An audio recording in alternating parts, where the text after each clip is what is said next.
All right. Welcome in, legendary gamers. How's everybody doing today? You might notice that this looks a little bit different than usual if you've been here before. We've done some upgrade of the art assets, so to speak.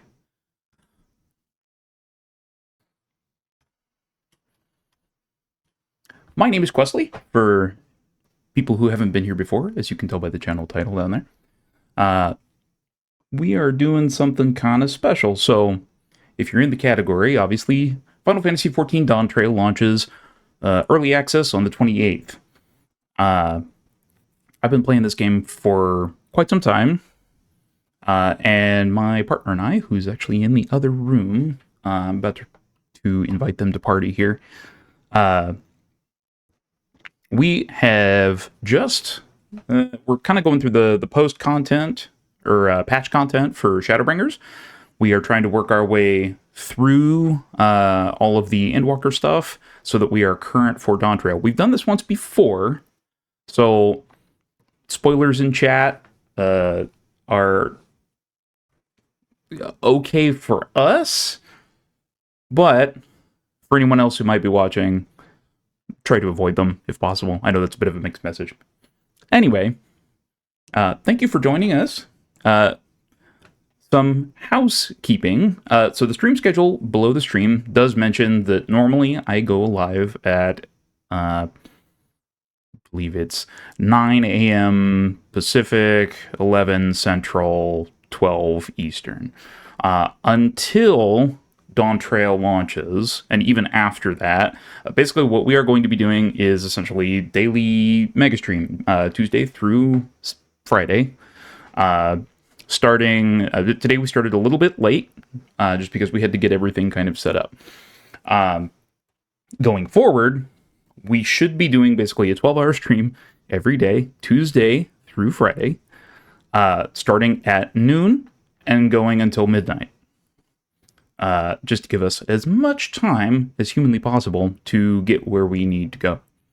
And we hope everybody enjoys the ride along the way. So, without further ado, I'm going to jump into the game here.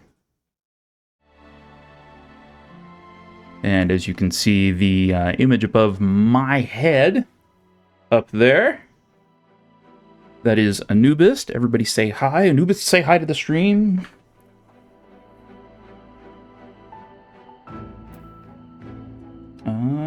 Hello. There we go. I'm Anubis. I was beginning to worry that we were running into the same problem that we had the other day where I had it muted somehow. Got me muted again. No, you are not muted today. At least not to my ear. And I don't think to chat's ear either.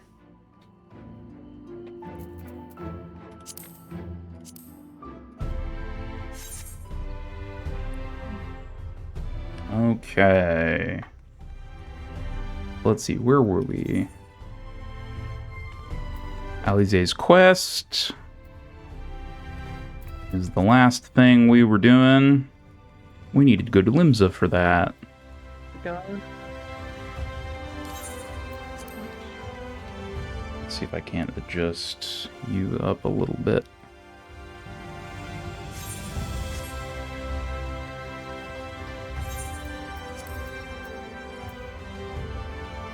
Okay. Should we both teleport to Limsa? Why Limsa? I thought we have to speak with Tataru and Mondona. Oh, yes we do. If I'd actually clicked on the quest, I would have noticed that. For you and Mondona.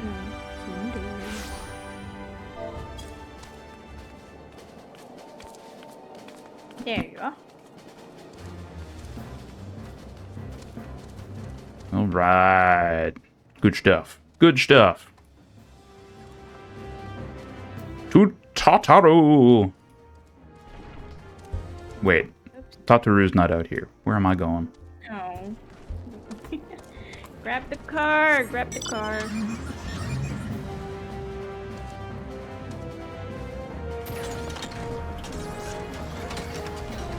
Let's ride in style. I hate this car. No, How can you hate this car? Hate may be a strong word. I'm not a large fan of the car, let's put it that way. Hello, Tataru.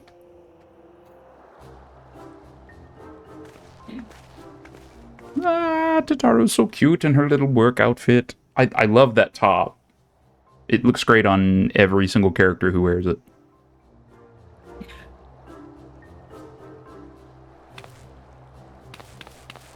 I give you the Bonanza, the Scion's very own airship. Built her as a company project with help from our friends at the Rising Stones, and named her for luck and prosperity. Tataru, this is amazing. We'll be able to fly just about anywhere we want. Garments were impressive enough, but to build an entire airship, I see the annals did not exaggerate the many talents of the Scion's fabled coinkeeper. Hee. I'd also introduced myself as your pilot, except the training didn't go quite as well as I'd hoped. But that's alright, because we've hired this capable fellow here instead. Hi.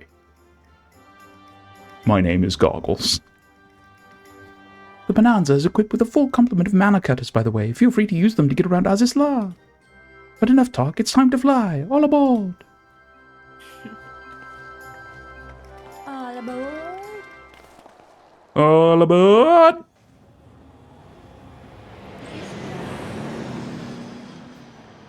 Away we go to Azizla. Oh gosh, what happened? What's going on? Okay. I don't know why it does that, but I fixed it. And since I've seen it before, I knew how to fix it, so... Okay. Honestly, Sid would be jealous of the way that airship flies. Totoro has outdone herself.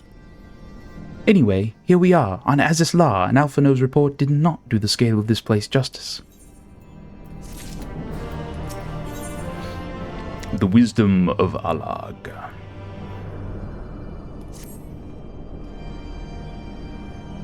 This appears to be Helix, which means we stand in the Alpha Quadrant. To the east lies the Beta Quadrant, and... Yes, I believe I have my bearings. Though this is my first time on Azizla, I do have some familiarity with the place thanks to the records in the Crystal Tower. Unless I am mistaken, this path leads to an aetheryte, beyond which there will be an information terminal. I suggest we begin our search there. Yes, sir, Mr. Garaha, sir. Oh. Habit.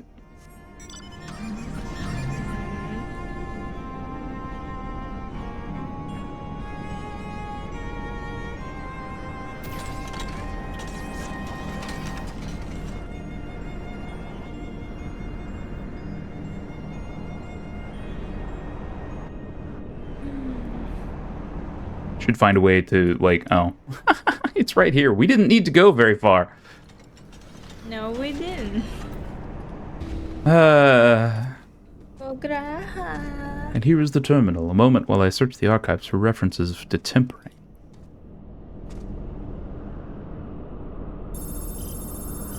Beep beep, boop boop, Hackerman, engage.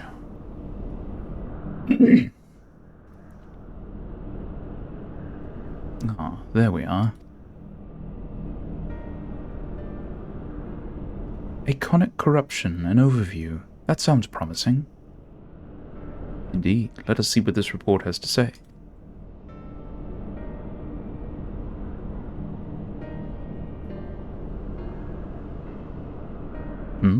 Confound it. The contents appear to have been deleted. What? No, isn't there something you can do? Not from here, I'm afraid, but it may be that another copy of the report exists elsewhere. The question is where to look. It says here the report was written by someone named Owen. Is it likely that he kept a copy? I would say it is a distinct possibility. Assuming he was a researcher here, he will have had quarters on the Habisphere. We can ascertain the details at Habisphere Control. Let us return to the Bonanza and avail ourselves of the mana cutters. We will need them to reach our destination. I forgot, you already have a suitable means of transport, don't you? No need to waste time accompanying us back to the ship, then. We'll see you at the Habisphere. Yes. Yes, you will.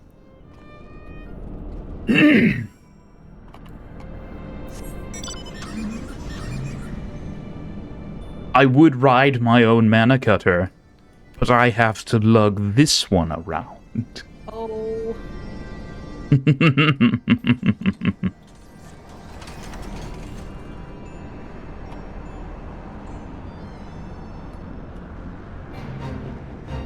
it's something close by, then we can ride on our own rides. Kidding.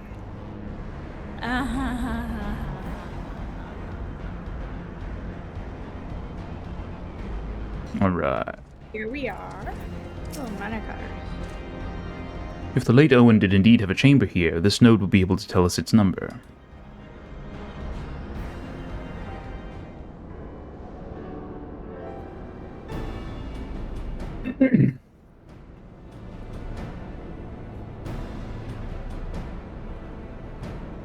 There. From what I recall of the layout, it should be somewhere in the vicinity of... Morning. An evacuation order is presently in effect. Entry to the atmosphere is not permitted at this time. Foiled again. In all likelihood, the order would have been imposed during the Fourth Humble Calamity, and I doubt it will be lifted in the near future. Energy level critical. Returning to base for recharging.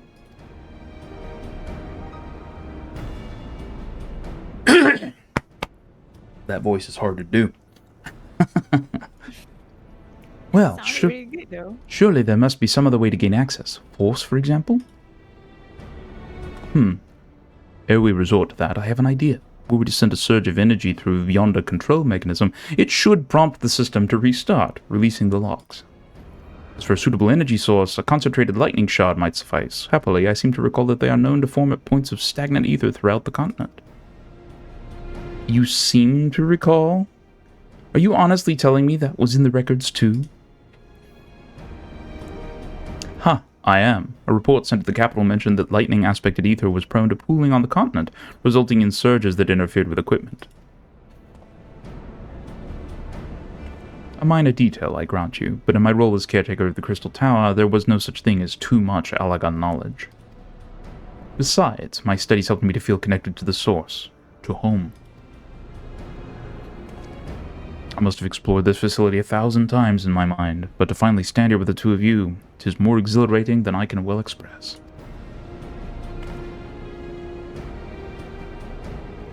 Now then, the lightning shard. If I may, I suggest we split up and search the beta quadrant. Oh, but beware of sprites. They are wont to manifest where the ether is stagnant. Now you're just showing off, which makes me think we should make a contest of this. The first to return here with a shard wins. What do you say?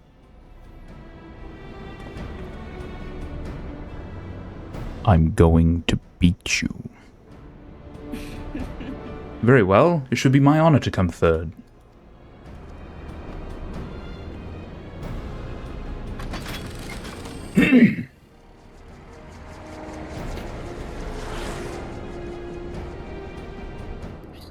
Fine, we can ride our own mana cutters if I can find mine. It's fine. Just get in the car. Get in, loser. We're going lightning shard hunting. I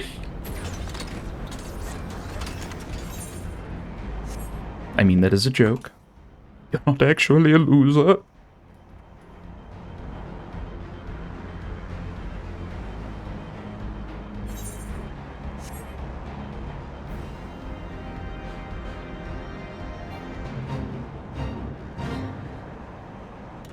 Stagnant lightning. One right here.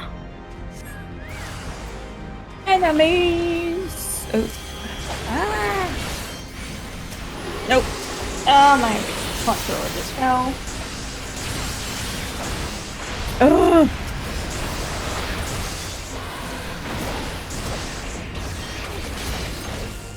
Yep. Great. Did nothing. You didn't get it?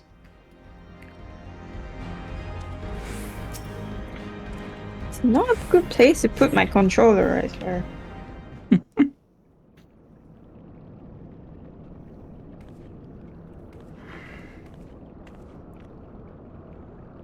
Bravo!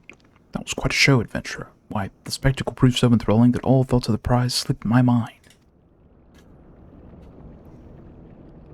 I appear to have forfeited our little race. Congratulations, the lightning shard is yours. What, no dramatic entrance? You've changed. Yeah, I sure that one. Graham. Ah, you remember that? In my defense, I was caught up in the moment. It isn't every day you meet an honest-to-God's hero, after all. Well, the contest continues, so you'd better hurry back. Ah, but one last thing.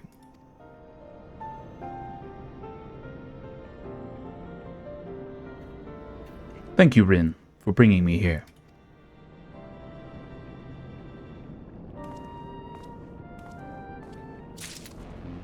It's Azarga. No. Yes. No. I am the main character of this tale.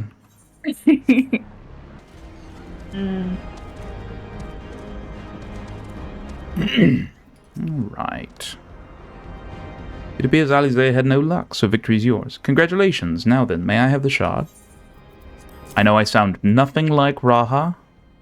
I'm doing my best.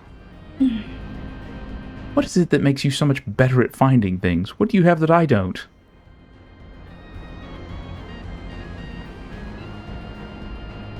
Game mechanics. Took me a second to find it.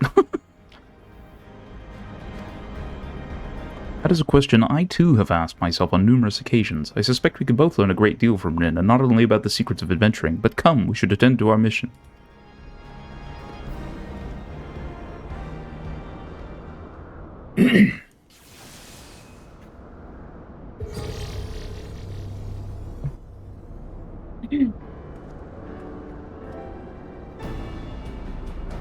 Excellent. The system responded exactly as intended. We now have access to the Hemisphere. Only one obstacle remains, the security systems within. Should they be triggered, they could make life rather difficult for us. In light of which, pray leave the rest to me. If I am right, my royal blood should allow me to venture in unmolested. Oh, poor Graha fans. Why? Poor Raha fans. What? Why? You know why. If I do, I've forgotten. Graha has so many fangirls or fanguys or whatever. Are you saying they want him to be molested? Is that... They want to do it to Graha. Okay. Never mind. Assuming this place works like the Crystal Tower, yes, but if it doesn't, you'll be on your own. I want you to promise us that you'll get out at the first sign of trouble. I promise. Wish me luck.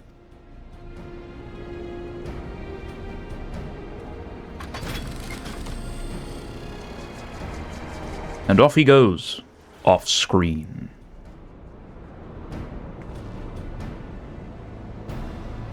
Well, nothing for it but to sit tight.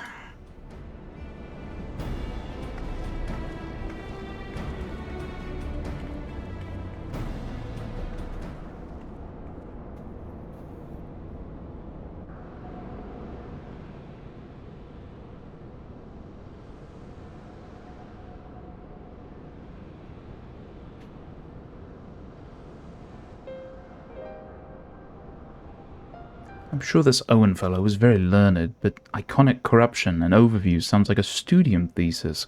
We all had to write one. Lest you wonder, mine was about the combat applications of ether. I'm nothing if not practical. Alphino's was more philosophical, of course.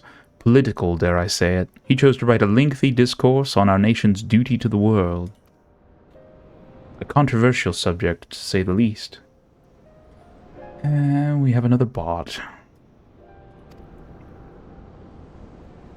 On it. He asserted that Charlayan's knowledge should rightly be used to protect all life on the star, in direct opposition to the country's cherished policy of non-intervention. Being a leading member of the Forum, our father was not happy. At the time, of course, Alphino was utterly convinced of his views and would cheerfully argue to the death with anyone who saw things differently, by which I mean the rows were long.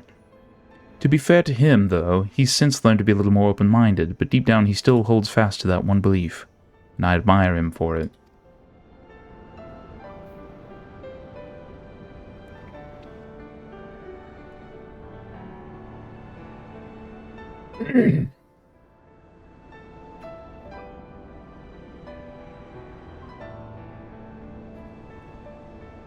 I should have liked to meet the young Alphino. For what it's worth, my thesis concerned the Allagan civilization as depicted in folklore.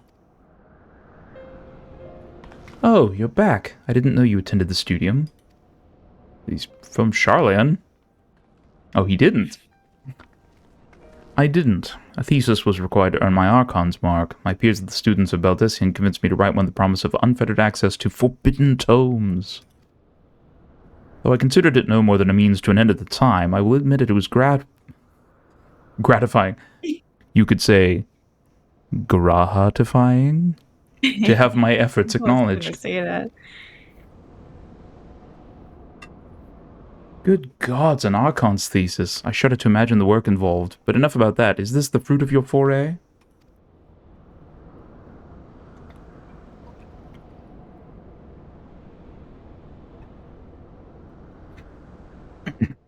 Yes. Owen's archive node. It was waiting for me in this chamber. In his chamber. It's a copy of his... If a copy of his report still survives, it would be stored in this device. Shall we find out? Activating. Initializing. Scanning for registered user.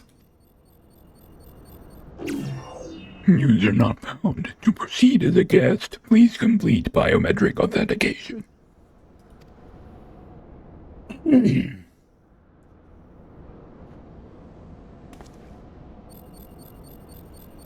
Verifying. Authentication complete. Guest identified as member of the royal family. I am at your most humble service, Your Highness. It never ceases to amuse me. 'Tis but a pity the effect will not last forever. Toga and Une said as much when they granted me this gift, but until such time as it fades, I shall use it gratefully. Search archive for iconic corruption. Searching. One item found. Iconic corruption and overview.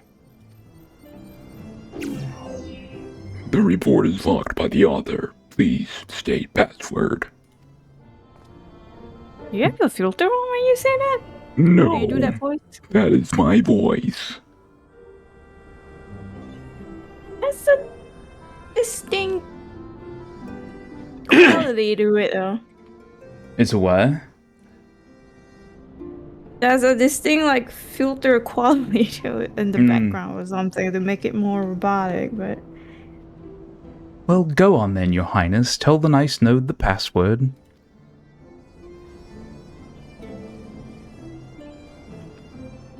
Right, let's see.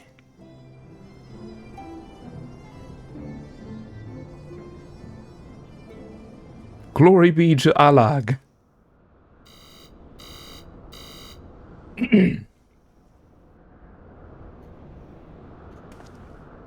Long live Emperor Zande.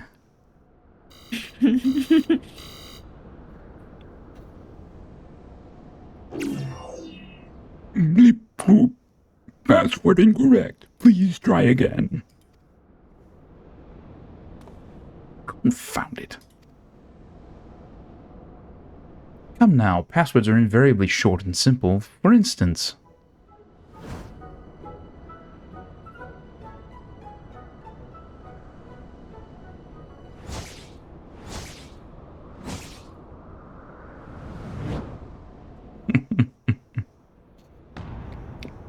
Password!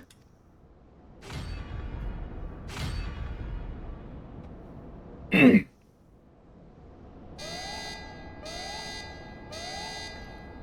notion imagine that the password could be something so inane would be laughable were not dangerously stupid. Furthermore, your conduct in the presence of His Highness is grossly inappropriate. Know your place, handmaiden. What did that thing just call me?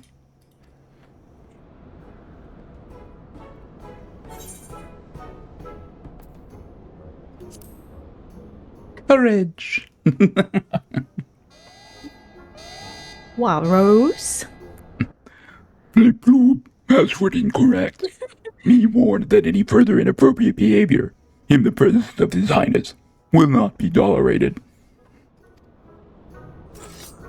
Alright, that's it. I say we dismantle it and manually extract what we need. Now, let's not be too hasty. A single misstep and we risk losing the report altogether. I believe this may be a task for Sid and his colleagues. If anyone can coax Machina into cooperating, it is them.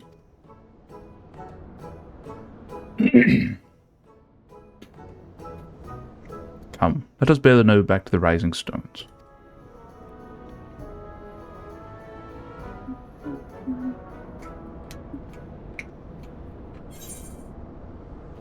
Money, money, money! Money! Next quest, please. Reviving the Legacy.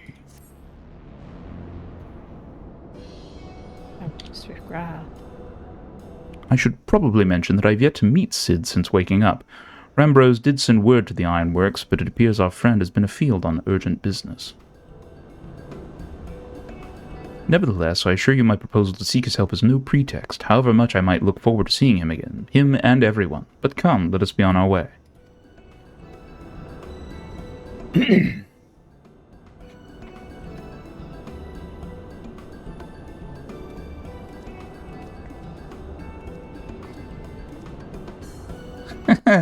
Look at him, all but running. How sweet. Still, it wouldn't do to keep him waiting, shall we?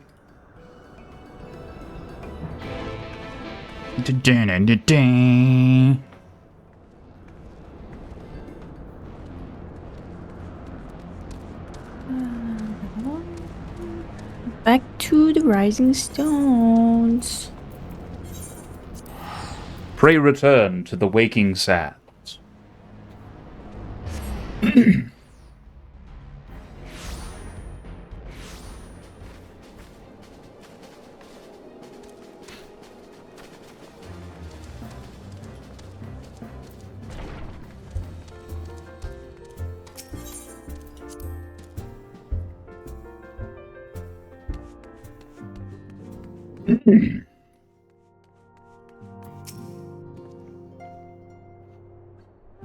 Wonderful news, Ren. Tataru contacted Sid... having a stroke. Contacted Sid on our behalf, and he is on his way here, even as we speak. While we wait, I should very much like to hear what transpired at the Alliance Council. Would you be so kind, Kryl?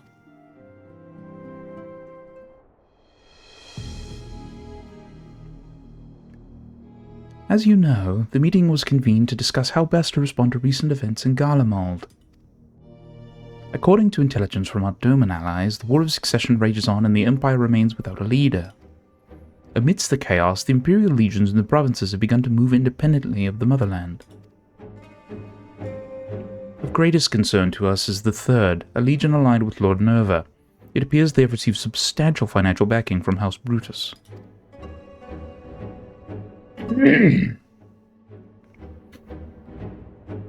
Brutus? Aren't they the ones who took in Yotsuyu and Asahi? This bodes well.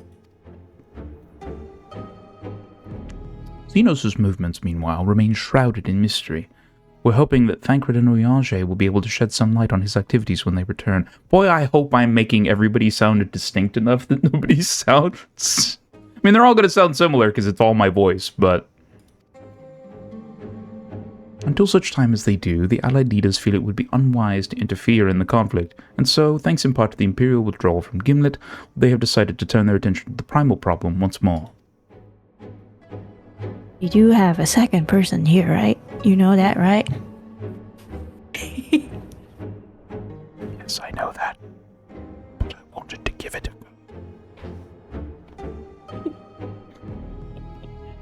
Working with friendly factions among the beast tribes, they hope to reopen dialogue and explore new avenues for peace.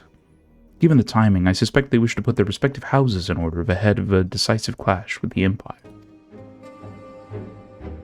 Whatever their intent, this is not a problem easily solved. The Laminsons in particular struggle in their efforts, and Alphino and Y'shtola have been called upon to aid them. So long as we are dealing with the tempered, I'm afraid no amount of dialogue will avail us. But if we can develop a treatment for tempering, then anything is possible. Which is why we must succeed.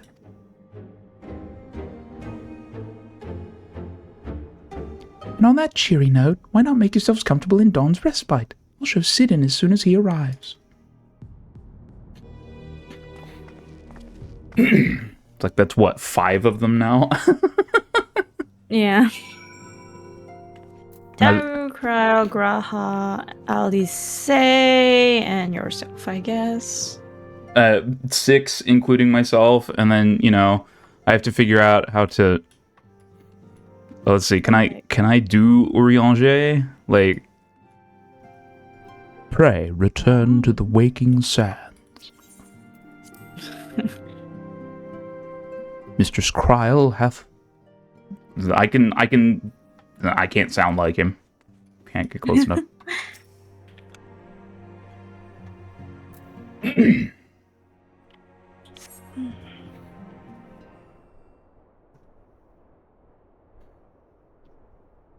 Maybe I should just read everything in my normal voice. Maybe.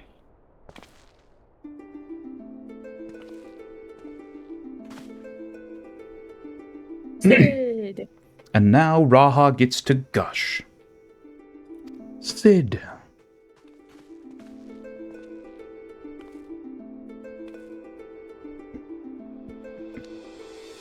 Forgive us for not coming to see you sooner, my friend. As you may have heard, we've had our hands full. In our defense, you are up rather early. I was under the impression you'd be slumbering a while longer. Oh, I would have been, had you not fulfilled your promise. Huh. I still struggle with that idea. From where I stand, the secrets of traversing time and space seem exactly as unfathomable as they ever did. But if an alternate version of myself has already laid them bare, I dare say that frees me up to concentrate on other endeavors. Brain going faster than mouth. Speaking of which, you wanted my help with something. What is it?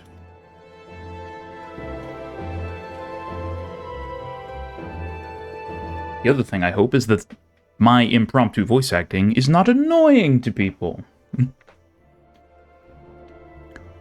Well, a treatment for tempering, and for the next step you need to find the password to this Allagon's report. Just so, with nary clue to guide us, we could be here forever and still not guess correctly, and thus we turn to you. Well, I'd love to say that we could help you, so I will. Once suitably configured, a Magitech terminal should make short work of identifying the password. I knew I could rely on you. Now, anticipating that it might be of use, I took the liberty of borrowing a tombstone from Rambros. It contains an Allagan dictionary.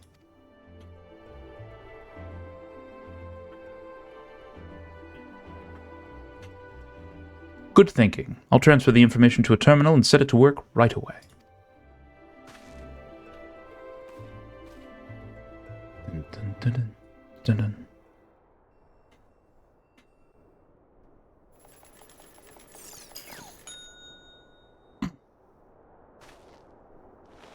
It's a microwave. Cookies are done.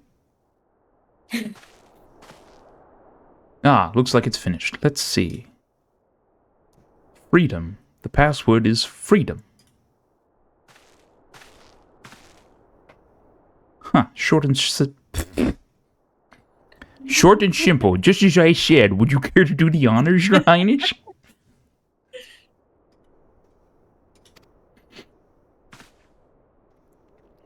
I would, milady.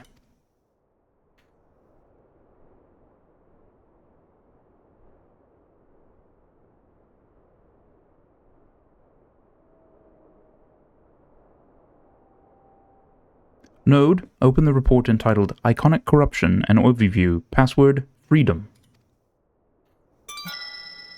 Accepted. Opening report. Help me, Obi-Wan Kenobi. You're my only hope. Here, hold on. This report seeks to provide an overview of the mechanism by which icons corrupt and bind men to their will.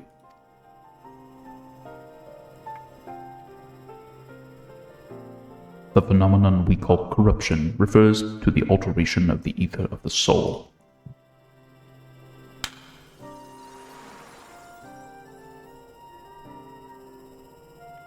Said ether ordinarily exists in equilibrium, no one element being more prominent than another.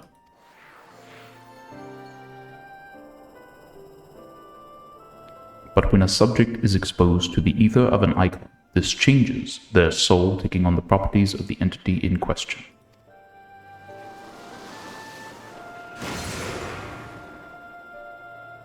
By way of an example, exposure to the ether of the fiend Sephiroth would cause a subject's ether to become aligned with the element of earth.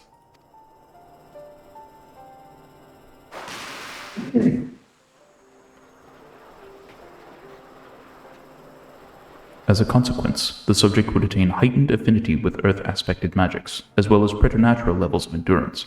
Repeated exposure would further enhance these traits, ultimately altering the subject's flesh.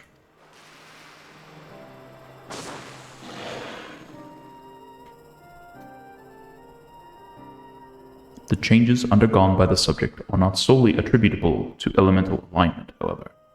Further testing has determined that the subject's soul becomes umbrally charged or stagnant during the process.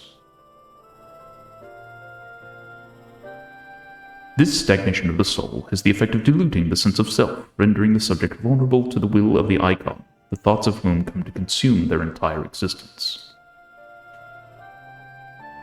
In this manner do the corrupted become worshippers of the icon, their prayers serving to further empower the entity.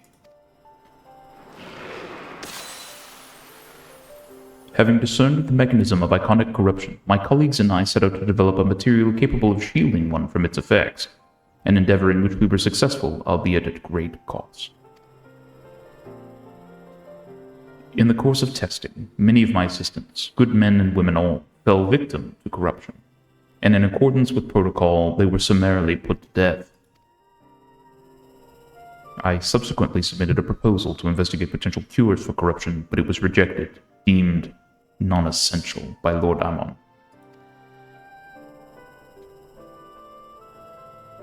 Though I knew it would be fruitless, I protested the decision, and for my impertinence I have been stripped of rank and title, and will shortly be expelled from this facility.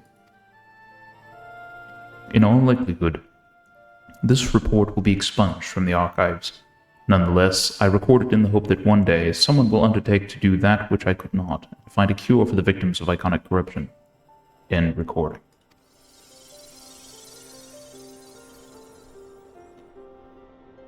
So not even the Allagans were able to find a cure, or rather were not given the chance to do so. One cannot help but wonder what motivated Lord Amon's decision.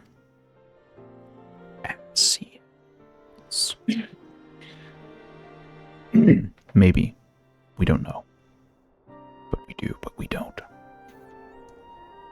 More importantly, this confirms that stagnation of the soul is indeed the problem, and Angelo can remedy that. True, yet were we simply to reanimate a tempered soul, I fear it would do naught to diminish the individual's fanatical faith. Indeed, it may well intensify it. No, we would somehow need to suppress the primal's hold over the subject at the same time, or risk them ever remaining its thrall.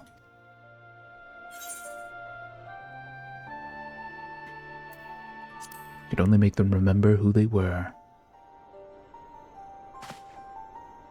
But of course, memory transference, the process has the effect of compartmentalizing memories, separating them into manageable bundles, if you will.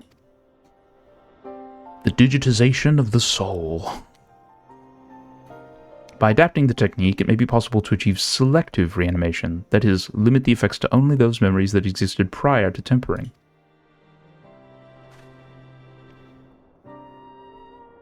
Through thus restoring the sense of self, we could theoretically drown out the incitements of false faith, which had come to dominate the individual's thoughts.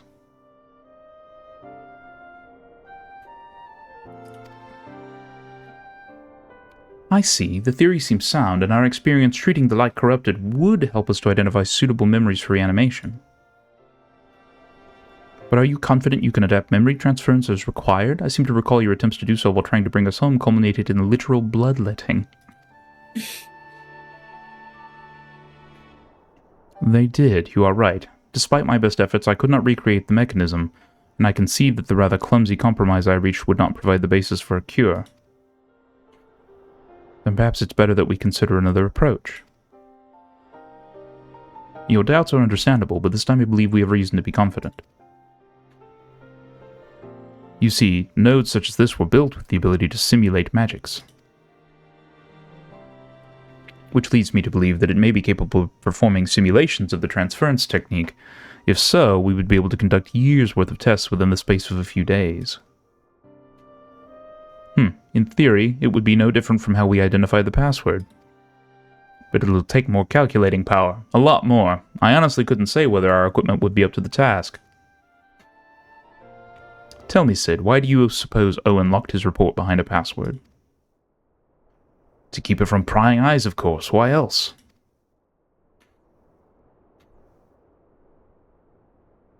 Wait, a password that could be guessed by anyone with leisure and a dictionary wouldn't keep it from a person minded to look. No, he wanted his report to be seen by those who strive for freedom. Not unlike the members of a certain distinguished engineering collective. I believe their motto was freedom through technology or some such. You two, round up as many Magitech terminals as you can find and bring them to the workshop. Right away, Chief. Right away, Chief. Wedge is now Mickey Mouse. Tataru! Things are about to get very busy. Lucky we have you to help, eh?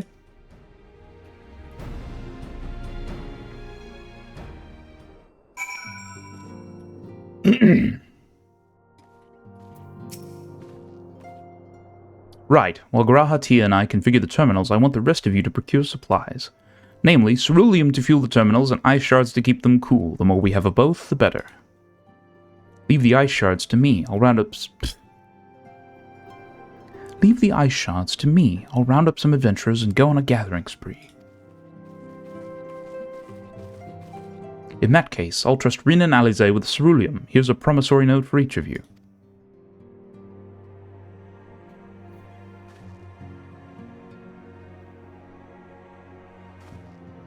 Take them to the Sky Steel Manufactory in Ishgard and the ceruleum processing plant at Thanalan. The people there will give you what we need.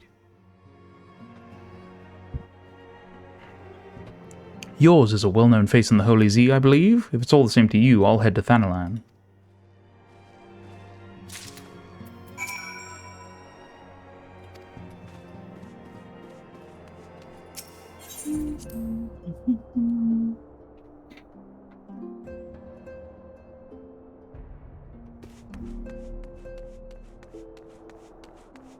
To Curtis, we have to go. No, to Foundation. To Ishgard. Ishgard! To Ishgard!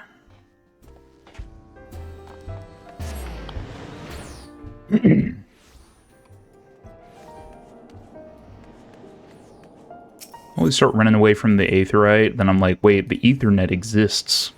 Yeah.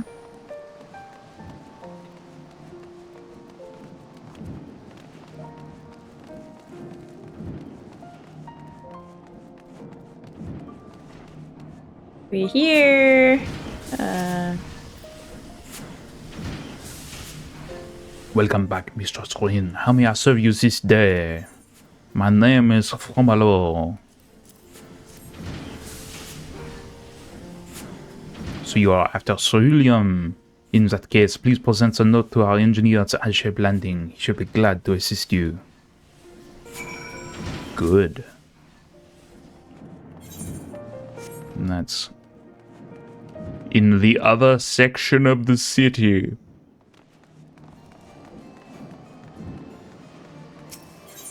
Pillar. Where's The Astrologicum.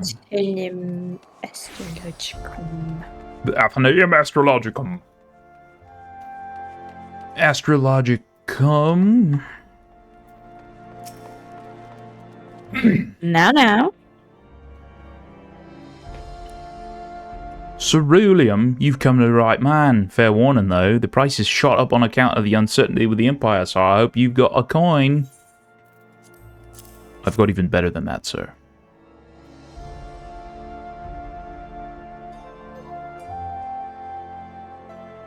Well now, a promissory note from the ironworks. Don't see many of these. Not that it's a problem. It's as good as gold to me.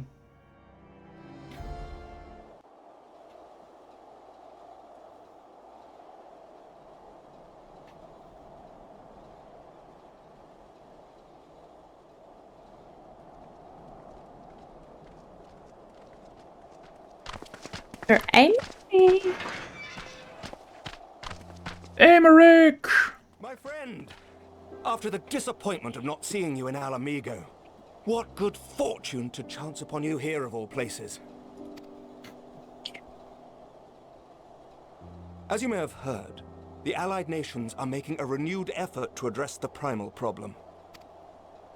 To that end, have I invited the chieftain of the Vanu to Ishgard, that we might together plot a course. Vanu.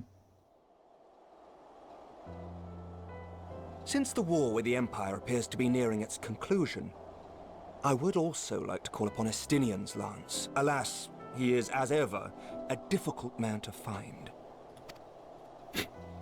I am informed he recently paid a visit to the Rising Stones. Should he happen to do so again, be sure to pass on my regards, won't you? But tell me, what business brings you to our fair city this day? Your mom? I'm sorry, no, that's not what I mean.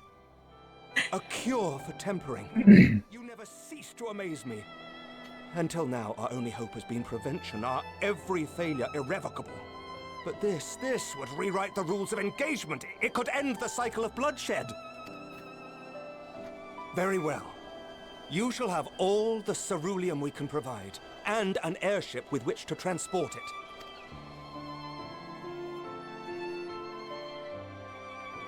Okay. In this matter, you may count on Ishgard's full support.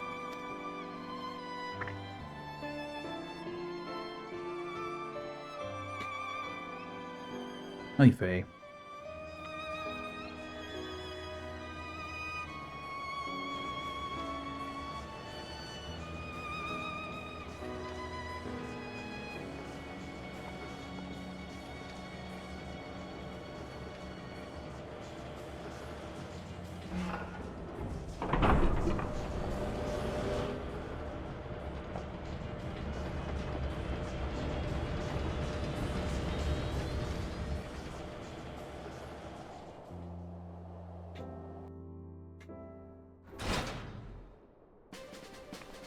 Running over there. Stop it!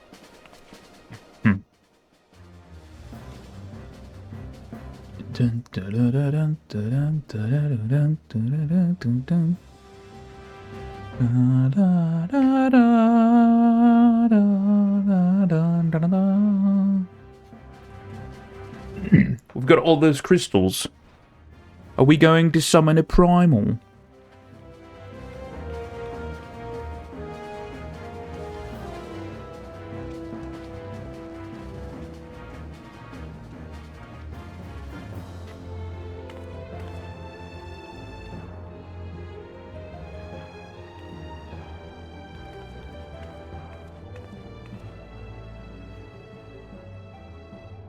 Who would have thought ceruleum weighed so much? Serves me right for being stubborn, I suppose. I should have just done what you did and accepted help. Yes. Yes, you should have.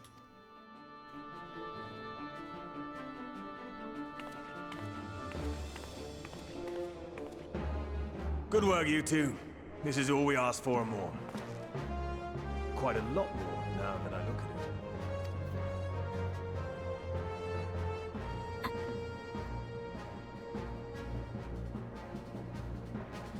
Lord Emmerich, eh? And entirely by chance. Ha! Some people have all the luck.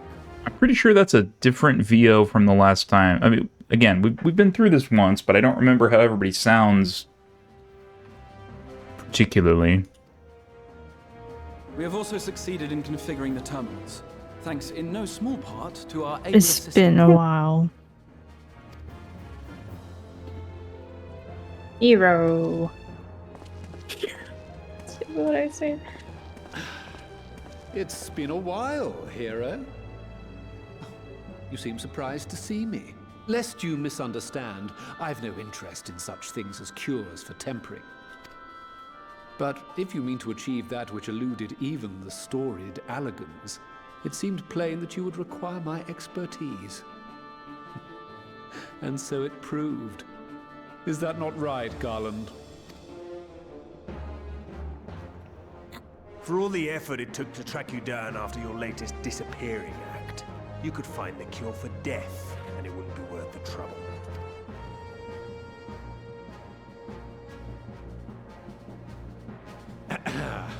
That wasn't the only reason I agreed to cooperate. I'm reliably informed that Garland and I are destined to unravel the secrets of travel not only across dimensions, but through time. Doubtless the lion's share of the credit lies with me. 9 paths to Garland's 1. And this research will be a stepping stone to that illustrious achievement. Very well then. I'll do 1/10 of the work. Just the part that's beyond you. Whatever you say, Garland. Whatever helps you sleep at night. Right. Everyone's ready? Let's begin.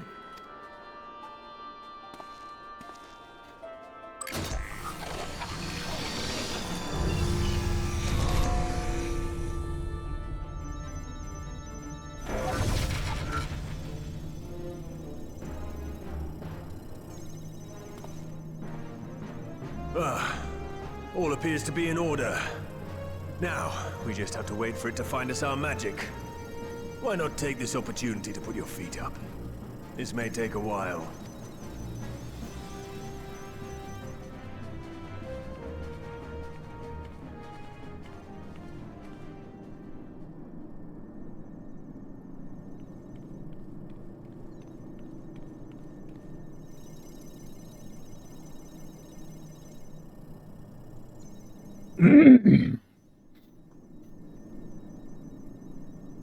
Alize would have fallen over ages ago. Damn it. It's overloading. She won't last much longer! We'll have to shut it down. Wait! We're close! So very close! Oh.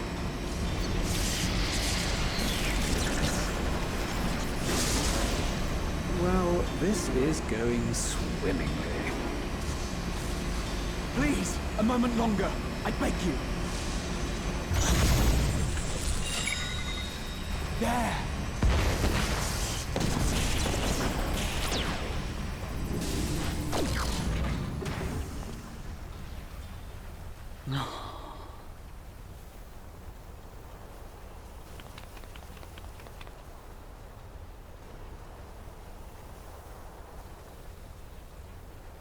I was able to memorize the magic before it faded.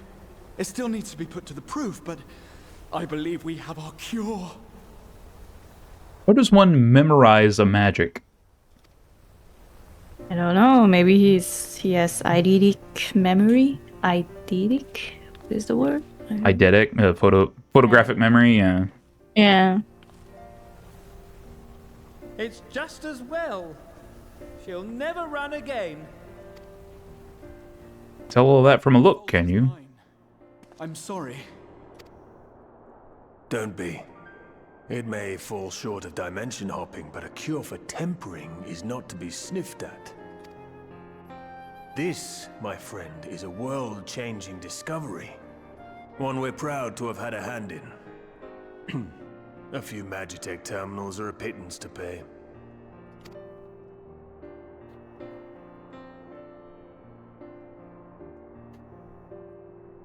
Thank you. Well, we've done what we can. The rest is up to you.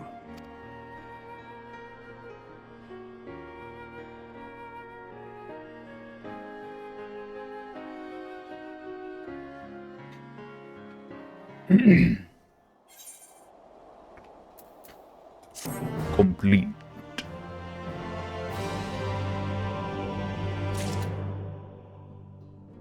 All right, give me 1 second. I just need to go blow my nose.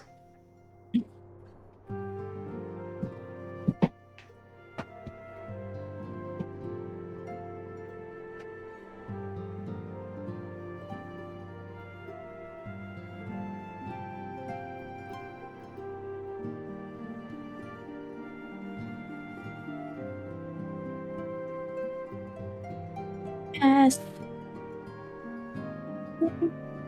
Hello, hello, hello.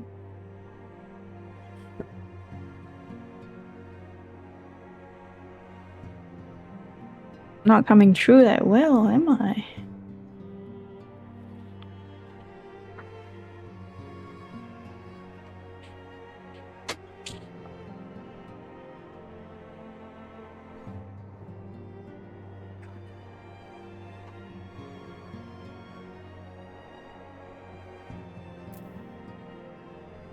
Had a good blow. Phrasing?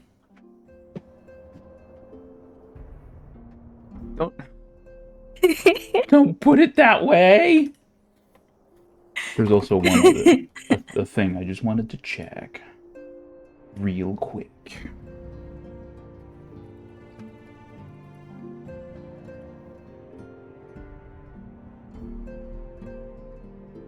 Sure thing.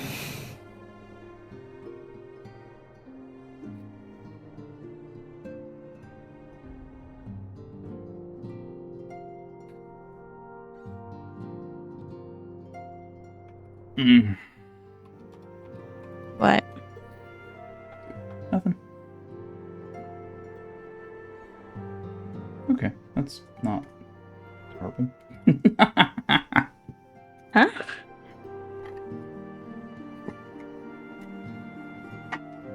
I was just seeing where we sit, okay? Where we sit? We're about halfway down the page.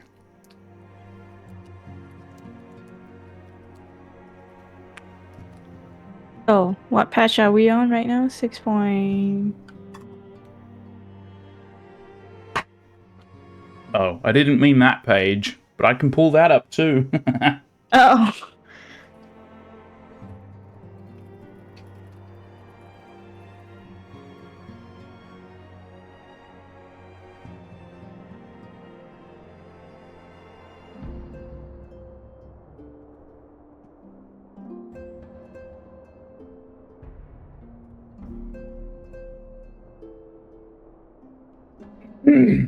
We are currently in 5.4.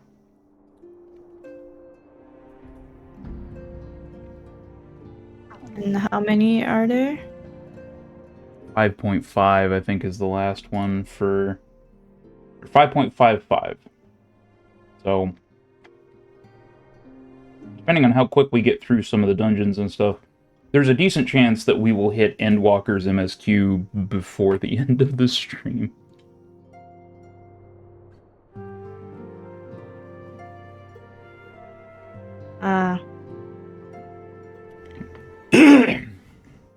Which is fine. Forget us not. At long last, we have our cure. In theory, at any rate. We cannot be certain until such time as we put it to the proof, but I am quietly confident. Well, if we're to test it on someone, then I suggest Gabu. His symptoms are relatively mild. It'll be fine, I'm sure of it.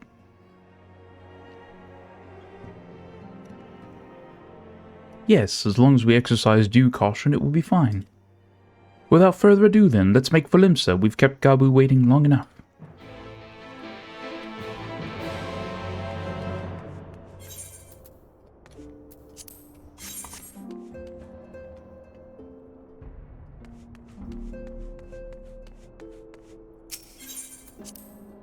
Limsa Dominsa.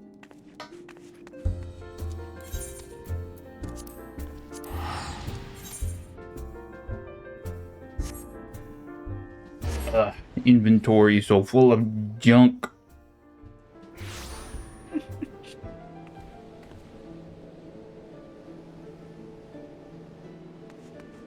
Where are we going?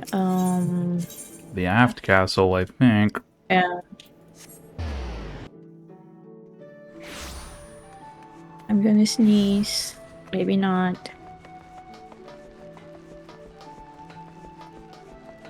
Okay, saying that I'm gonna sneeze took it away, so be good. As it does. Well, this is the moment of truth. I'll have our hosts bring Gabu to us at once.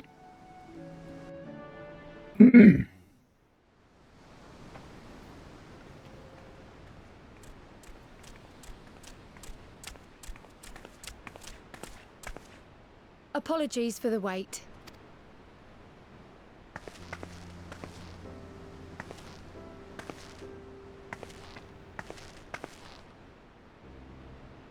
Gabu, have you been good? Still no change, I'm afraid. He just stands there in silence until we move him. It's all right now. We're going to help you get better.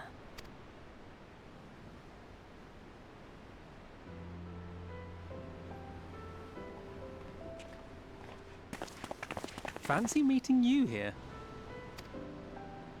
Alphino Yushtola! I thought you were attending to primal matters.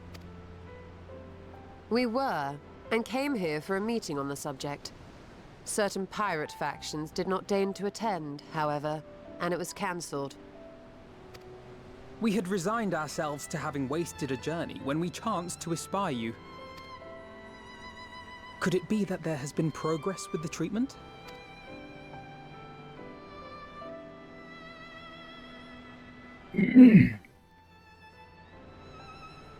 And so they explained everything. Magitech terminals to formulate the solution. I would never have contemplated such an approach. So this new magic, adapted from memory transference, would be used to purge the subject of their fanatical faith, while Angelo would be responsible for reanimating the ether of their soul. Yet I wonder at the practicalities. If one were to reanimate the soul first, it would only serve to exacerbate the tempering. Conversely, a stagnant soul would not respond to the effects of the magic.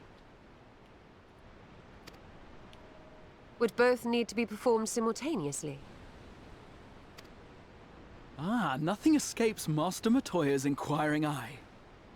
As you say, both must be carried out simultaneously.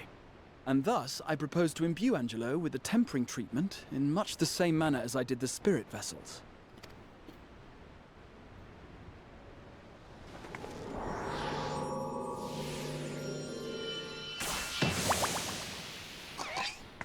Little Porksy. By doing so, we also spare Graha the trouble of casting spell after spell. It's really rather efficient. Be that as it may, certain difficulties are unavoidable. The imbuing process will still require no small amount of ether. And, as I can no longer draw upon the Crystal Tower's stores of energy, I will be compelled to rely on those of others. Well, I, for one, would be glad to assist. As would I.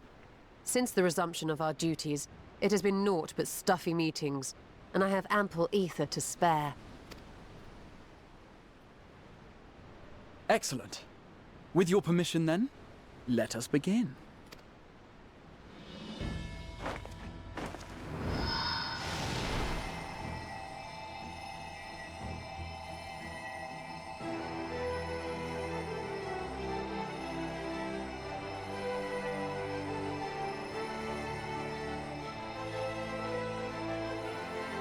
Yes, this will do. And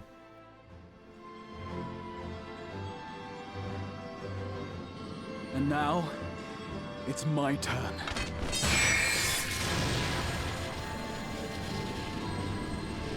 That's some magic that he's imbuing into some pig.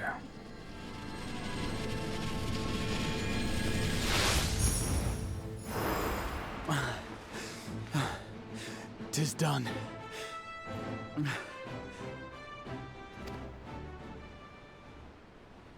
No small amount indeed. Well, we seek to go where even the Allegans did not. It was never like to be easy. The rest is up to you, Alize. The treatment itself will take time and focus, so we will need a quiet room. I'm sure our hosts can spare one.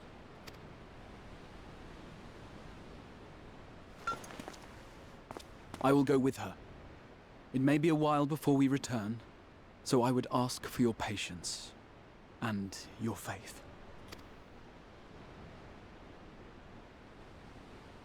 We'll bring Gabu back. You see if we don't.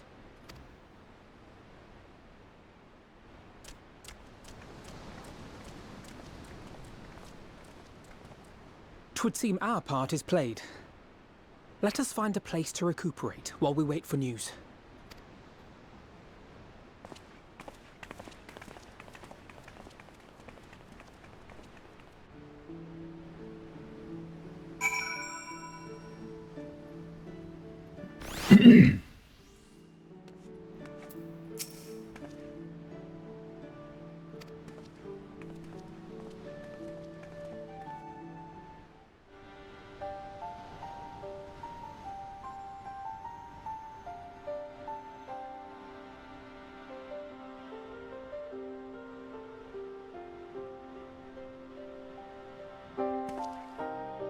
For years, Eorzea has labored to find a solution to the primal problem, without success. Any hope that tempering could be reversed faded long ago. I myself had given it up as impossible. Given up on the tempered and the light corrupted alike. They were problems to be tolerated, or else eliminated, I believed. And to think otherwise was pure naivety. Childishness, even. But Alize refused to give up. She struggled and she struggled. And her efforts were rewarded with a way to bring back Halric. And now countless others may no longer be beyond salvation. However much we bicker, I have the greatest respect for my sister. Had I half her stubbornness, nay, her unwillingness to accept the status quo, I would be a far better person. A far better scion.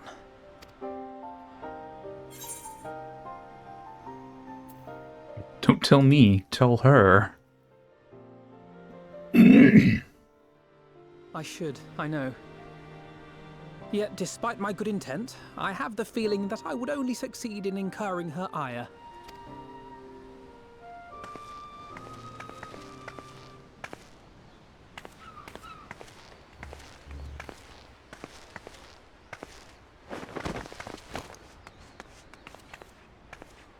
Alize, are you all right? The treatment. Did it work?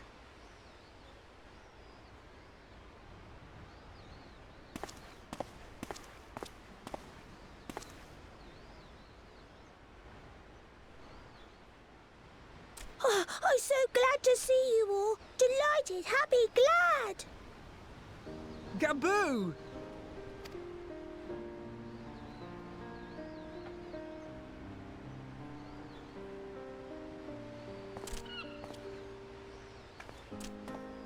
The sun just rose.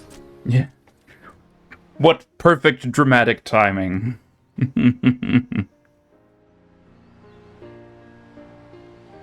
All this time, my mind was filled with thoughts of great Father Titan. Great Father Titan. I never forgot about Mother and Father. Always, they were in my heart, constantly, ever, always. So I tried to focus on their faces, theirs and yours, Alize's and everyone's, and I found that I could remember one thing, then another, and another.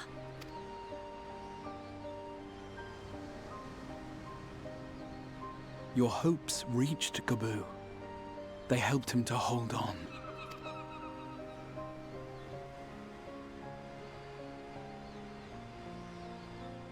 I'm so proud of you, Gabu.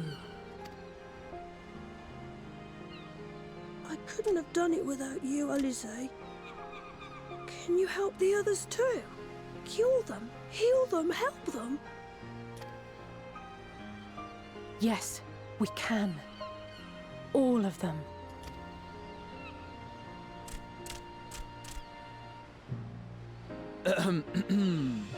Without wishing to dampen the mood, I feel compelled to add certain caveats regarding the viability of the treatment for general use.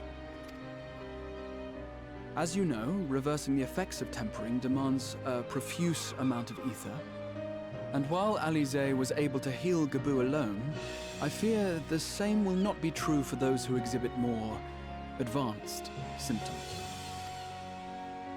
Moreover, the treatment's effects are limited to the soul. It offers no succor to those whose very flesh has been altered through prolonged exposure to a primal's influence. All of which is to say that we cannot save everyone. Maybe we can't, or maybe we can. No one gave us a hope of saving Gabu, and yet here we are. We must find a way to treat as many as possible. Yes, indeed. Then the next logical step would be to produce a veritable army of porkses, would it not? Granted, it seemed a simple enough process in the first, but I suspect it will be different here in the source. Not that I am any authority, of course. Yet there is an authority on familiars to whom we may grudgingly turn. She's stubborn, haughty, eccentric, irascible, laconic, annoying. And her name is Master Matoya, the real one.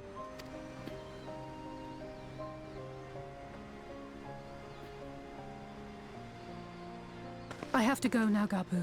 But the people here will look after you, all right? And I promise to come and visit you again soon. All right. Thank you, Alize. Thank you.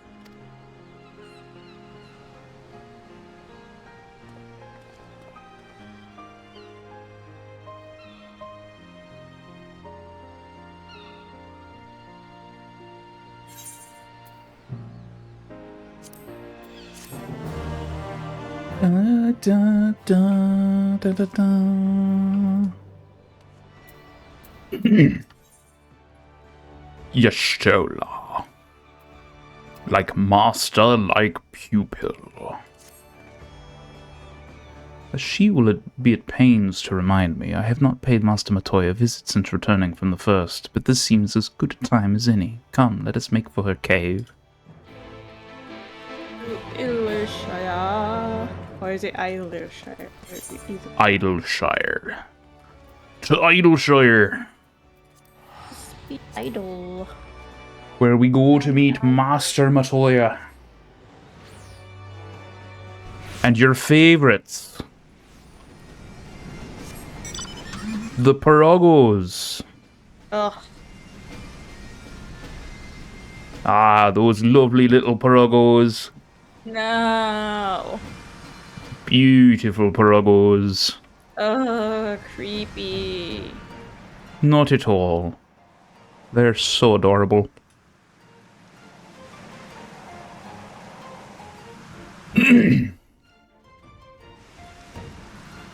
I'm also happy to report that the networking upgrade we did, I have no dropped frames at all in the almost hour and a half that we've been live. Good, good, good, good, good.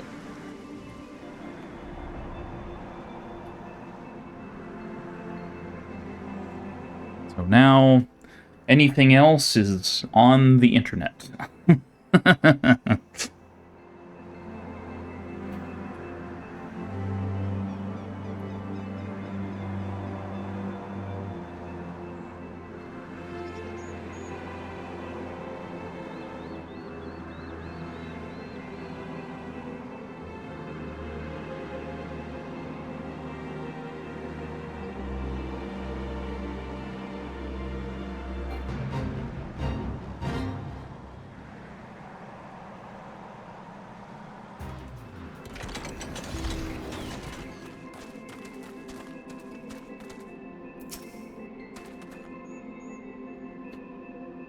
I take it you are ready to bear witness to the joyous reunion of master and pupil? Very well. We are. Da da da da da da. Da da da da da da da da da da. I love this music. From you all this time, then you bring every man and his pirogo with you. Did no one teach you any manners, girl? They were too busy teaching me etherology, Master. Jesting aside, I wanted to be the one to express our gratitude. I am told you spared no effort to sustain our bodies while we were away. And for that, we owe you our lives. Thank you. You were gone so long. I was starting to think you'd set your heart on staying. It wasn't easy to leave, as it happens. Seldom does one have the opportunity to study other worlds, and I would not have minded extending my stay by a handful of years. Ever the scholar. Y'shtola dedicated herself to studying ancient civilizations of the First, befriending a tribe known as the Knights Blessed in the process. There she took on the name of Matoya and won the respect of all the children of the Alfie, no. No. No, back up.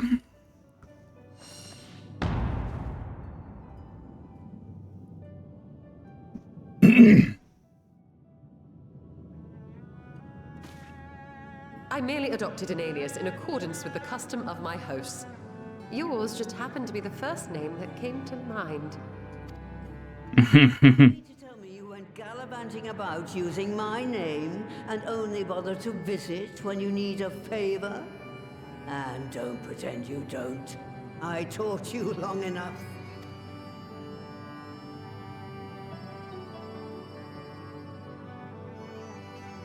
Indeed. And devoted pupil that I am, I could not fail to recall my master's sage advice. When the answer eludes you, look to the wisdom of your elders.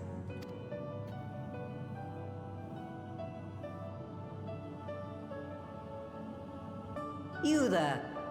Were you going to introduce yourself?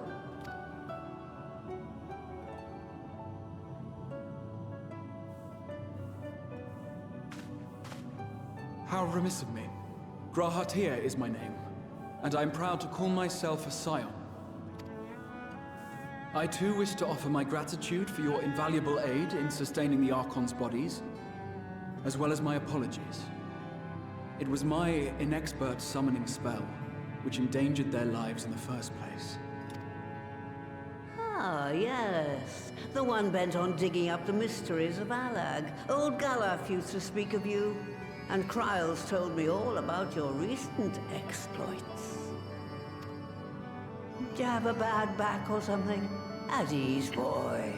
Whatever mess you've made, I'm not in the habit of dwelling on the failings of the younger generation. You are too kind. I've also heard much and more about you, Master Matoya. 'Tis an honor to finally make your acquaintance. Well, that's more than enough pleasantries for anyone. Tell me what you want. I haven't got all day.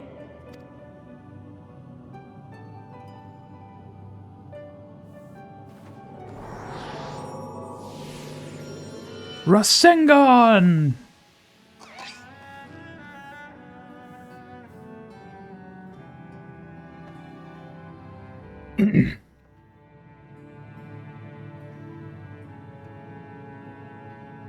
So that's the way of it.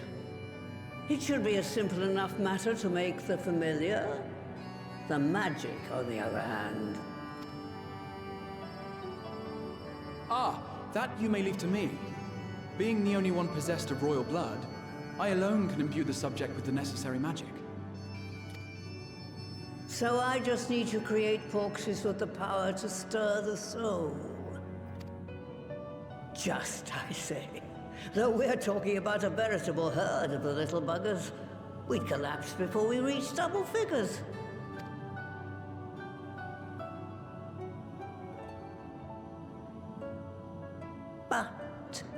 If I could get a familiar to create the familiars, a mother Porksy, as it were.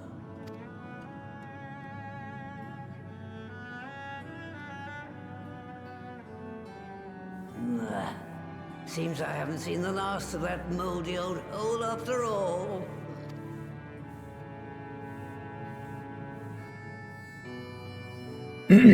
Matoya, to what might you be referring?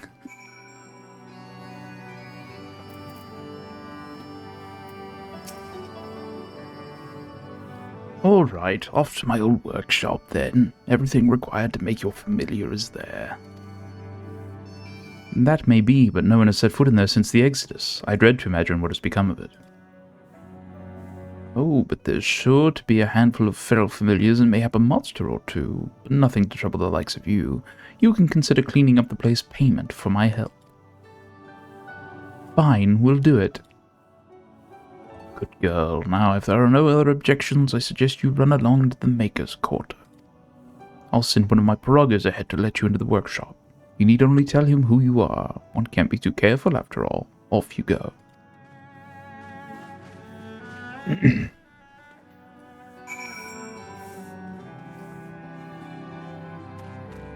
I swear this zone... Somebody needs to do like a list of like all the zones in the game and which zone has the highest concentration of like dungeons in it.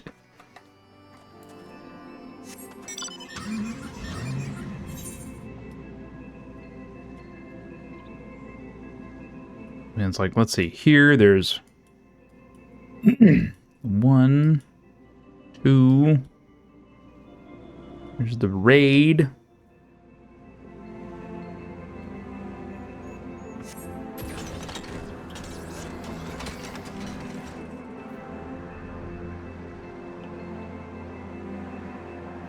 Now we're going to open up a third one.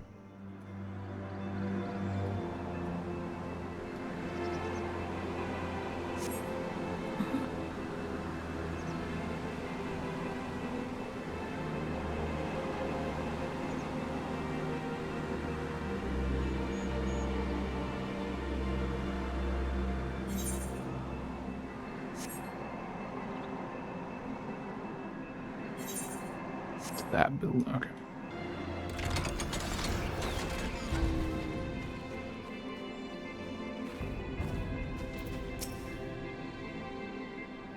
Look at the cute little pirogo. Oh.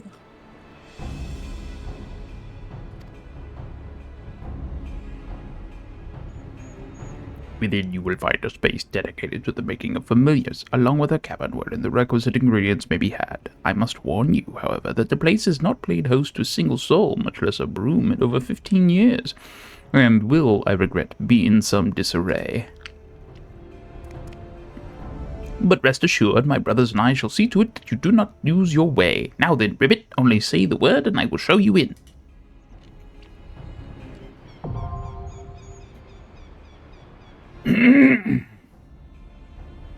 Well, well. Probably want to do this so... Hmm? Huh?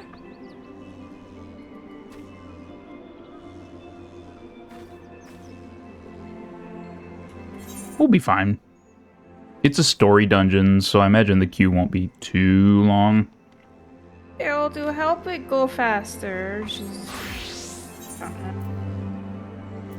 Okay. Are you ready?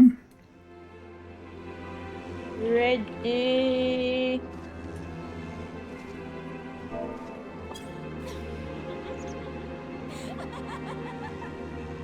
Do you have the gear for this?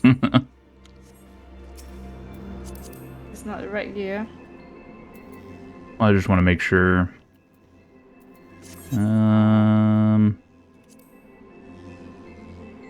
Average item level 470. 445. Ah! This is worse. This is not working. Fine. I'm righted. That's alright. 10 minutes. It may not take that long, though. And besides, that gives us an opportunity to...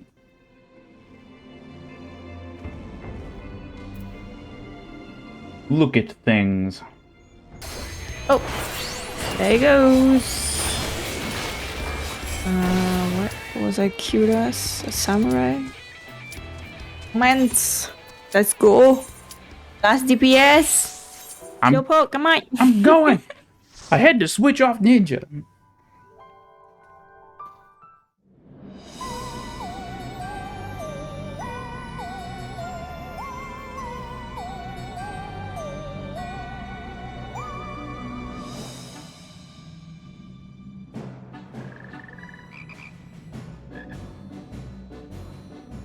More pirogos. Ugh. Right. Bane of With, my I need you to gather a few existence. ingredients. Listen well to what the pirogos say, or you'll wish you had.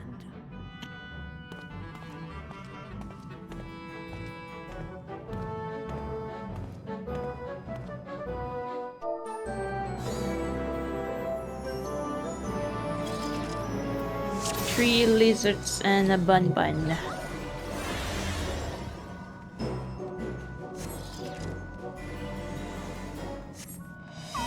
The clay can be had at the clay clot cauldron.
I do not remember this fight at all. I'm sure it'll become clear as we play. When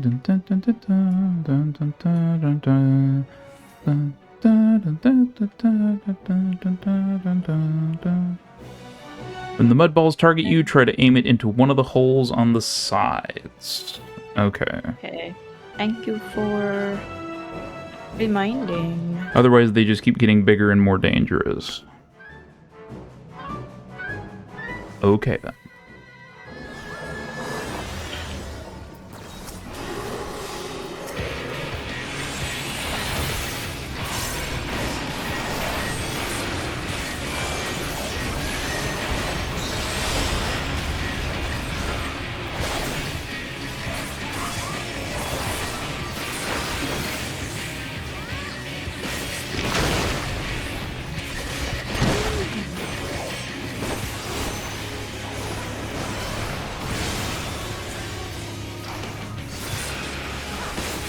messing up. I am messing up.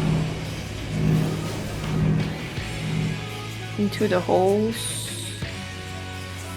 No. Oh, like that. Okay. okay. Remember now. Woohoo!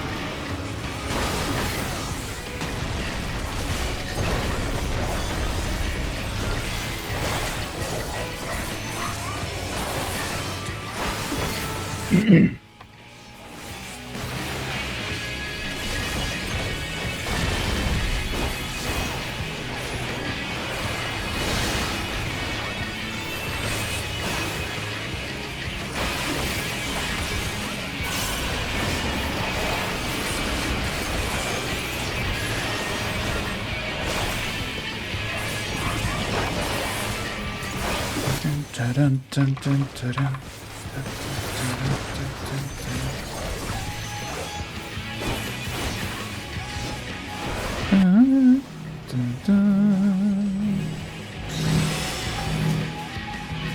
Go further, go further. All good.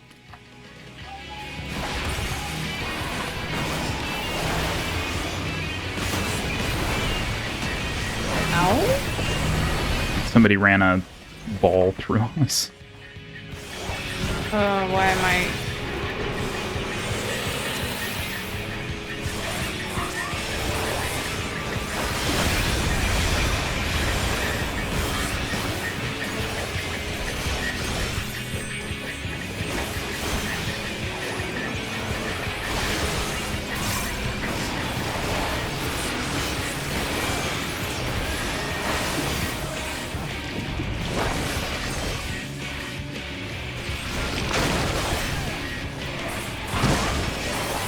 And easy. It's a dragoon. You're probably gonna roll neat on that. Nope. They're hideous. I don't want them. Pretty sure I do have the highest level for that one. Level for the gear.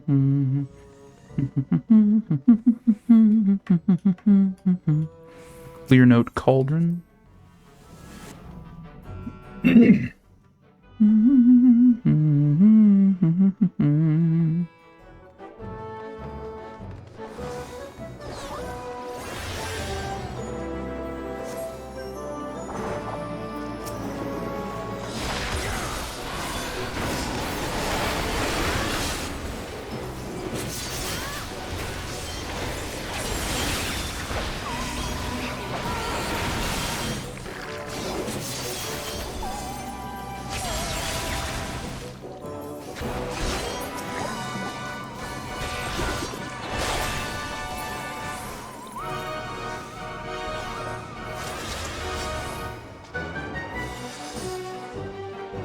Dun, dun, dun, dun, dun, dun.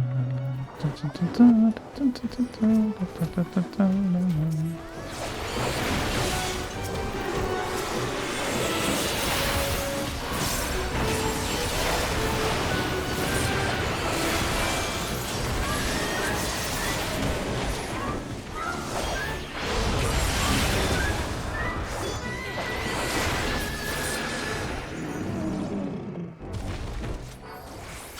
Please wait while I move the lift ribbit.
Facing the wrong direction, dude.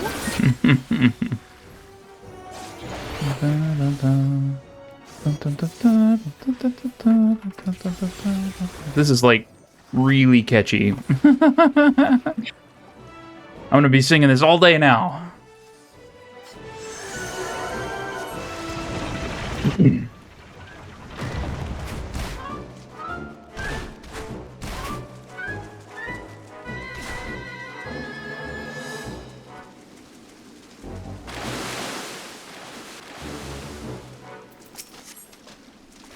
Nixie.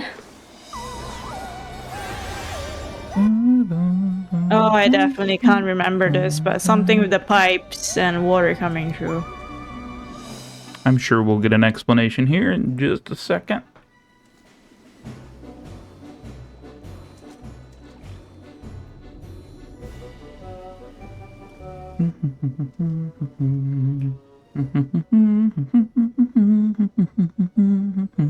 Meanwhile, I'll just be over here humming. Watch the sides when it casts them. 3 circles will light up. Go to the one without the red circle. Oh, the pipes on the side. Yeah, okay.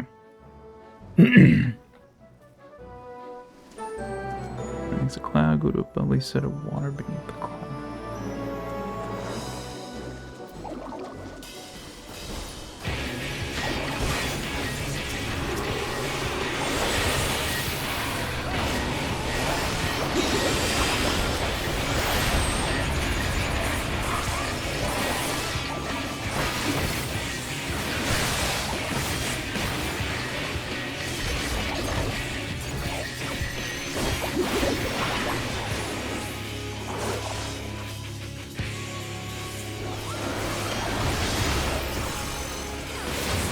Blue, not red, my bad. That's okay. The mechanic is the same.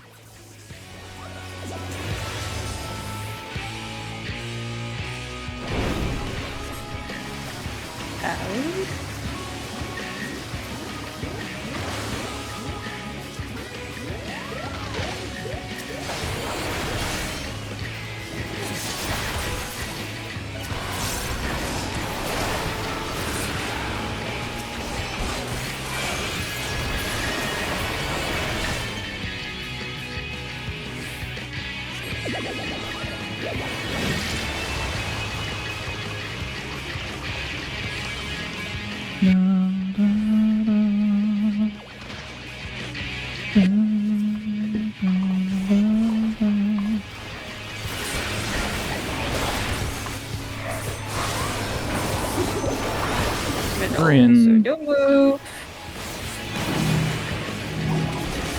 I'll stay.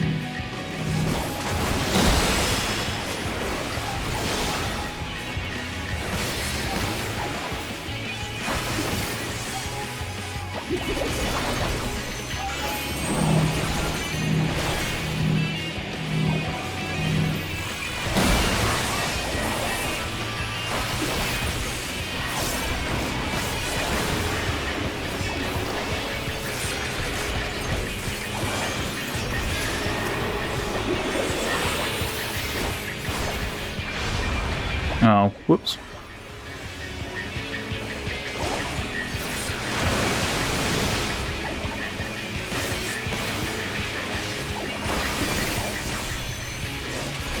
Oh. Okay. I thought we had to go up somewhere. The cloud wasn't there, so I think that's when you don't go to those.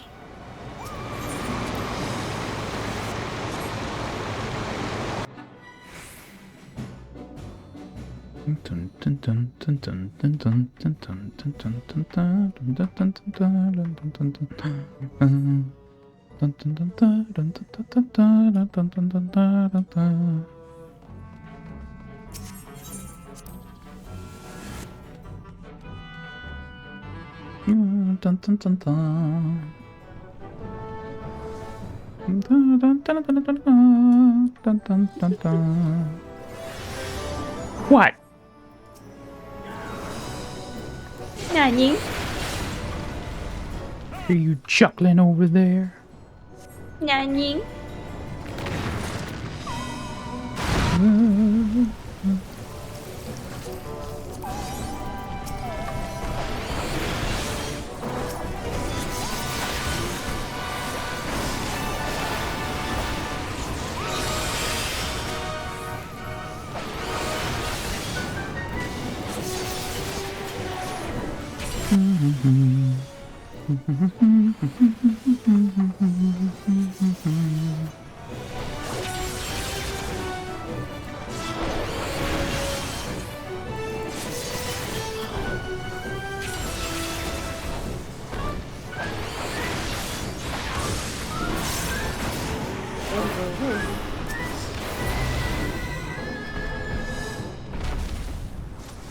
A little magma can't stop us, ribbit.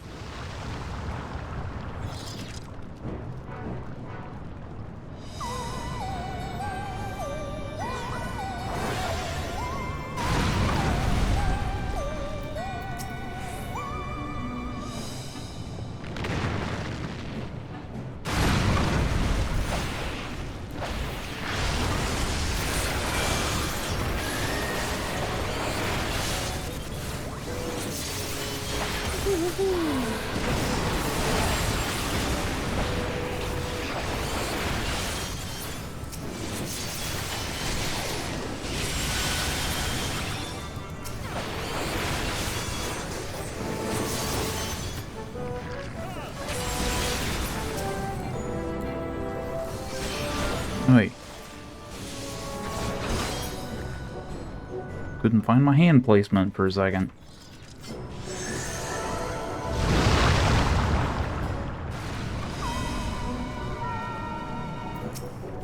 Molten foe bad.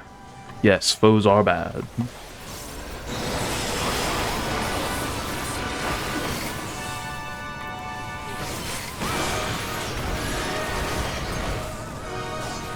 Dun dun dun dun. Dun, dun, dun, dun, dun. It will get stuck in your head forevermore.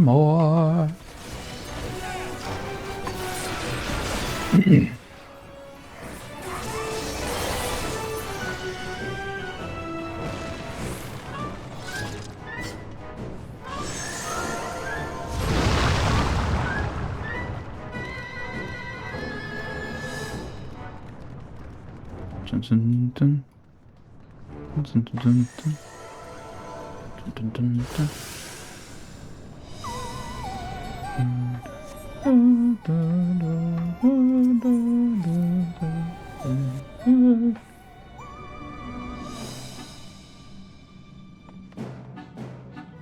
Time to bake.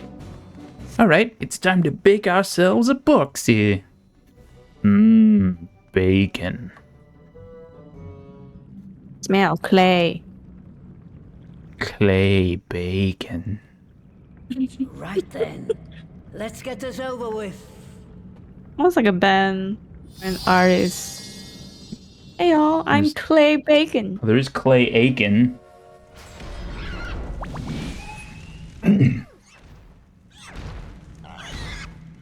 Newborns are wont to be difficult. Sure, who's in charge?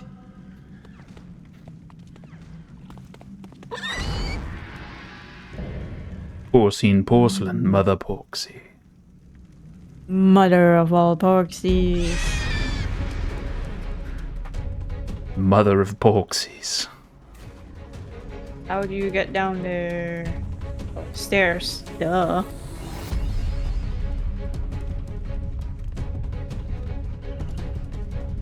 Dun, dun, dun, dun, dun, dun, dun, dun, dun. Arrow push will put you into the safe spot if you get close to her. Avoid being sucked, run from the suck.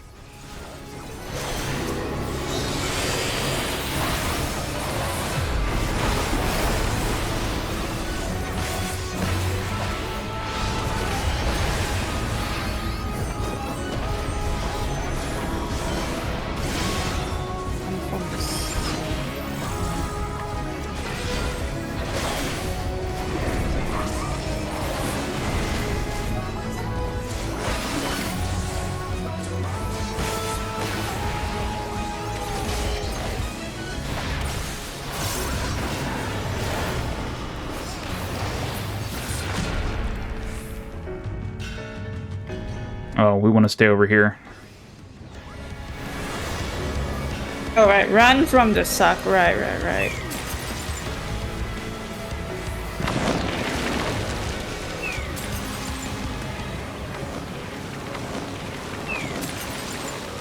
And if you move it...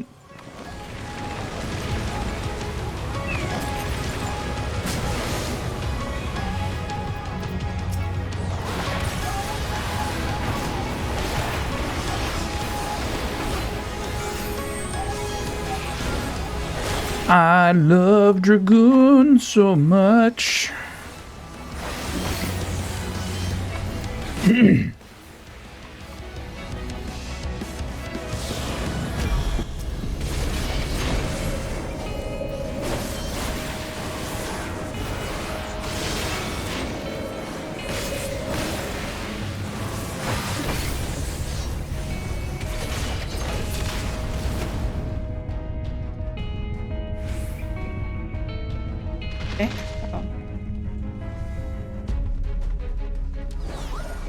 Oh, I see. It tells you where she... Okay.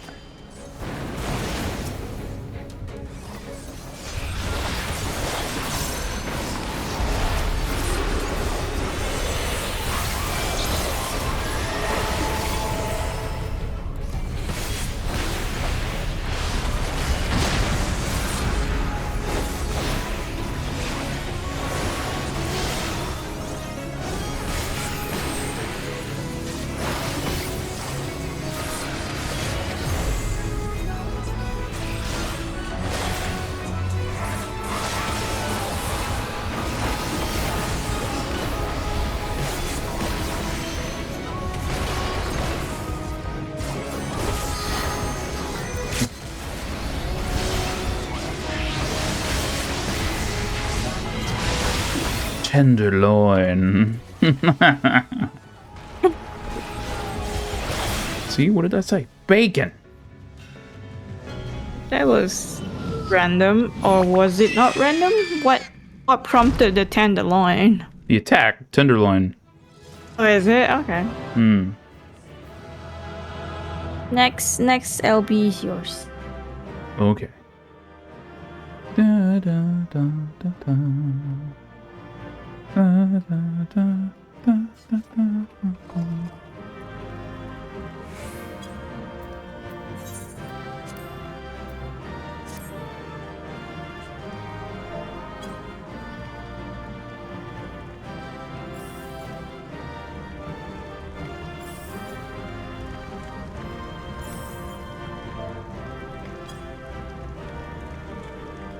I wonder if it's in poor taste to advertise the channel in party chat.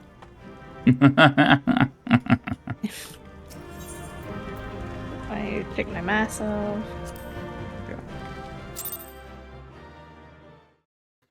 Nada for Hey, I got one. Congrats. I didn't get any.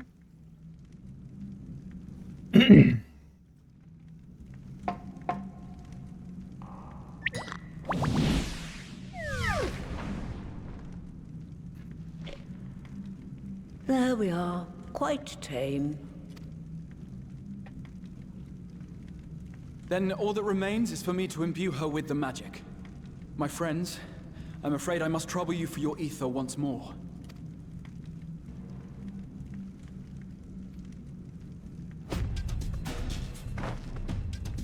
Epic music.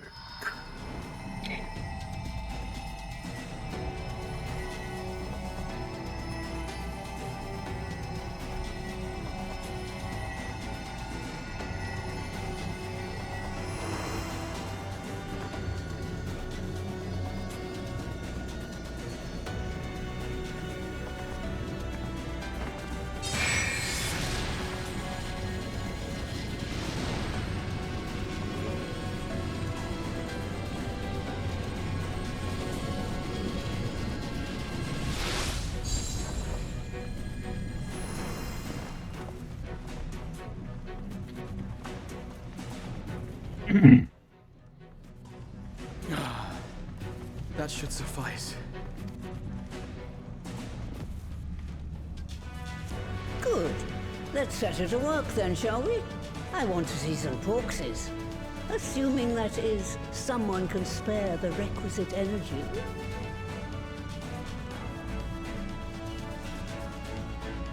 A mere drop in the ocean for the great sorceress Latoya, I dare say.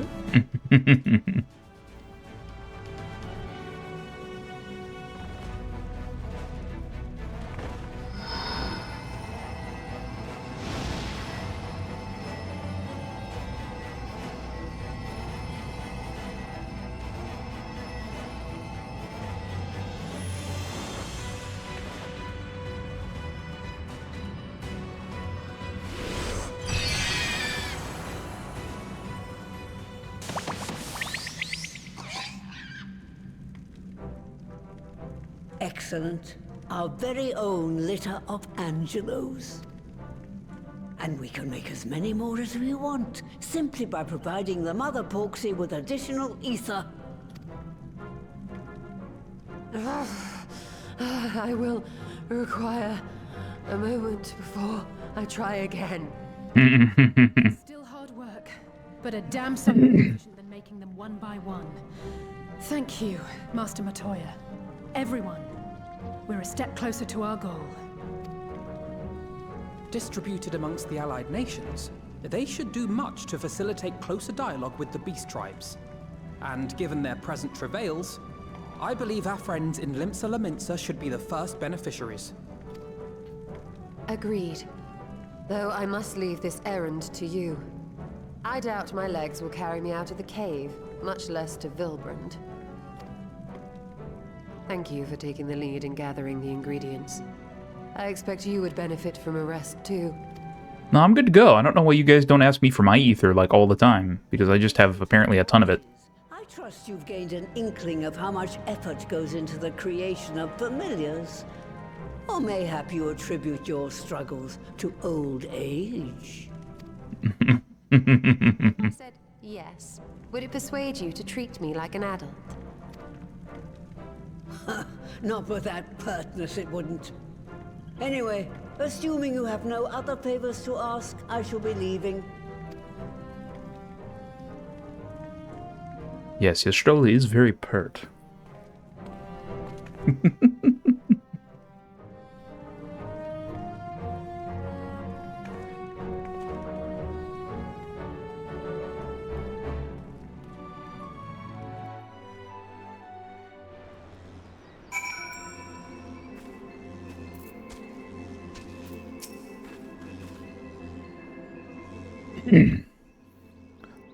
Lest you wonder, Master Matoya has returned to her cave with Stola.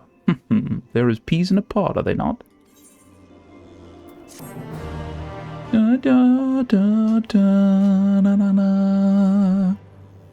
You may now enter Matoya's relic with a party of NPC avatars. To make use of this feature, open the Trust interface located under Duty in the main menu. Needs to know. What? What'd you say? No one needs to know. No one needs to know about what? How the trust works. I feel that everyone needs to know. No.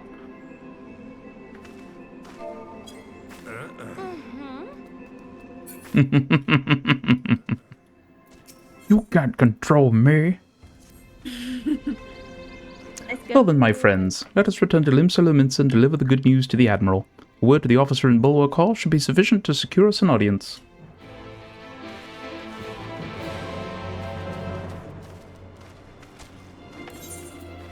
To Limsa.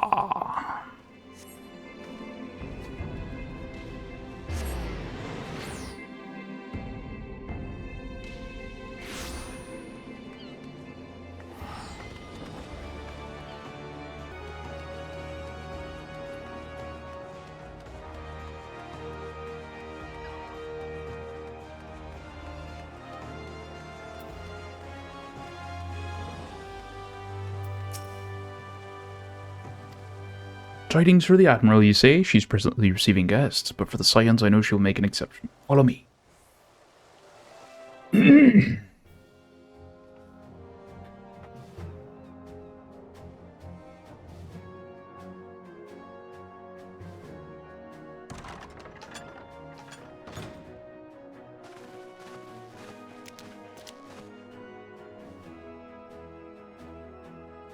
My friends, what brings you here this day?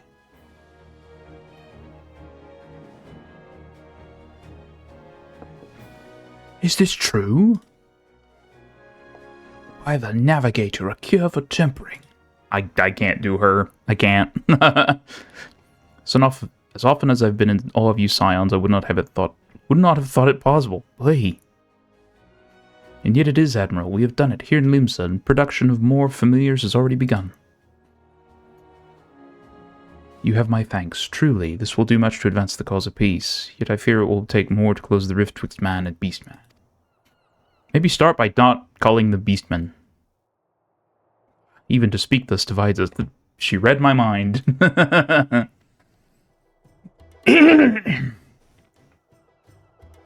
Welcome as it is, a cure will not guarantee reconciliation between our peoples. For those summoning in the tempered may serve to fuel the conflict, they are but symptoms of it. If we are to resolve the primal problem once and for all, we must address the cause. We must strive for mutual understanding and find a way to leave our bloody past behind.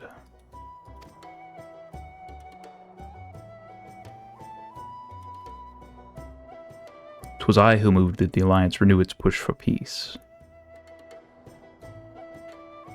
Since our ancestors came to these shores some 7 centuries past, we Laminsons have been at odds with those who share our island home. Save for a brief moment of cooperation with the kobolds, our history has been one of nigh constant territorial squabbling. Meanwhile, our struggle with the Sagan for control over the seas has only grown fiercer, a matter made worse by the thrice-damned calamity driving them to seek new spawning grounds.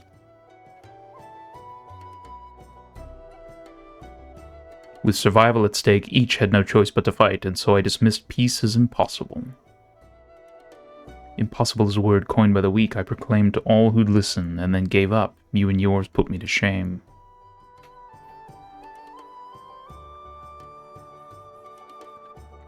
Since you led us to victory against the Black Wolf, you have achieved the impossible again and again and again. And I thought it high time that I followed suit, hence my proposal to the Alliance Council. But no sooner did I reach out to our neighbors in Vilbrand than my own people sought to thwart me. You speak of the pirates who failed to attend the meeting. Aye, acting through a friendly faction among the kobolds, we'd intended to seek an audience with a prominent patriarch. But the bloody executioners would not hear of it, and their absence sent a message to the rest. Though they are but one of the 3 pirate powers, they are the greatest, and any attempt at peace would flounder with them. Founder. No L. I am given to understand that their leader, Captain Hilfair, has been bedridden for some time with an ailment of the lungs. Correct. In his absence, his right hand leads, a man named Sicard, but recently risen to prominence among their ranks. Save for his disdain for authority, little is known about him. We've invited him to speak with us more than once, but he will not come. I have tasked the Yellow Jackets and the Rogues with uncovering his motives, but they have learned naught of any value. Leave it to us.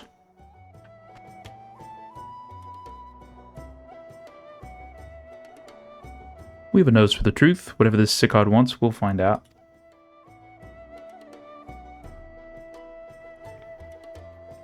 Truly, I would be much obliged. I shall look forward to hearing what you learn then. Good luck.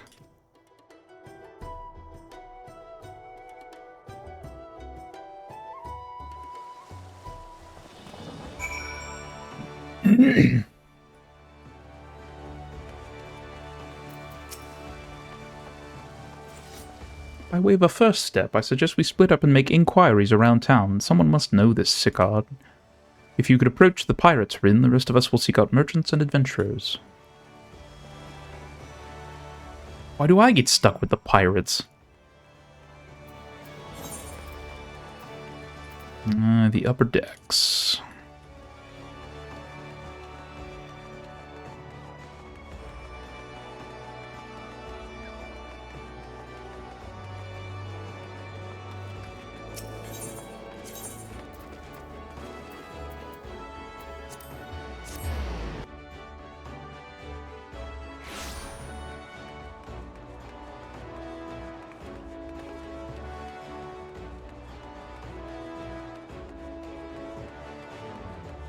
It appears we have gone our own separate ways. You went north, while I went south.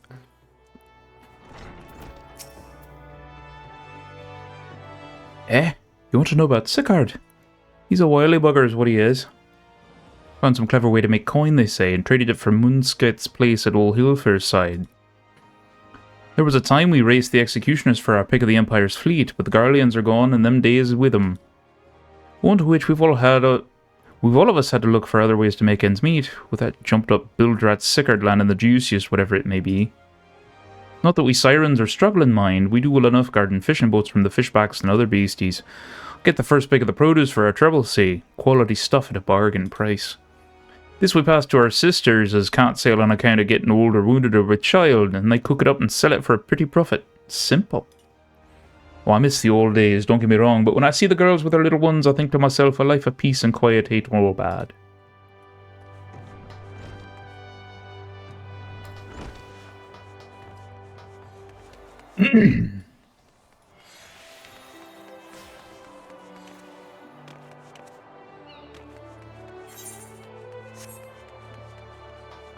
Hello, goodbye.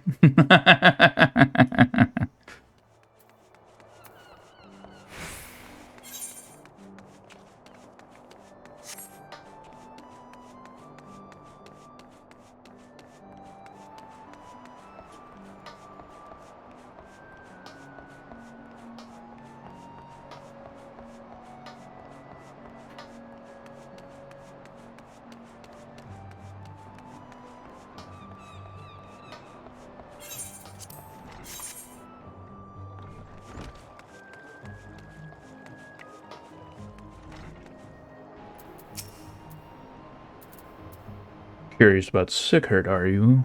As am I, my friend, as am I. Sadly, I know nothing of the man, save that the bloody executioners experienced a marked improvement in their fortunes after his promotion. Quite how he achieves this is a matter of some debate. As you know, the salacracy, that word is hard in French, permits us to attack only galleon vessels, yet these have all but vanished from the seas since the Empire turned in upon itself.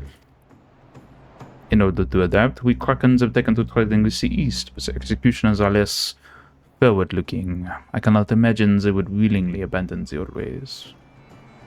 So how then, are they lining their coffers? Whatever their secret, they are not like to share it with their rivals, but mayhap you will have more luck. I didn't mean to go that thick with it either, I was kind of going for a light touch with Carvalane. Granted, he sounds absolutely nothing like that whenever he's voiced, so maybe it doesn't matter.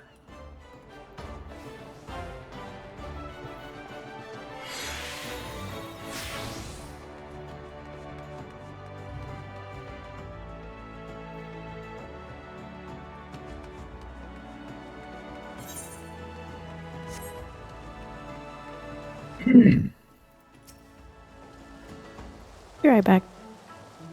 Alright. And go ahead and continue. Alright. I see everyone has returned. Now, who would like to go first?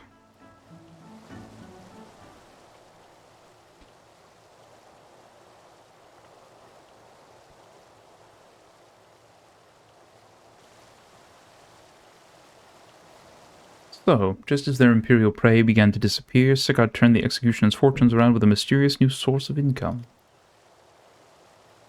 Whatever it is, it's nothing to scoff at. According to a tavern keeper I spoke to, the crew have been indulging themselves as never before, but no amount of drink seems to loosen their tongues as to how they are coming by their coin. For my part, I spoke with a reporter from the Harbour Herald. The publication has been investigating the secret of the executioner's good fortune and making little headway. Plainly, the executioners do not wish the nature of their business to be made public. And I think I may know why. In the course of making inquiries on Hawker's Alley, an interesting fact came to light. Just as the executioners began to enjoy better fortunes, the price of crystal went into sharp decline, a sudden fall in demand, I was told. Curious, I contacted Hoary Boulder, who has been watching the movements of the beast tribes, and my suspicions were proven correct. Despite ever-worsening relations between the beast tribes and the thalassocracy, neither Titan nor Leviathan have made an appearance of late, suggesting that the kobolds and Sahagin lack the means with which to summon them. Do you mean to say the executioners are divesting them of their crystals? All indications point to that conclusion, yes, though we have no hard evidence as yet. We must investigate further. Agreed, so how do we proceed? Oh, I have an idea about that. In fact, I've already taken the liberty of making certain provisions. The Admiral's Resolve.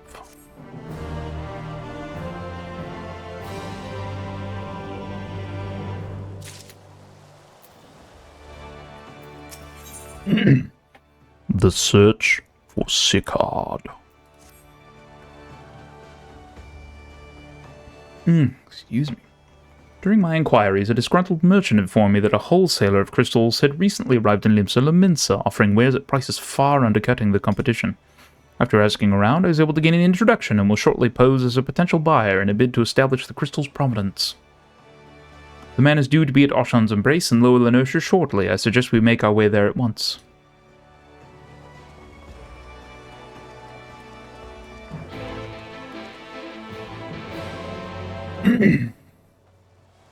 Alright, chat.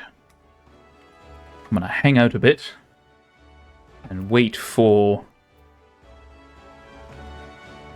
Zarga to return / Anubis.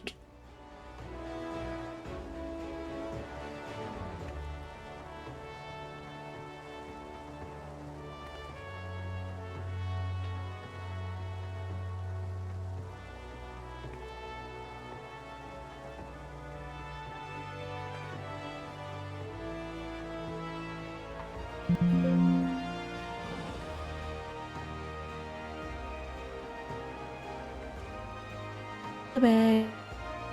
Welcome back.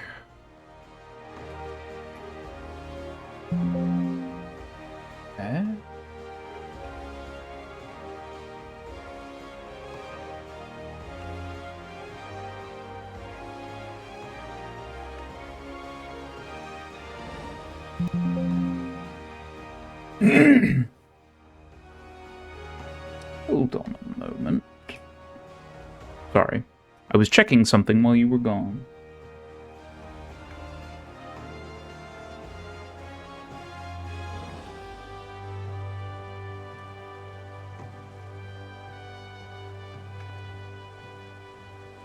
Was ist los? Give me a moment.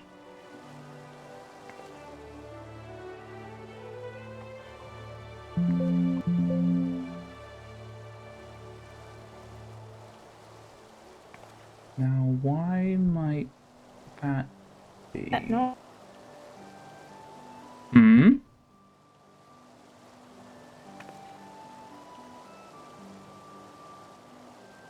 What's that noise? I'm typing find in, on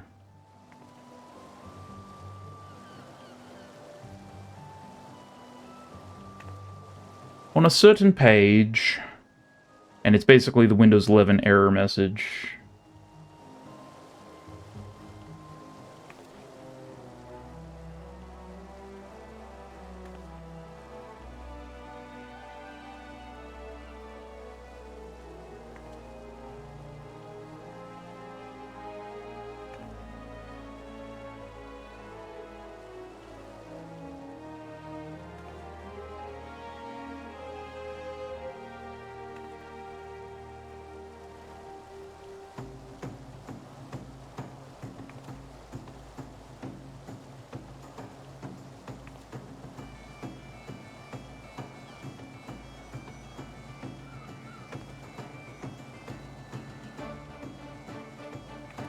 All right.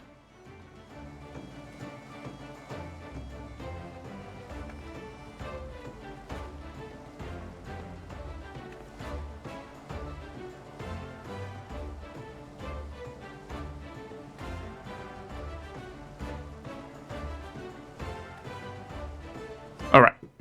Let's go.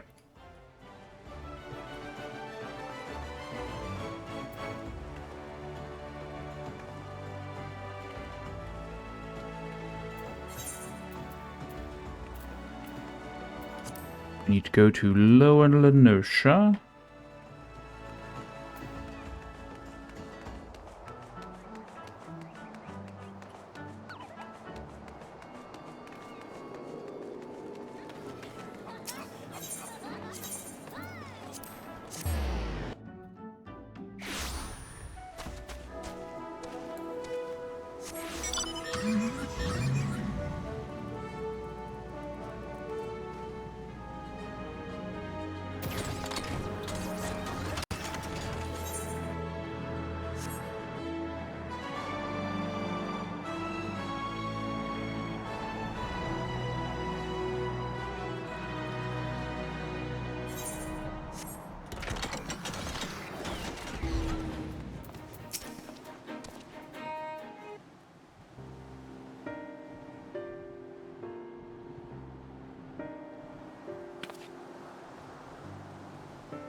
That appears to be our merchant. Wish me luck.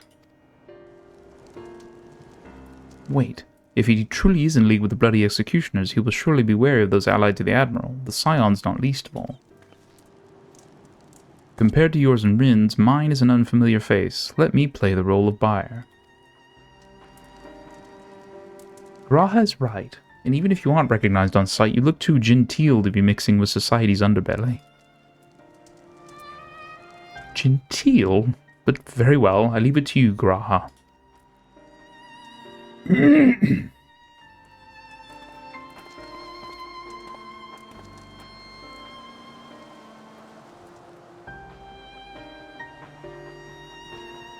Got business with me, Catboy? You're the crystal wholesaler? I am, but you're no merchant, so what you want are crystals for?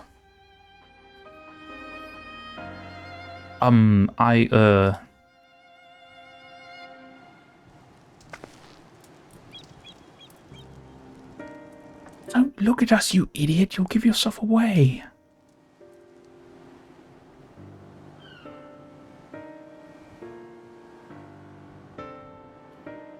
Oh, I see. You're a weaponsmith, am I right? You need crystals to make staffs like that fine specimen you got there.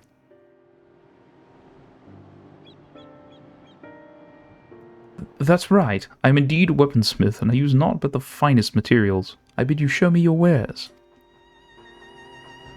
Well, we don't invite just anybody into our storehouses. Takes time to establish trust, you understand. Look, I have a large and urgent commission. If the quality is satisfactory, I will not quibble over the price. Alright, it's plain that's no ordinary crystal adorning your staff, so I'll make an exception. Come with me.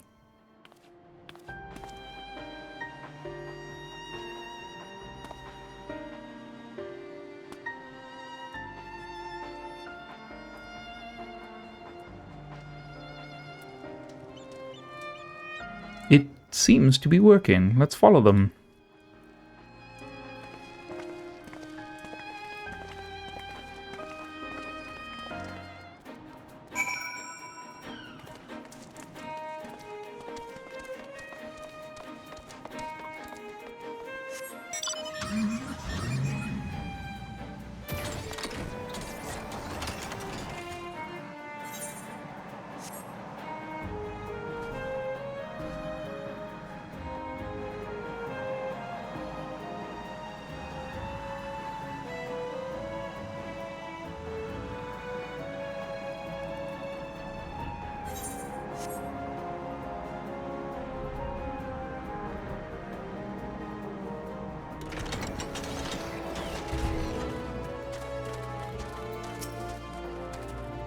They went into that tunnel, quietly now.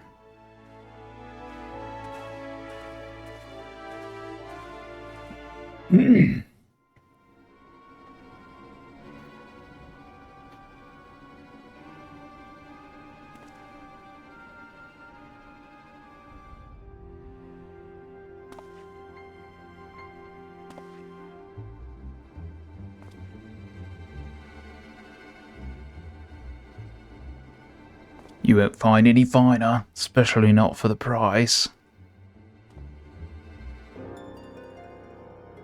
Indeed, I would expect to pay more than double for such quality. How could they possibly be so cheap? There's nothing unlawful about them, if that's your worry. They're from a Gomorrah, if you take my meaning. Stuff's as pure as it gets. You won't be disappointed. So how much do you want?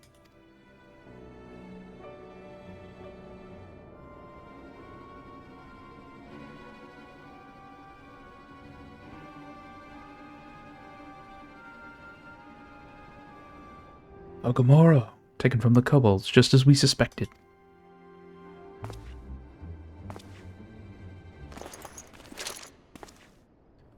That's enough. Shut your gobs and turn around, slowly.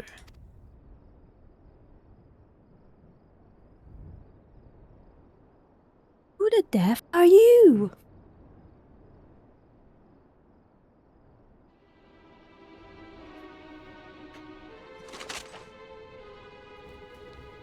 I'm Sickard, acting captain of the Bloody Executioners.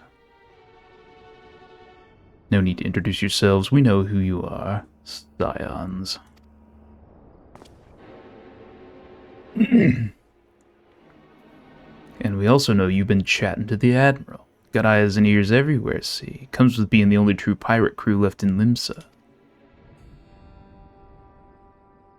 So we've established you ain't here to buy crystals. The question is, what are you here for? You are bold to reveal yourself to us without knowing our objective, but that would explain your swift rise to power. You have spoken plain, and so I shall return the favor. We came here to learn why the Bloody Executioners oppose the Admiral's will. And we have our answer. Should Limsa Lominsa make peace with the kobolds, you would lose the source of your newfound wealth.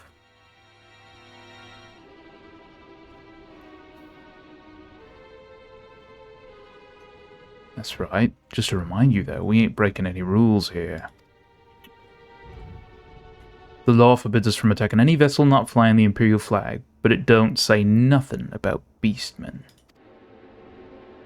Only reason we keep our operation nice and quiet is because we don't want no one taking our business. Wait, just listen to the end, will you? For what it's worth, I have the highest respect for you and yours. Her especially. While the Maelstrom were worrying about dirtying their fancy red clobber, you lot stormed Ugamaro and battered Bleeding Titan himself. Raised a mug to you when I heard the news. And now we're following in your footsteps, making sure the beastmen never summon their stinking gods again. Practically your successors, we are. When there were still Imperial ships about, we did our bit for Limsa and went after him, but with the Garleans gone, there's no one left to ply our trade on except the beastmen, so let us have that, eh? It's only fair. Contentious though some may find your views, it is true that you have broken no laws. That being so, I see no reason why you should not state your case directly to the Admiral's face, unless the acting captain of the only true pirate crew left in Limsa Lominsa has some other cause to hide in a cave. Well said indeed.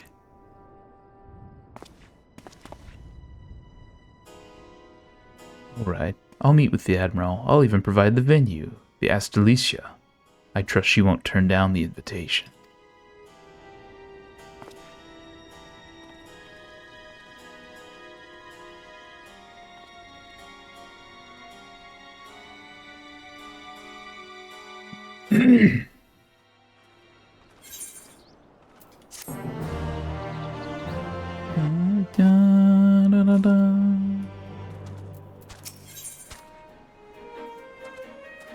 On rough seas.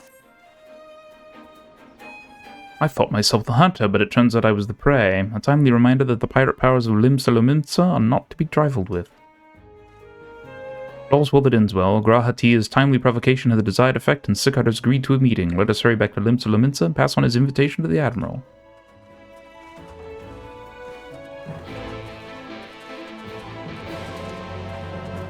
Alright. Give me a moment. I need to go take a potty break. I will be gone but a couple minutes.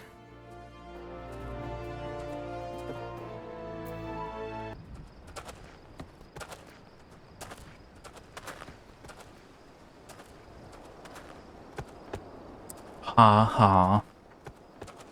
Ha ha. Ha ha. Ooh.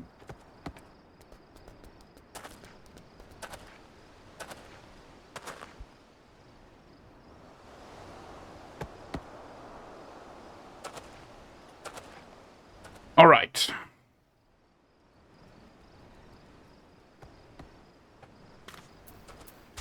We need to go back to Limsa.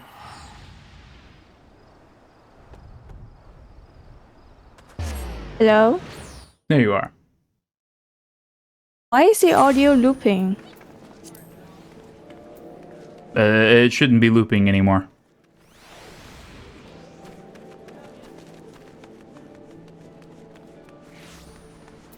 Hi.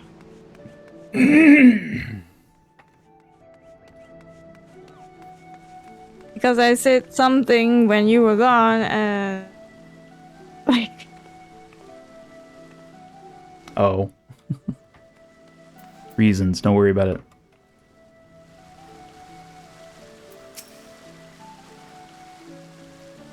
Rin, your companions have already reported to the command room. Will you be joining them?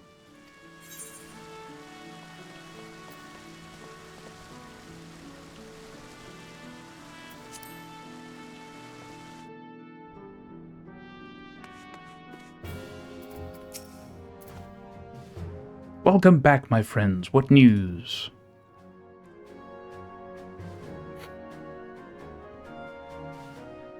So they've been stealing crystals from the kobolds. My thanks for solving the mystery and securing a meeting besides. Suffice to say, I accept Sicard's invitation, and I would have you join me as my guests. The future of Limsa hangs upon the outcome of this meeting, and I would have the Scions present to bear witness.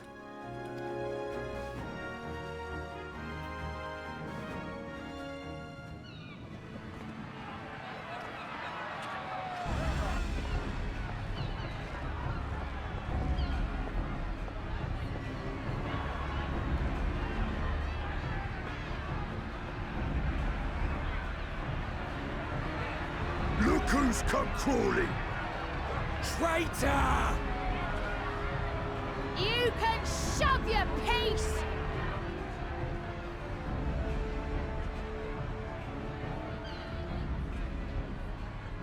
Welcome aboard, Admiral. I'll wager you don't remember me. Sicard, acting captain of the bloody executioners, at your service. 'Twas kind of you to invite us. Now, if Captain Hillfear has a message for me, I bid you speak it. We have just the one demand. That you forget this bilge about making peace with the Beastmen. Ours is a nation of pirates. Always has been, always will be. Deny us our right to plunder, and you deny who we are. Too bloody right! Pirates till we die! What we want, we take!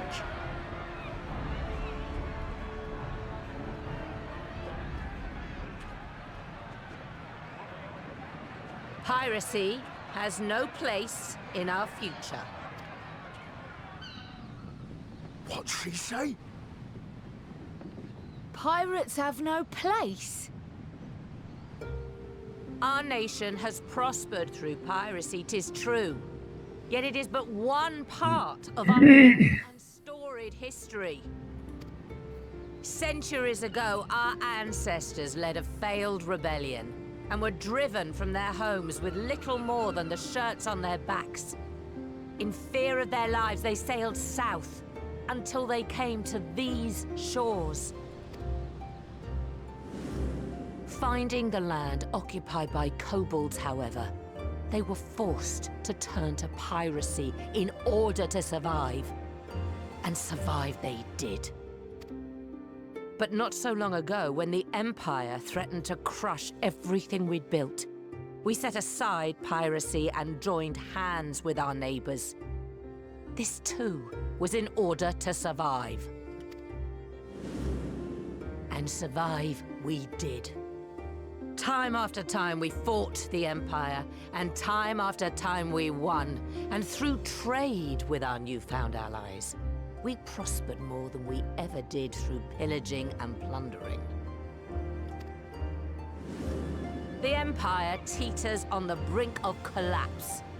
Ere long, provinces like Wurlid and Bosnia and many others will regain their freedom. When they do, our matchless fleet will lead the world in a new golden age of commerce. The tides favor us, and the ocean beckons with her vast bounty. But if we cling to the old ways, this great ship we call Limsa will trade the boundless seas for a lagoon. Shall we scorn the world's wealth for a plundered pittance then? Or shall we embrace change and thrive, like our ancestors before us? The choice is yours. But if we are to prosper in the coming age, The whole of Vilbrand must become our ship. And a kobold and Sahagin our crewmates. Insert nautical metaphor here. Rousing words. Might even be some truth in them. But pirating's all we've ever known. And we ain't about to give it up just 'cause you say so.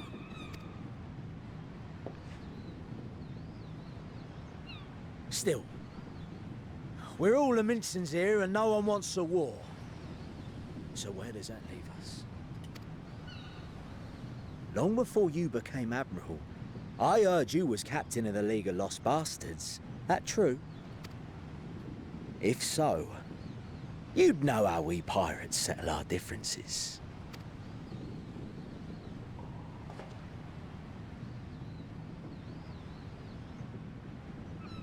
A duel.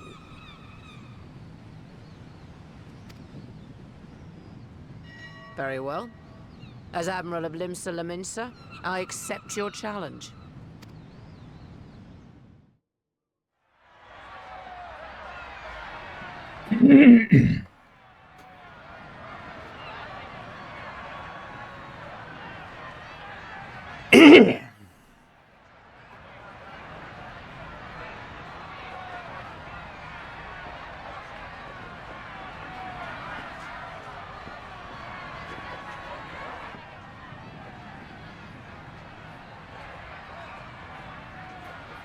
A duel at 10 paces.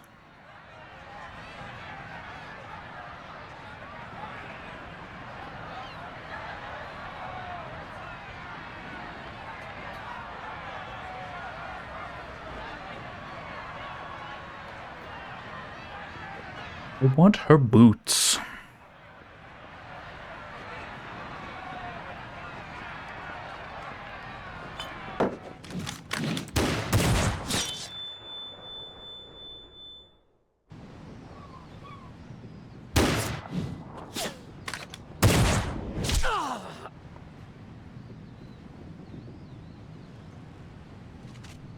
This ain't over! Not till one of us is dead! Finish the job! Or I will!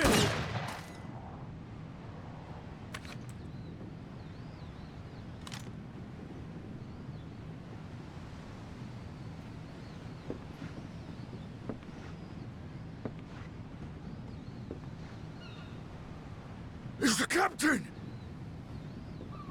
Captain Elfair! Ye fool! 'Twas over afore it began. Yup. Captain! Seems the whelps have been yapping while their master was abed.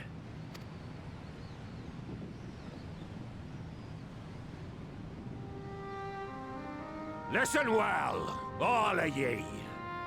Since the signing of the Galadian Accord, we all of us have been part of the same crew. The crew of the good ship Limsa Laminsa. At the helm of that ship is the Admiral. And 'tis she who decides where we sail. Was I not clear on that point? Or did you forget whose deck you stand on? Nay? Then what in the seven hells are you playing at? Well spoken, sir. No, Captain. If we ain't pirates, what are we? We're people. You're bloody idiots is what ye are. Idiots with your own lives ahead of ye. Ye can do anything ye want. Be anything ye want. We're pirates, aye. And we pirates love our loot. But that ain't our first love. Our first love is the sea. The sea! And what she brings us. Freedom! So hold fast to that. Let the brine-crusted husk that stands before you now be the last of them as knew naught save out of steel. And make of yourselves a new breed of pirate!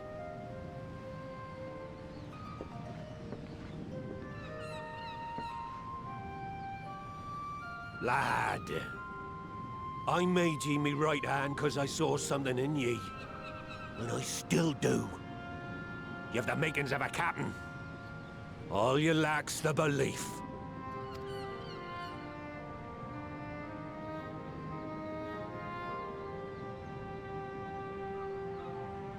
Well now, it seems we're of one mind after all. Apologies for the misunderstanding, Admiral. We're with ye, wherever ye be headed. You have my thanks, Hilfir.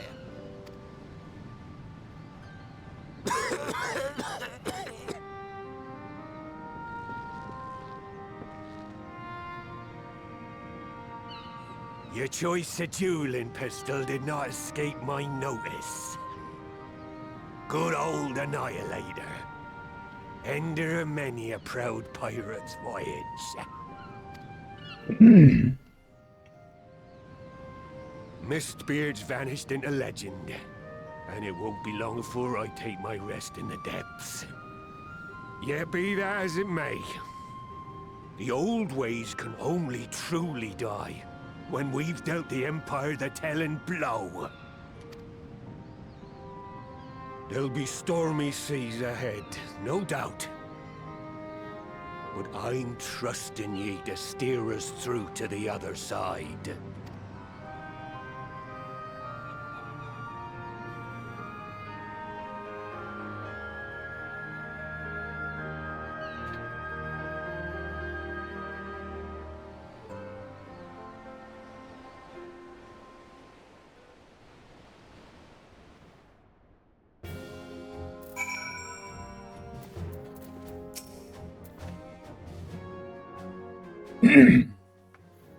Though I had anticipated a duel, I did not foresee that Hilfir would intervene. But full glad am I that he did. 'Twould have been a shame to kill the boy. Instead, the whelp has learned a valuable lesson, and we have made peace amongst ourselves. All that remains is to do likewise with our neighbors.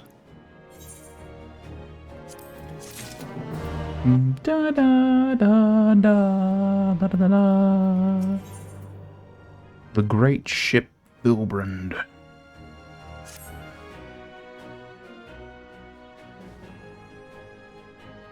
Now, I need hardly tell you, but any attempt to negotiate with the tribes is doomed to fail unless their minds can first be wrested from the grip of their gods.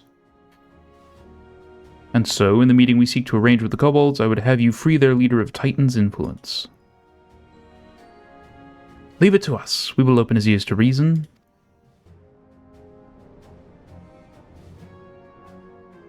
You have my thanks. Ere we proceed, there is something you should know.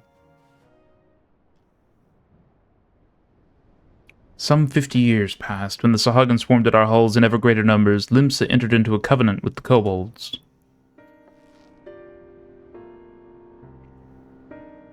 To men shall go the bounty of the sea, to kobolds shall go the bounty of the land, an ostensibly equitable arrangement conspicuously lacking in detail. Aye, inadvertently or not, the wording was ambiguous, and we took advantage of it, moving in to claim the northern reaches of Lenosha, which the kobolds believed theirs. Bloodshed followed, then bloodshed to answer the bloodshed, and on it went till every ilm of Vilbrand bore the stain of our conflict. This is not history, you understand. It is the present, fresh and raw, and with their kindred's blood yet on our hands, we will struggle to regain the kobolds' trust even should we cure their tempered. Admiral, you speak of obstacles we are like to encounter at the meeting, but as things stand, I see no reason why the kobolds would agree to a meeting in the first place. And so we must provide a reason. I will restore their stolen crystals to them and personally deliver the cargo along with my apologies. Right, they would welcome us into their midst, not to speak of peace, but to have you at their mercy. Aye, and given the wealth of crystals we will bring, I'll wager they will attempt to summon Titan there and then. Meaning a high priest would need to be present, to whom we could administer the cure. Precisely, he's the fish I would catch, but he will not be alone. Nay, he will have guards on hand, and they will lay down their lives to protect him. Yet a single death on the Kobold side would jeopardize our chance at peace, and there my venture founders. Yet it need not. What if we were to employ the Conqueror's Chain? Though we would still have to weaken the Kobolds, it would allow us to subdue them without inflicting lasting harm. The artifact Mistbreed used to take goods and not life. Aye, that would serve. Well done, Marshal.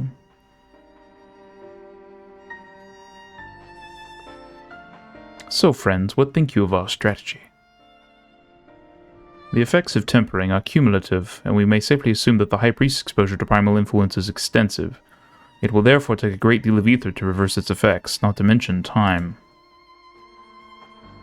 Time during which Alisaie would be defenseless. Even should we all look to her protection, I'm not convinced we could keep an entire army of kobolds at bay. Well, I'm happy to take that risk. It's not as if we have any other choice. Besides, it's what Tesleen would do, and had I not followed her example, we wouldn't even have a cure for tempering, much less a chance to bring peace to Vilbrand. So I'm going to cure that priest, or die trying. I believe in you, Alisaie. And I believe in you too, you and everyone. I know you'll keep me safe. It is settled then. See to your preparations and make for Camp Overlook. We will join you there anon.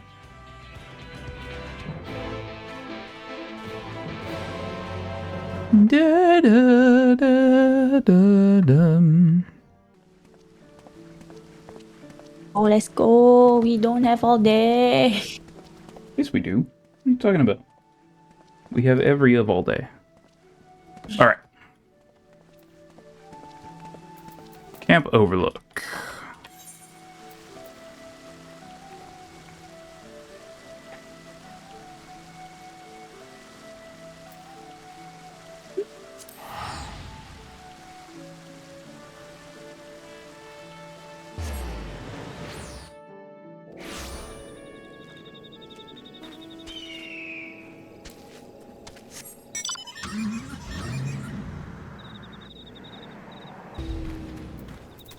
You do need to cover that. I didn't know it was right there, so... Alphino wasn't lying when he said I'd be defenseless, so I'm counting on you all to give me the time I need. Our sole purpose will be to keep you out of harm's way, so leave that to us, and focus on your own task. Indeed, and should you want for ether, you need only say the word.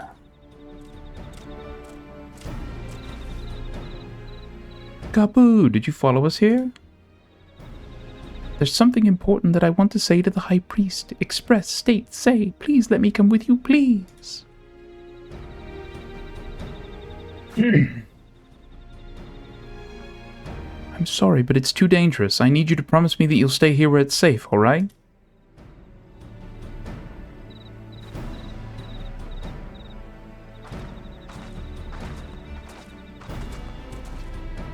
My apologies for the wait. It took time, but we have secured our audience. All unfolded as expected. At the mention of my returning their crystals in person, the kobolds suddenly remembered how keen they were to be reconciled. And so, in the glorious spirit of cooperation, we are to be received by Patriarch Zada of the Second Order, who awaits our pleasure in the navel. If you are ready, let us proceed to the Ugamaro mines at once.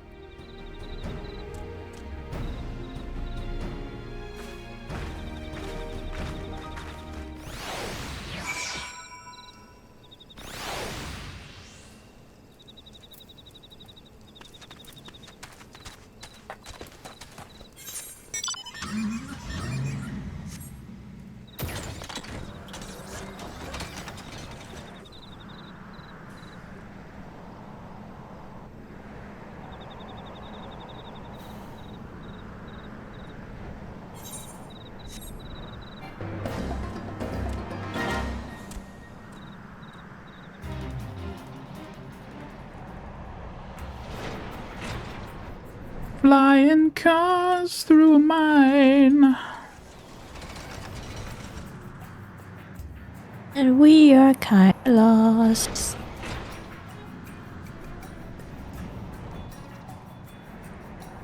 Whoop. Not lost. This place is just annoying. I know. Oh, we gotta disband the party. Indeed.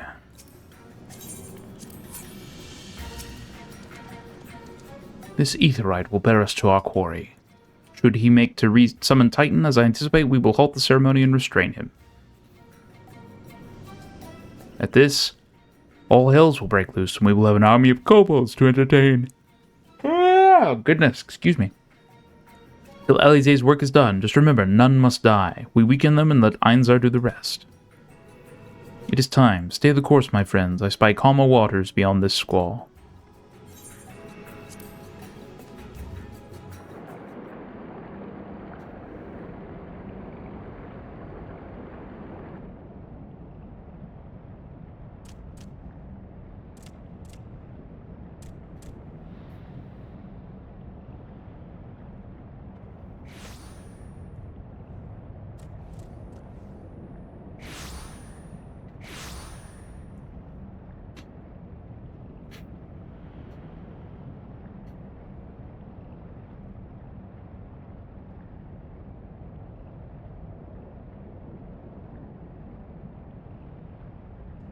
Greetings, Patriarch. I am Merlwib Blufisvin, Admiral of Limsa Laminsa. I come before you to offer my sincerest apologies for the many wrongs committed by my people against you and yours.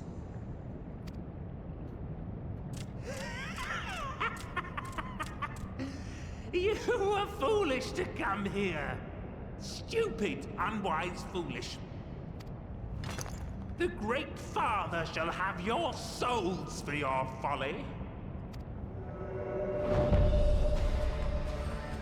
Aye, just as we thought.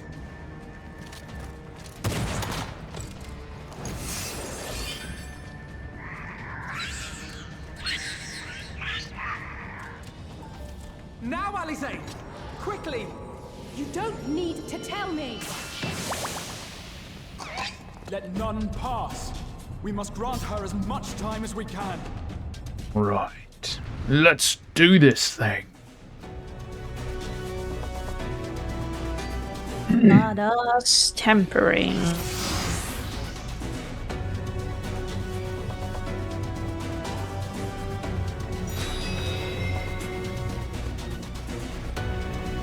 The girl seeks to harm the Patriarch with vile magics. Kill her, slaughter, slay, kill!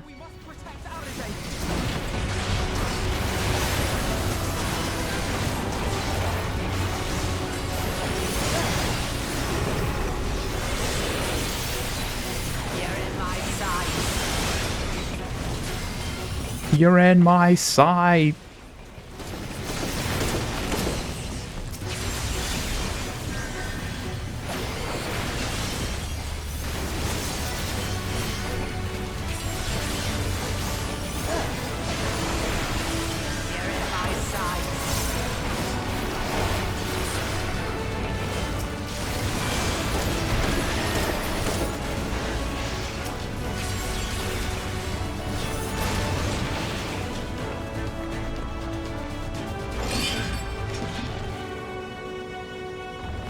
Dun, dun, dun, dun, dun, dun, dun.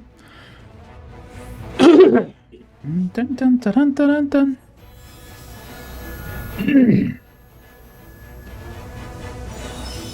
Only 75. With 25% off.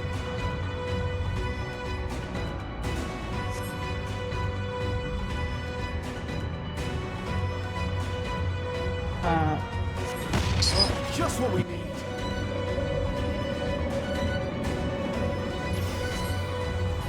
You're not alone.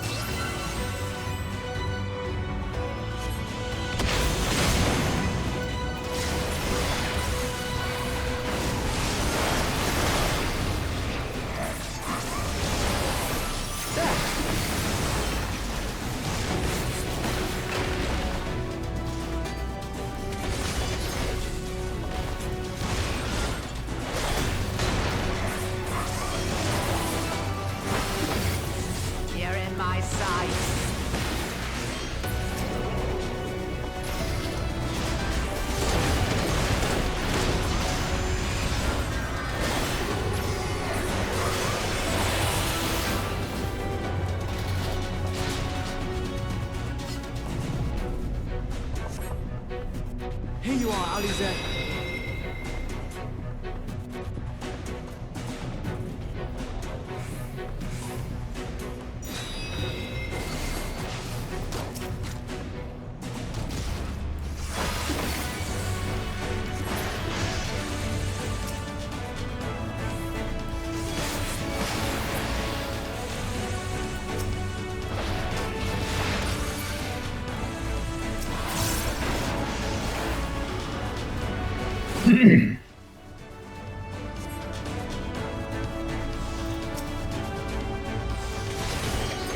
More!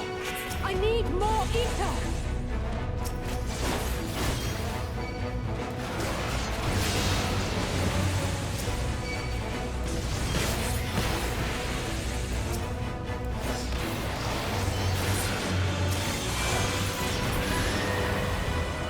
Just a little more!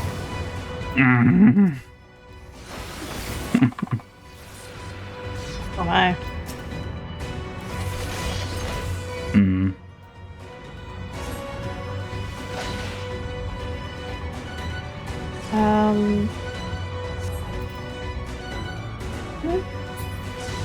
Oh, okay. I was gonna say, if they don't take too much damage, it means there's about to be a scripted thing happens.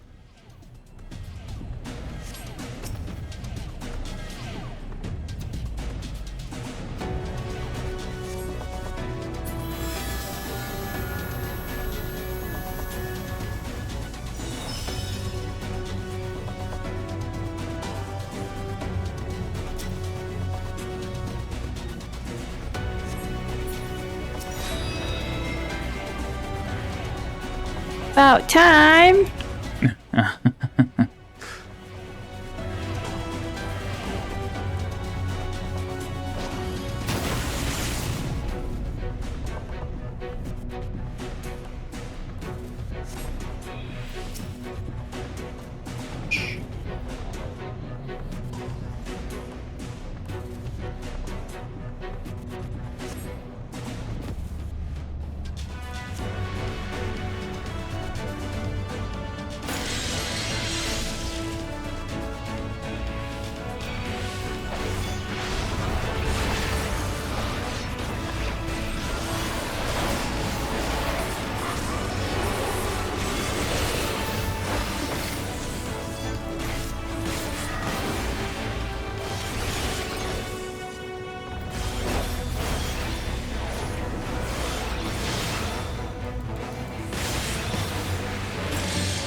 Let's go!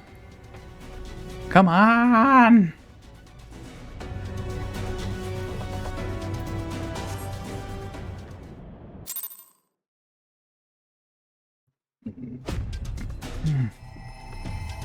Yes, this will do. Here I go.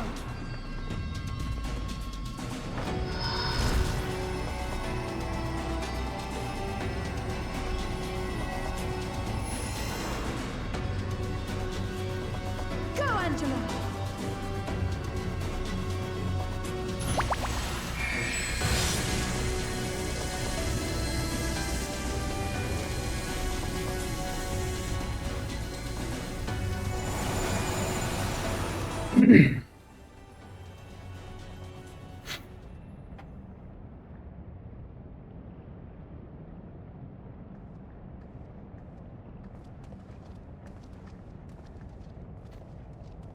Did it work? We'll find out, won't we, Alfie? What?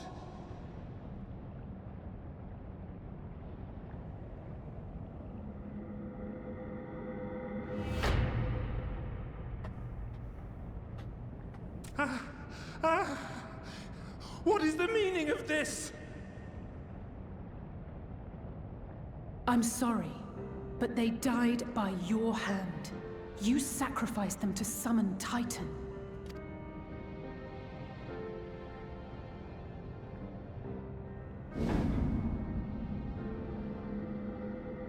And now you gotta live with what you done. No, no, no, no! Why? Why would I do such a thing?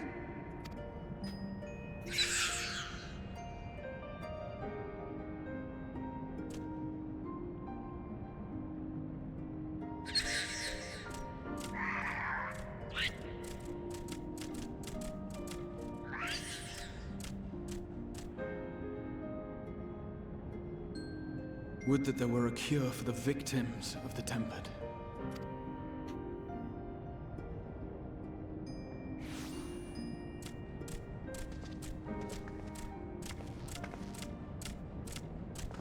Gabu! What are you doing here?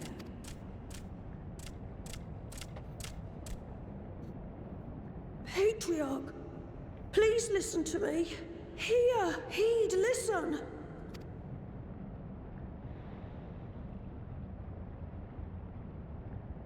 The Great Father we have been summoning is false. He only hurts us and those we love. For a long time, his voice filled my mind.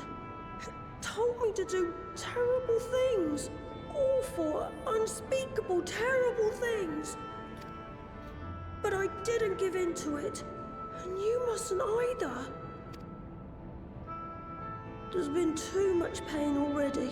So please, end the suffering.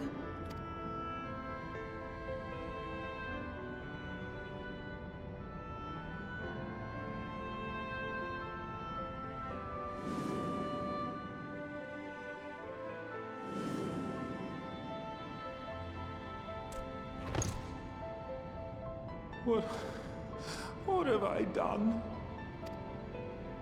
We share this child's desire, Patriarch. An end to summoning, for it spells naught but misery for both our peoples.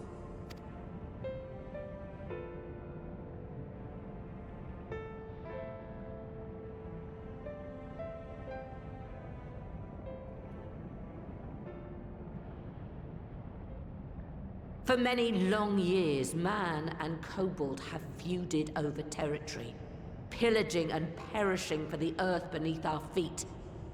It may be said that we fought to survive, but what we have sown in blood, we have reaped in suffering, and it cannot go on. I would see us set aside the past and work together for peace.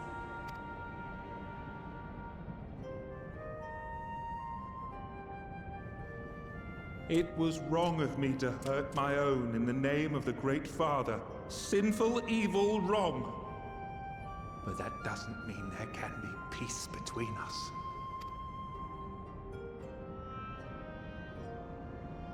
Men cannot be trusted. The bounty of the land was to be ours, and yours the bounty of the sea. But you broke the pact. Violated, breached, broke. Unready as we were, what choice had we but to call upon the divine to rid ourselves of your tyranny? None, and I do not blame you for it. In violation of the spirit, if not the letter of the pact, we took your lands for our own. The fault lies wholly with us. On behalf of all Laminsons, I offer you my humblest apology. I pray you'll find it in your heart to accept it.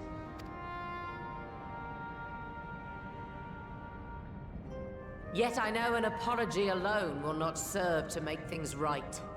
So, we will revise the pact to leave no room for doubt. And any who violate it shall face justice, swift and certain. No, we won't be fooled. Not again. Please, hear me to the end. Fleeting though it was, there was a time when man and kobold abided together in harmony, in cooperation. In those days, your people shared the secrets of smelting. Knowledge which allowed Limsa Lominsa to thrive. Much of what we have, we owe to the kobolds.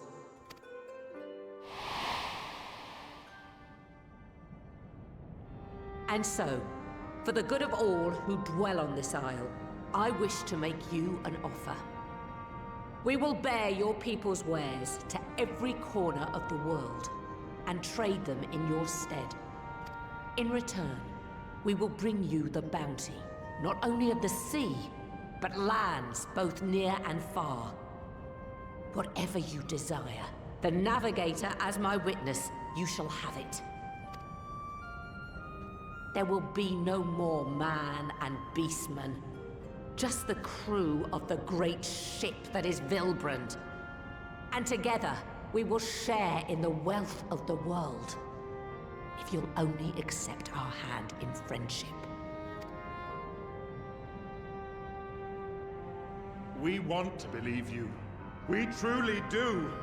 But we believed you before and you betrayed us. Fooled, deceived, betrayed us. There are bad men, it's true. But there are also good ones. And the ones before you are the best of them. They were always kind to me. Caring, nice, kind, and I trust them with my life.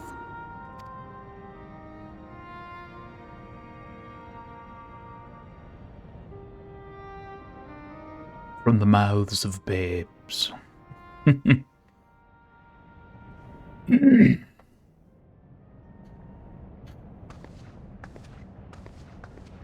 Before I became Admiral, I was a pirate. I stole, I fought, I stained the sea red with blood. Such is my past, and I dare not forget it, however much I might want to.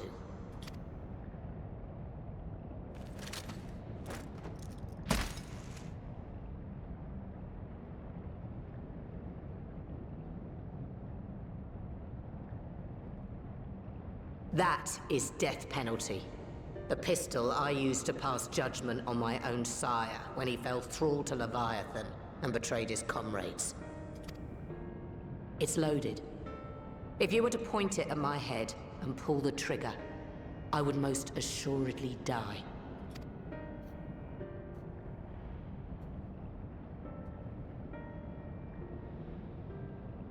Though it isn't much, my life is the single most valuable thing I possess.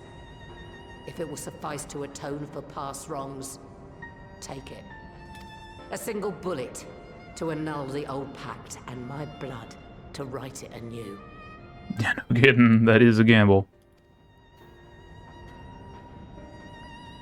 What comes after, I entrust to this man, my second in command. I know that he will do his utmost for the happiness of all who call Vilbrand home.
I do not trust you.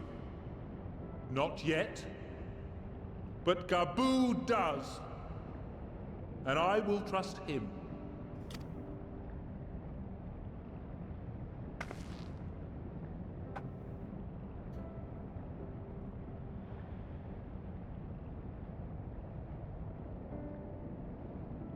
We want you to know that we respect your faith.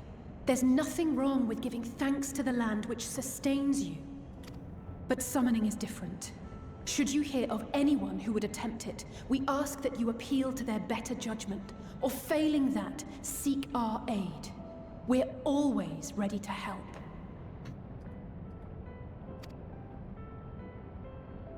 Many and more of my brethren are yet enthralled to the Great Father, just as I was. If you could free them too, I would be grateful. Appreciative, thankful, grateful.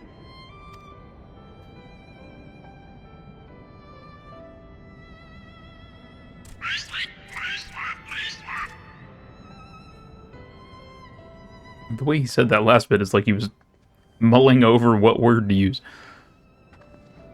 Tis we who should be grateful, Patriarch. I thank you for affording us this chance.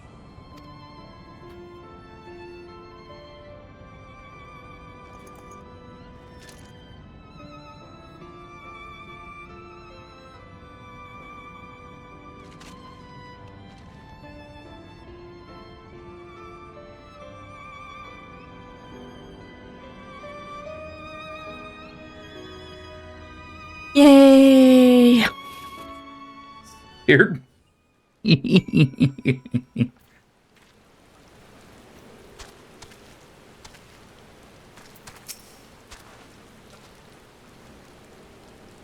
would seem we have found a way forward with the kobolds. Next, we will help the Second Order to free their tempered brethren from thraldom.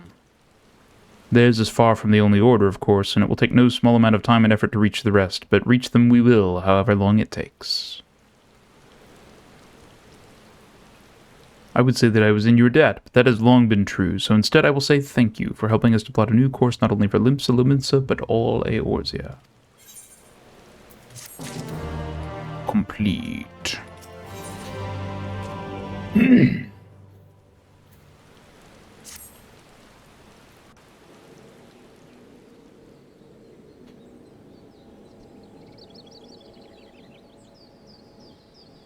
Right.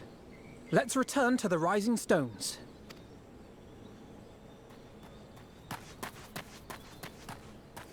Admiral, something strange is afoot at the floating city. Breathe, man. What is it? I think it's best you see for yourself. Please, come with me.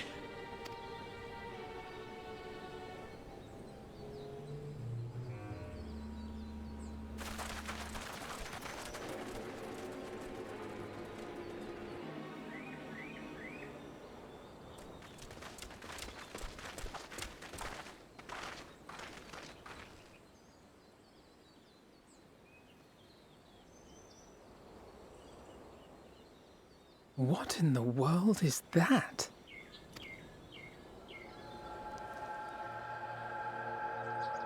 Start of Endwalker. Not quite yet, but we're getting there. You can see it too, then? I feared I was losing. I know, but wording I was it. patrolling as usual, and the next it was just there.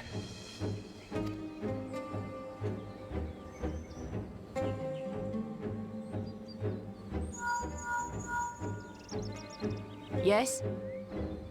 This is she. I am. I'm looking at it. What? Understood. Send the Elder Seedseer my regards.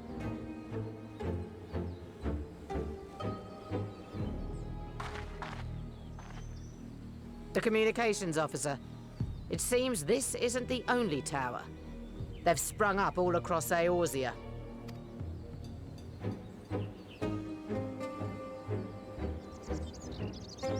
Nothing more is known, only that they appear to be of Garlean construction. Our allies on the Alamegan front are on highest alert. Forgive my directness, but would you join them? They may well need the help. Of course, Admiral. We shall make all haste. My thanks. I will return to Limsa to weigh our response.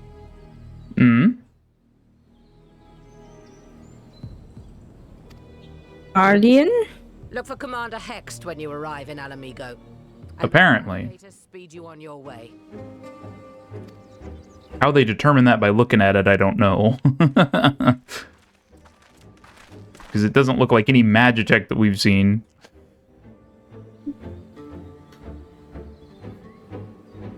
Looks more bio and More biological. Yeah, like that was what I thought when I first saw it too. I don't understand this. Only that it's Garlean in construction. I'm like, eh? How do you look at that and go, yes, that is a Garlean thing?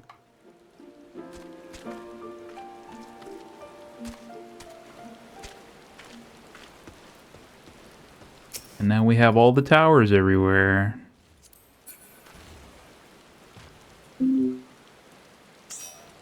party.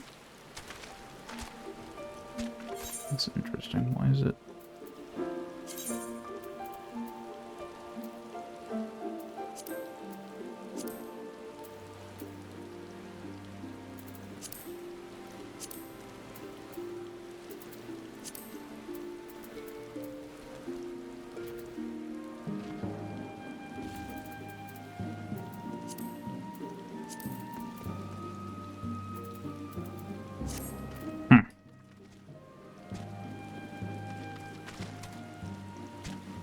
Al amigo, we go. For some reason, it's not displaying. Yeah, we'll get there. Just give me a second. Why is it not displaying? So I have it set so that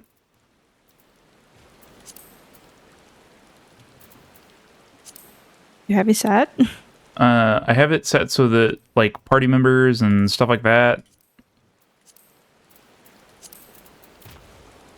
are supposed to display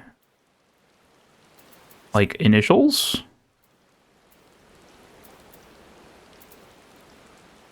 But for some reason in the party, it's not showing as... They're not showing as initials, which means the names are visible, which isn't a big deal. Just I had everything set so that the party chat or the party wouldn't do that. No, and I am AN now. Yet in front of me, but not over here. Well, where? The party window, top left corner. Oh. It's supposed to do that for that too. Oh, I see.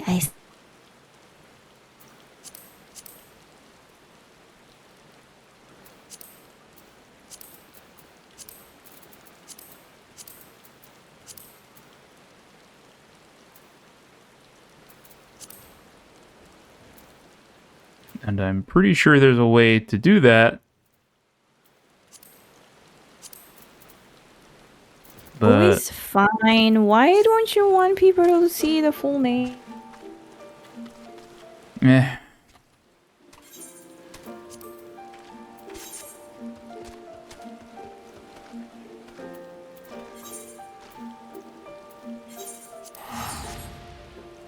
To al amigo!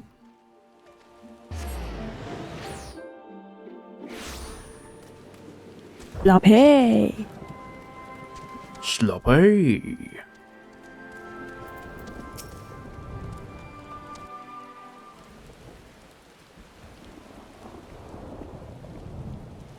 Thank you for coming so soon.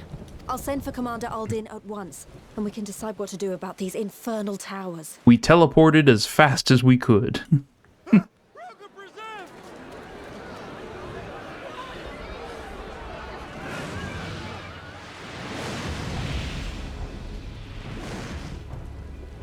It can't be.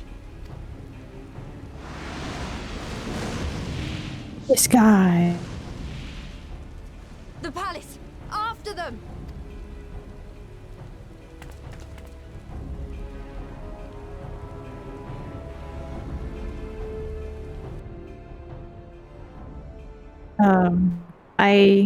I beer brand. You're here. Good.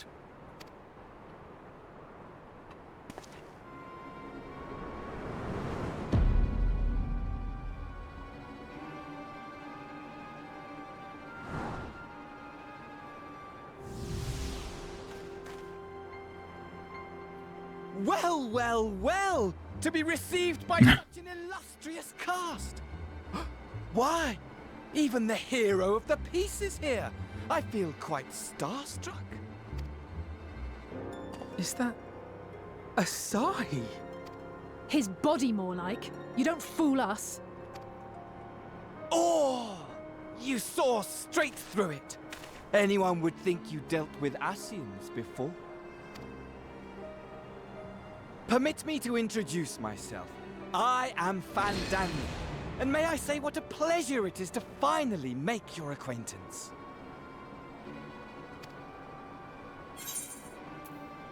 What do you want? My, straight to business is it? Suit yourself. It is my intention to recreate the final days. To which end I have distributed a collection of rather ingenious devices, or towers, which will, in time, give rise to the grandest of spectacles. The final days? But it was the Asians who labored to prevent them. You're quite right, though I would expect no less from one responsible for eliminating my unsundered colleagues. Honestly, the three of them were obsessed with restoring the one true world. As a sovereign individual, however, I never had much interest in such things. I mean, why bother when you're just another sundered minion? Admittedly, Elidibus was not convinced by that argument, but thanks to you, I'm finally free of his incessant nagging. Free to use my powers as I see fit, to fulfill my heart's desire.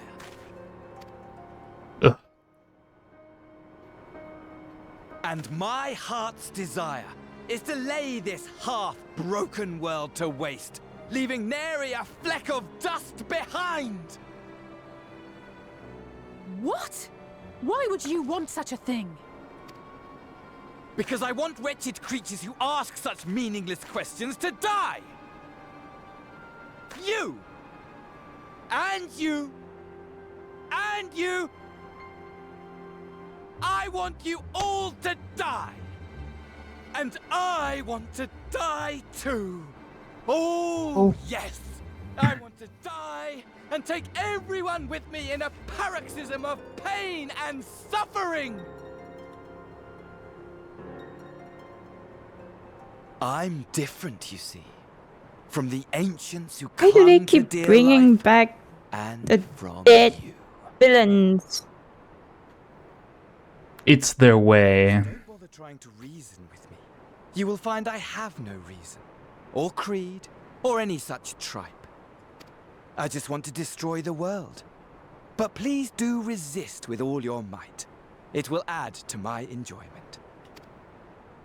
Now then, ladies and gentlemen, keep your eyes peeled, for the curtains have risen on the spectacle to end all spectacles. We, the Telophoroi, shall be your performers, and this very star our stage.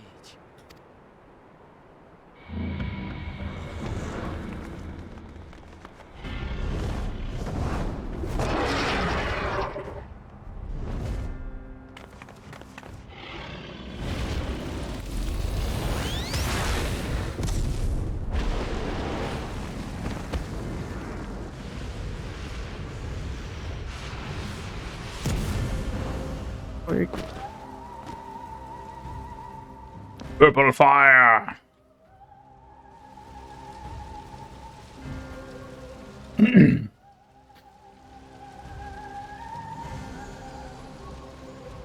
Run into the flame.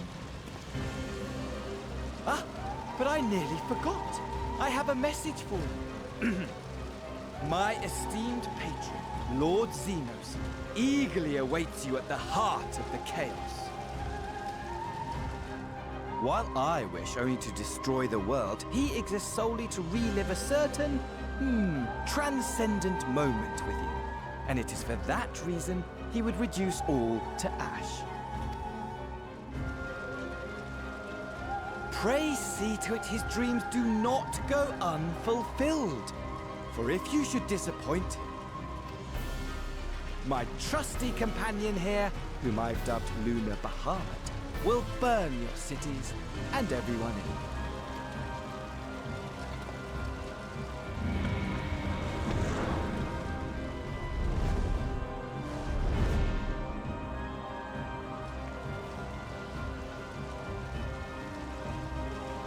Everyone out! My men will tend to the blaze.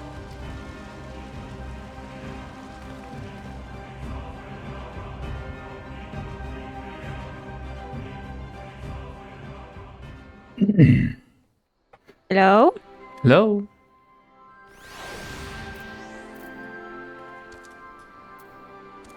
Sometimes voice is not coming true. I don't know what is it.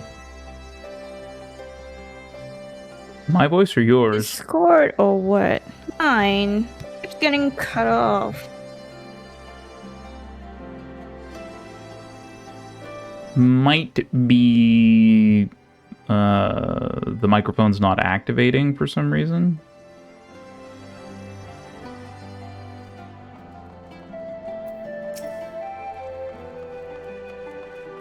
Thank goodness everyone's safe. We've managed to put out the fire, though not quickly enough to save the garden. Ah, who cares about the garden, Lise? Ralban, can I leave it to you to send word to the Alliance? I'm going to take a unit and investigate the tower. We need to find out what it's for. We'll go with you. No, you won't. You'll rest. From what Merva tells me, you'll do some time off duty.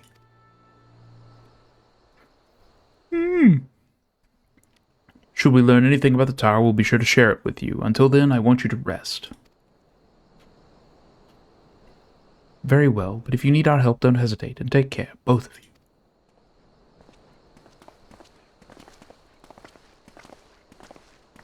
Back to Mordona we go. 2 more donuts.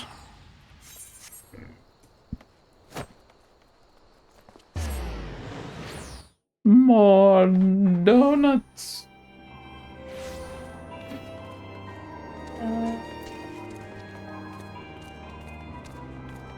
Where are you going? Where are we going? It's this way. I was temporarily disoriented. Hi, all.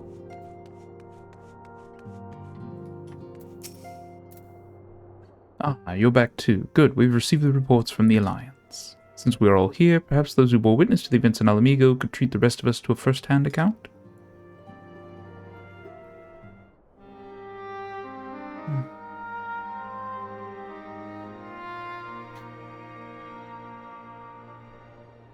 No sooner do we overcome one problem than another appears. It would all seem tediously predictable but for the endless variety of our foes. This Fandaniel sounds even more unhinged than his patron. Unhinged, perhaps, but no fool. For all his pantomime theatrics, he gave away little about his plot. We know only that he intends to recreate the final days and that the towers will somehow facilitate this.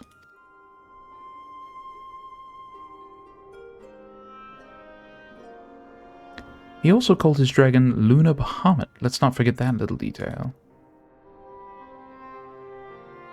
And the creature certainly did resemble the Elder Primal.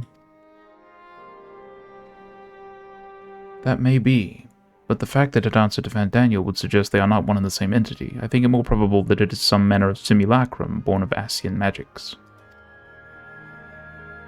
Whatever it is, for now we can but work closely with the Alliance and remain vigilant.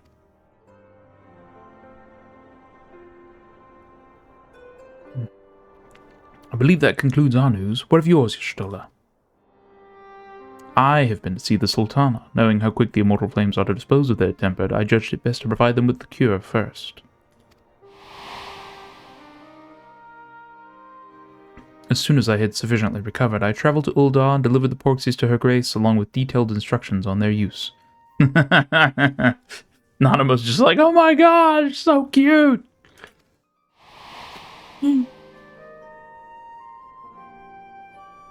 Yet my visit chanced to coincide with the arrival of some troubling tidings. The Immortal Flames had been on the cusp of agreeing to a truce with the Amalja when negotiations abruptly collapsed. The Amalja claimed that a number of their kind have been abducted and that men are responsible. Not as known of the perpetrators as yet, but as the Immortal Flames went about investigating the abductions, they came upon one of Fandaniel's towers.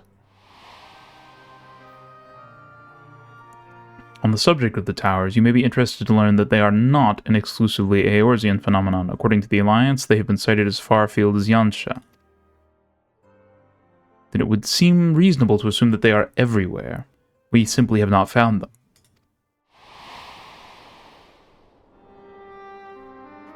Well, as you said yourself, we can do little for now save remain vigilant, and since we are dealing with a dragon, ostensibly at least, I believe it would behoove us to enlist the aid of an authority on such foes. Estinian! Estinian? Now just a moment, if he could be persuaded to lend us his lance, I would be the first to welcome it, but the truth is, we will struggle even to find him. Heh, you let me and Cryle worry about that. We'll sniff him out no matter where he's hiding. If indeed he is hiding, we have ways of locating him regardless, so if there are no objections, we shall depart at once.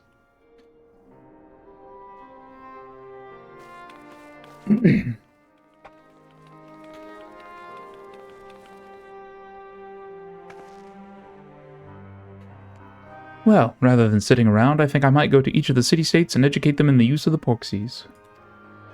The Estinian radar, yes. They would doubtless appreciate it, but might you consider taking a moment to rest before leaving? You would be fresher for the tasks ahead.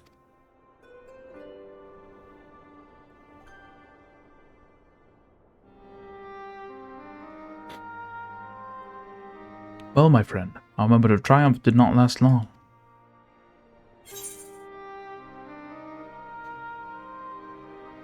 Oh dear, are you not enjoying our adventure?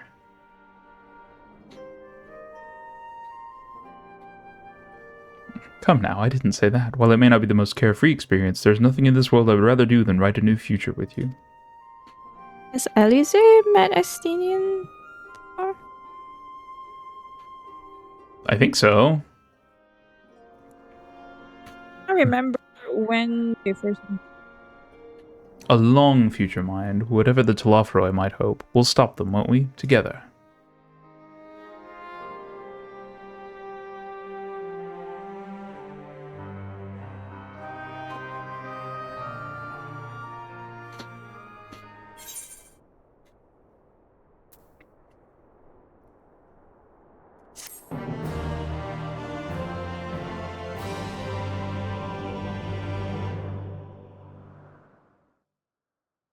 Meanwhile, somewhere in the locks. The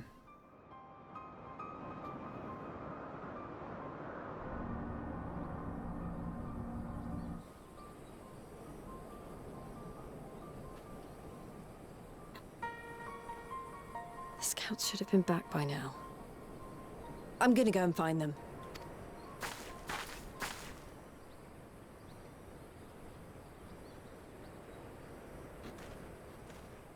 Oh, thank goodness for that.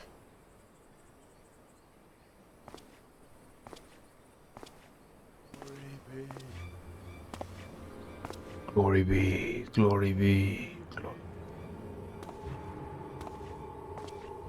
Glory be.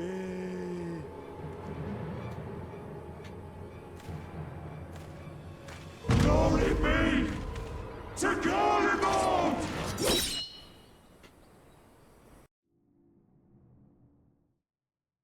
Meanwhile, in the Imperial Palace.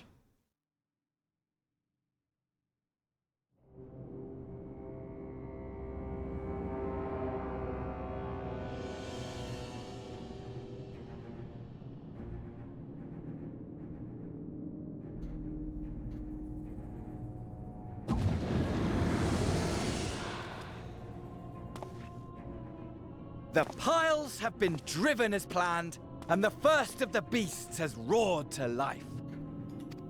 Moreover, I am pleased to report that preparations are well underway for the rest. Ere long, chaos shall reign over all the land, as befits the final days. Call it what you will, so long as my friend returns to me, fangs bared and claws sharpened. I care not.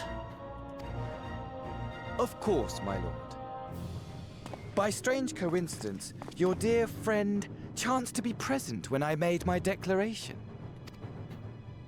I took the liberty of informing her that you await her coming, though I confess, I may have singed her a little in the process. And why do you tell me this? Are you in such a hurry to die?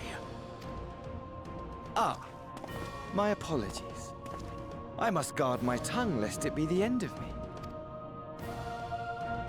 Though, there is something to be said for such a glorious death.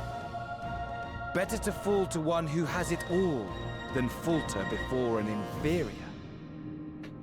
Huh. I shall keep it in mind as a contingency. For now, however, I shall proceed with the plan. My lord.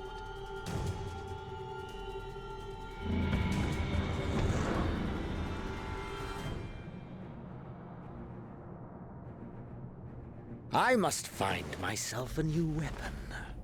One worthy of our long-awaited reunion.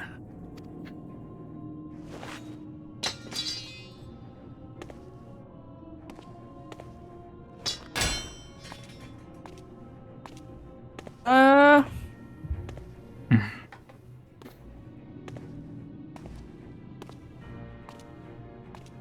watching the stream right now, and the only thing that came out from is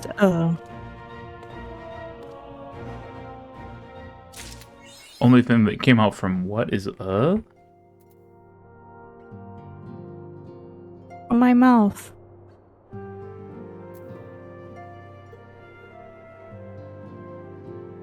Is that not what you said? I didn't say I said and he turns into Oh.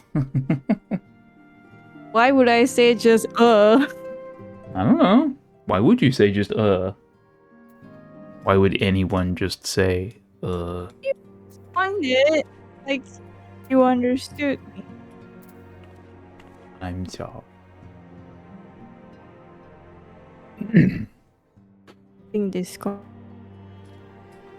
I think what's probably happening is you're speaking and I don't know, it's like not loud enough to trigger the microphone to start recording. But my mouth is right at the microphone. Seriously. Yeah, but every once in a while you go kind of quiet and it cuts off. I don't understand because it's right at my mouth. You still have to speak above a certain level in order to get it to activate. There's a threshold. And that might be a setting in Discord that you can adjust.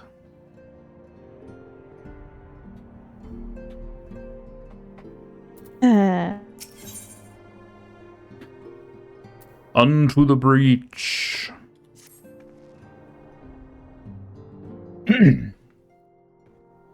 Good news, Rin.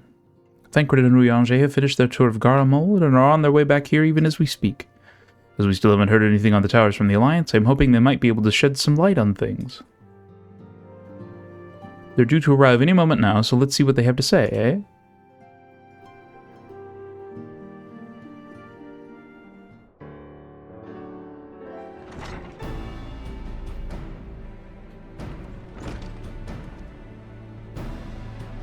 Ah, a welcoming party. You needn't have gone to the trouble. From what I hear, you've been more than busy enough as it is.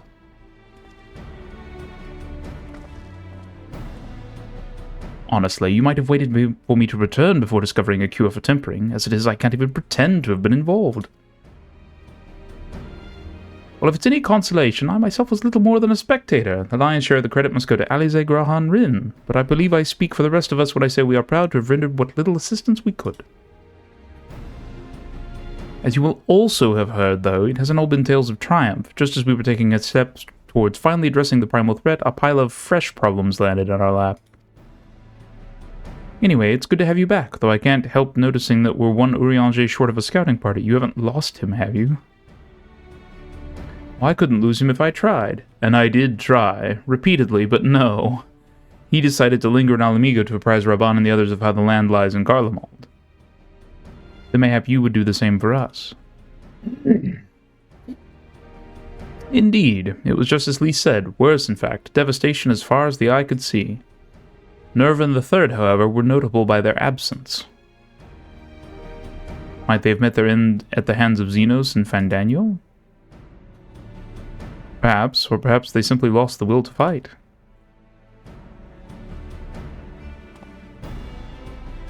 You see, the capital has been plunged into a deathly silence, with one exception, the Imperial Palace. It was a busy place before the war, but it has grown busier still, with throngs of soldiers and civilians working there day and night to rebuild, or rather, transform it. Transform it into what? That is a difficult question to answer. The construction is vast and unsettling to behold, like something from a nightmare.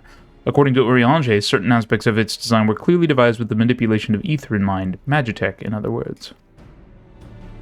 Yet as unnerving as said edifice was, it was nothing next to the sight of its builders. They swarmed the place like so many insects, working with nary a word exchange between them. No one overseeing construction, no one barking orders. It was as if they were possessed, or tempered. We wanted to investigate more closely, but given our suspicions, it seemed wiser not to take the risk.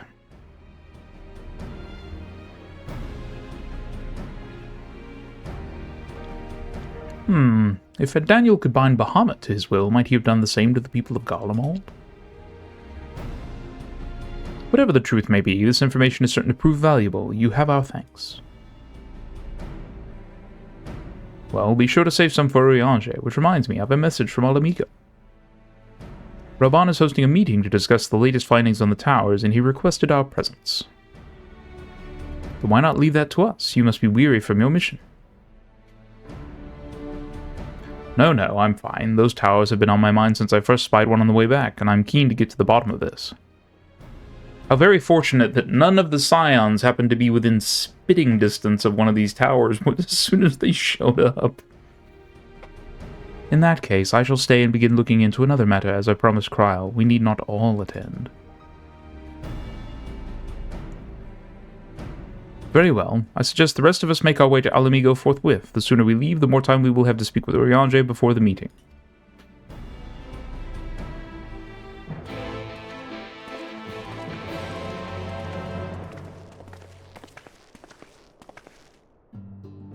Where do we go now? To the Alamigan Quarter. Where do we go from here? What is that from?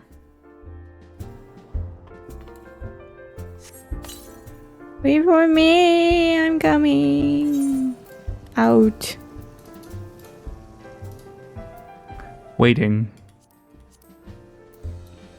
Okay. See, I didn't take long.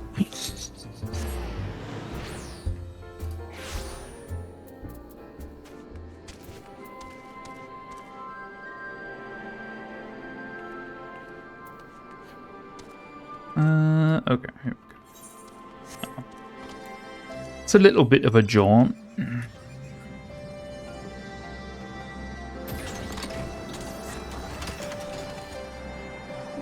Gotta make an entrance, you know?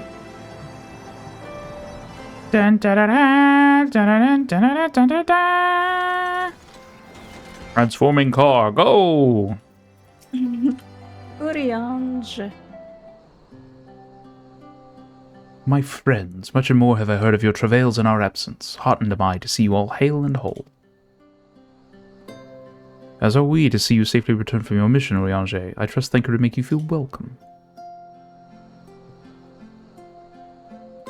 Well, if it isn't Alphino and his merry band. Ah.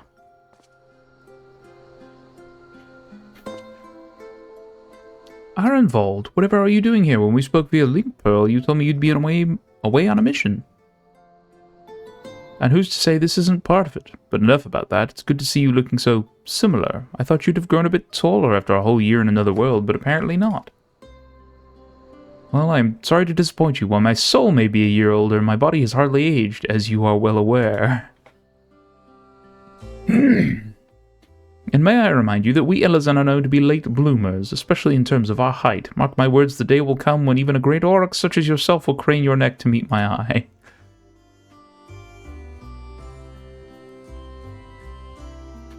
Aye, 'twas not until my 20th summer that I myself outgrew my boyish proportions, though Moonbreda towered over me nonetheless.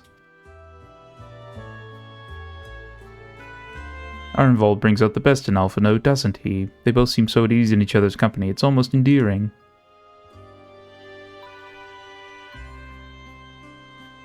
So what exactly brings you here?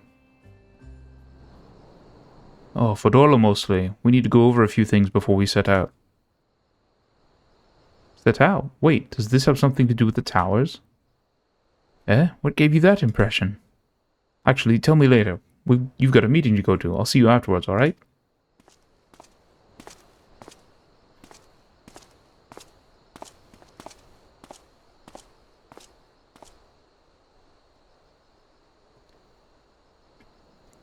If Fodorla is going with him, that must mean... My apologies. As Arenvald rightly pointed out, we have a meeting to attend. Let us be about it.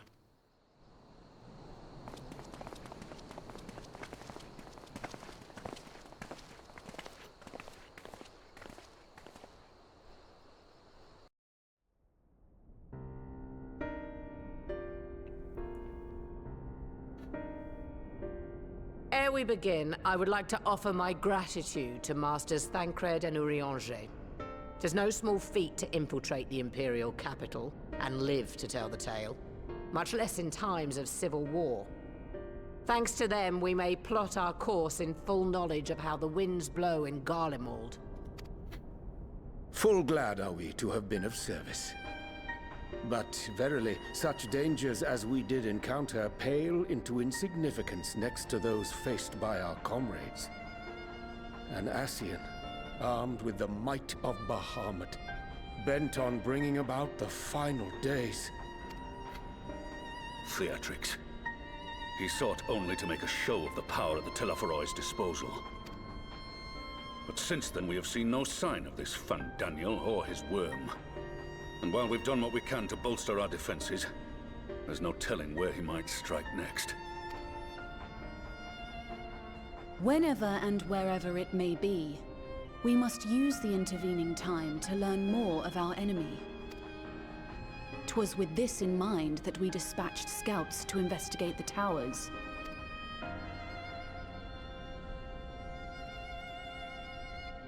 Our advance party took longer than expected to return. And when they did, they tried to kill us. Luckily, I'd seen that sort of thing before, and we were able to restrain them before they did any harm.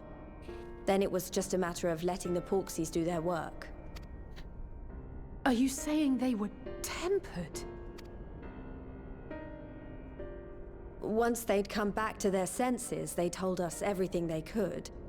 It seems that just as they were getting close to the tower, they heard an ear-splitting roar. And that was the last thing they remembered. But what worries me most is what they were saying right before they attacked. Glory be to Garlemald.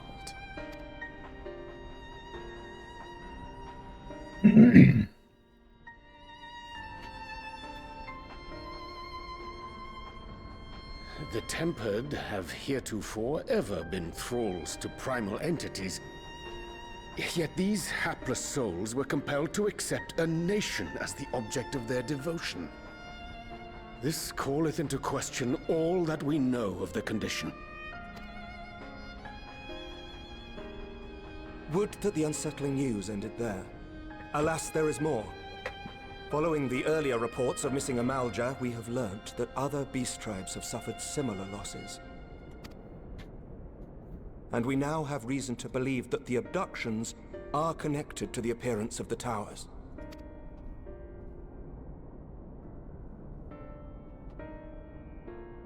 Our scouts sighted black-garbed figures leading shackled Ixal in the direction of the tower in Dravania.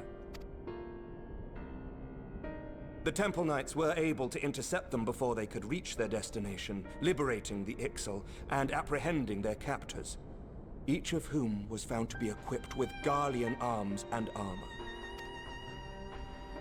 So, the Empire is the common thread. With the support of Xenos, it seems likely that Fandaniel has rallied a faction of the splintered Garlean army to the banner of the Telophoroi.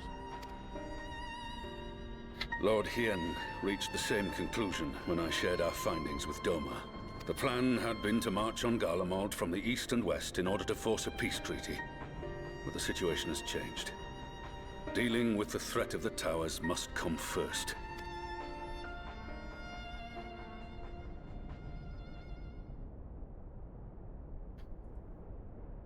Given the nature of the enemy and the proven risk of tempering, I could think of few suitable candidates to aid in this task. But I am confident in my choice.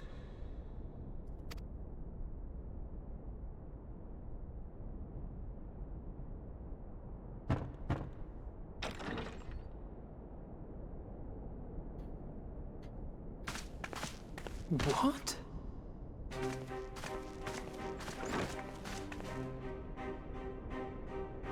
Resistant to primal influence as they are, they can investigate the towers without fear of being turned. We are glad to put our gifts to use, Commander.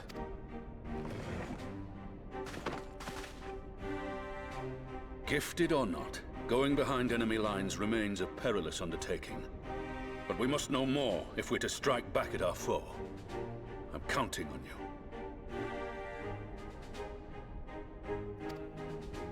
If it would give us the upper hand, I'd do it 100 times over. We won't let you down. That concludes the briefing. You two, make ready and join your escort. Are you certain about this, Arenvold?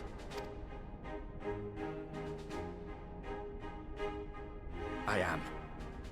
Come on, let's talk outside.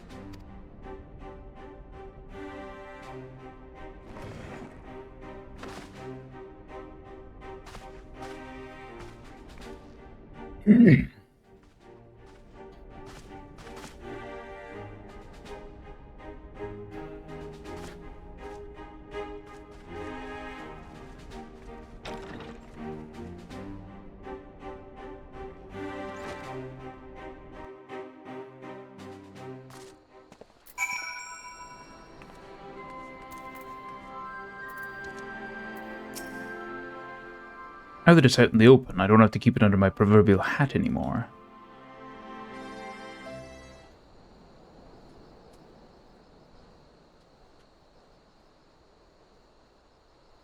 So you know, I've already gone through all the formalities at the Rising Stones. Made sure to inform Jamolder and Vamar at Ralga's Reach as well.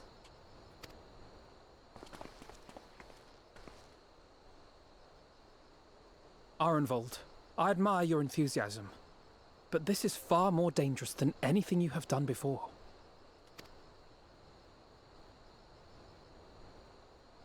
I know the risks. And I also know what's in store if we don't stop Fandaniel from carrying out his plan. With this power of mine, I can make a difference.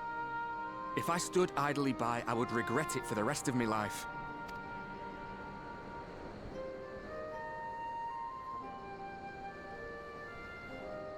And you, Fudola? Is this what you want? What are you asking me for? It's not like I have any say in the matter. Don't pretend. We both know Commander Eldin gave you a chance to refuse. And you didn't.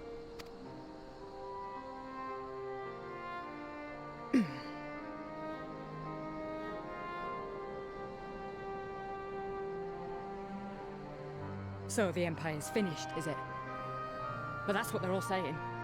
That the great and glorious Garlemald slit its own throat. And now, From out of its twitching carcass crawls the Telophoroi with bloody Xenos at its head! I fought for Garlemald. Killed for Garlemald. What was I a part of? I need to know. Whatever it is, I need to know.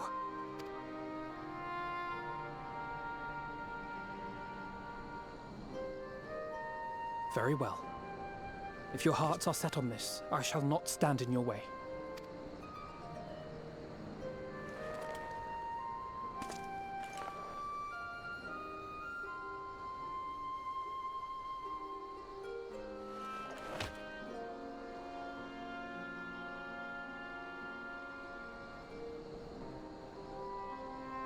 If you've finished with your touching display of camaraderie, I have a question. Which tower are you planning to investigate, exactly? Well, the one in Girabani is said to be tightly guarded. It's patrol after patrol out there, apparently. We'd be spotted before we got anywhere near it. Which is why we've set our sights on the one in Pagalthan instead. There shouldn't be anything like as many Imperials to worry about down there. Even so, I doubt the local Amalja will look kindly on it if they catch you sneaking around in their territory. Fordola and I had a chance to learn the lie of the land in our previous forays there. We might still find trouble, but at least we won't lose our way.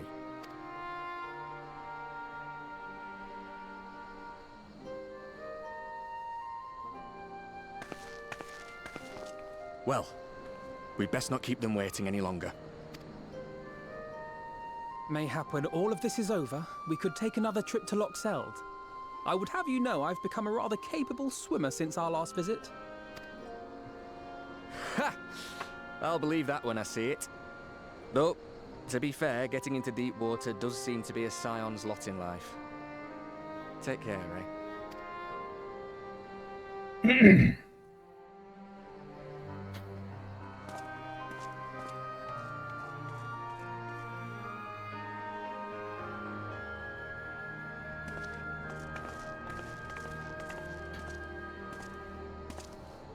It means a lot, you know.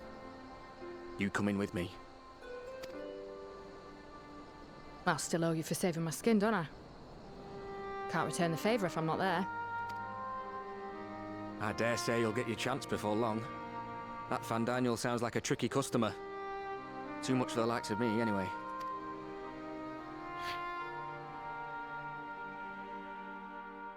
But we both know I'd just be another soldier if it weren't for my gift. And I need to be a damn sight more than that given what's coming. I realise I can't hold a candle to a hero like the Warrior of Light, or Alfino for that matter. He might look like he's 12, but he's seen more action than most people see in a lifetime. No, the fact is I'm nothing like them, and maybe I never will be. But I'll be damned if I don't try.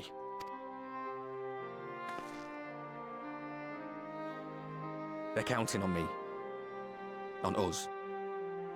So let's give it our all.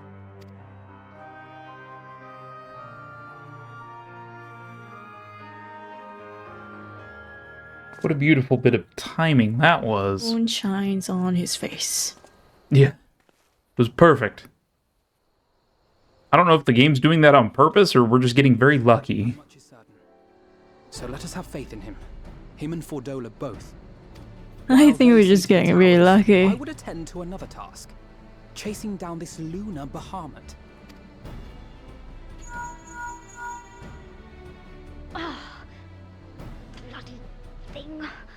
Can you hear me? It's Tataru. I'm happy to say we've managed to find Estinian. And I'm sorry to say he went running off again the moment we told him about Bahamut. But he did mutter something about heading to Ishgard, so if you're quick, you might still be able to catch him. Got it. We're en route to Ishgard. Even if we set out this instant, he may already have left by the time we arrive. Have her send the Bonanza to Ishgard. It may prove useful should we need to give chase.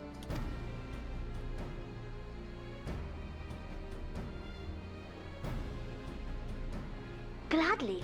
I'll see to it as soon as Kryle and I get back to the Rising Stones. Good luck. While you go off on your dragoon hunt, Urianger and I will return to headquarters. We have much to tell the others. Why did they call it the Bonanza? It just makes me think of, like... I wish you every success in your search for our elusive friend. May we Just all a meet ship again. Name.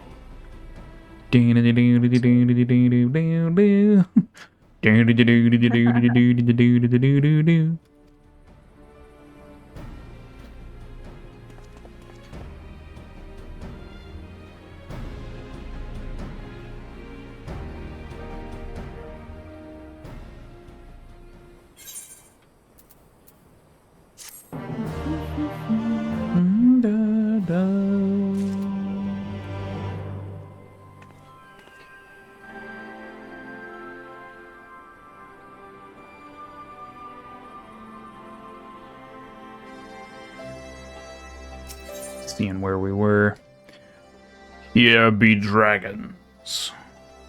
I was about to ask, is it getting to be about that time? Well, depends on how hungry you are. I was gonna say we get to the end of the Shadowbringers stuff, but based on where we're at, that may not be for a while. Yeah, we still have a dungeon to go. We can go until around 7. That's in 10 minutes, so... Cutscene is too long.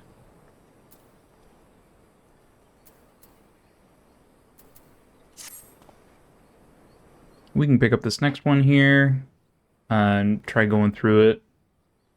And then... You still have prep to do? I did the prep this morning, so I just need to wait for the noodles to soften, and then I just need to cut up some meat and it's good to go. Should take me around 15 to 20 minutes to cook. Gotcha. Yeah, so we can just do this next quest. 7 o'clock, we basically break.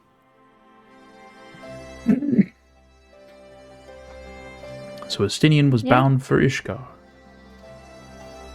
Whatever it is that brings him home, we must hope it will keep him there long enough for us to find him. Come, there's no time to lose.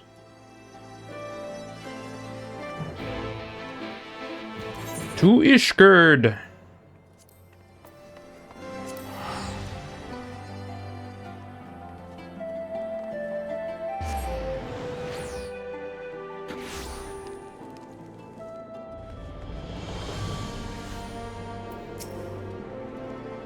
All present? Good. Let us split up and search for Estinian.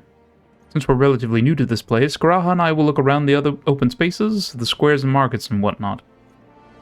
You and Rin can delve into the nooks and crannies. Oh. Huh. I was using Alphino's voice, but it's Alize. Very well. Let us reconvene at the airship landing later, with or without Estinian. Good luck. They are twins, so... Yeah, but they don't sound alike. Yeah, I think I shall begin. Mistaken. I think I shall begin at the Skysteel Manufactory, so perhaps you could try the congregation? Lucia may well have heard news of our friend's return.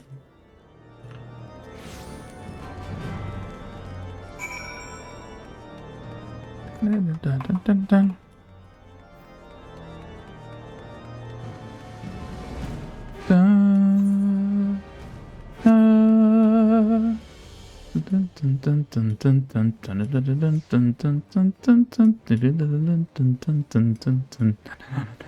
Dun, dun.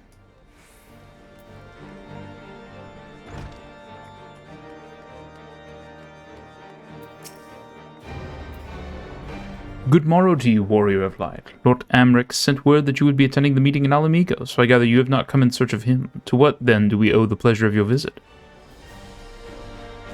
Dun, dun, dun, dun, dun. I see. No, we were not aware Sir Stinian had returned to Ishgard, but as I expect you remember, he is wont to come and go as he pleases. Mayhap he came seeking an audience with Lord Emmerich, only to find him absent. In any event, I am afraid I cannot help you. Perhaps one of your companions has fared better.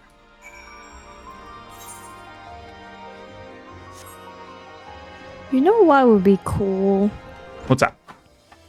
If someone made a mod for like Elden Ring or Dark Souls, you can get our FF14 characters and I mean because what Azarga has on right now looks very Elden Ring or Dark Souls kind of. I would say it looks very Bloodborne. Or Bloodborne, and it'd be so cool if I could get Azarga to play, to play Azarga in that game, wearing what he's wearing right now.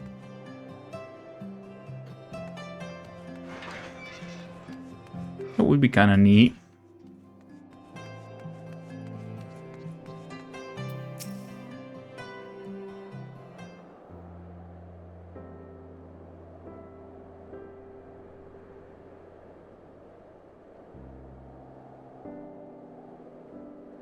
No sign of him. Not that I've ever met him before, but the way Oh, well, that answers our earlier question. I'm fairly sure I could pick him out in a crowd. Speaking of which, it does seem awfully quiet.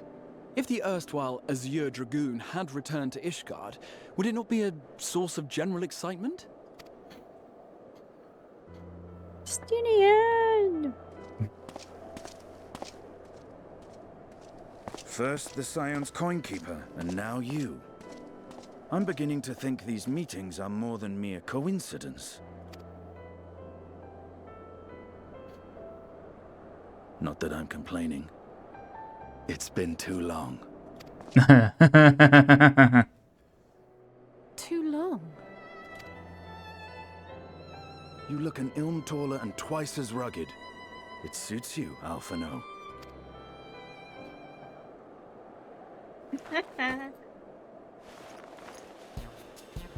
Uh-oh.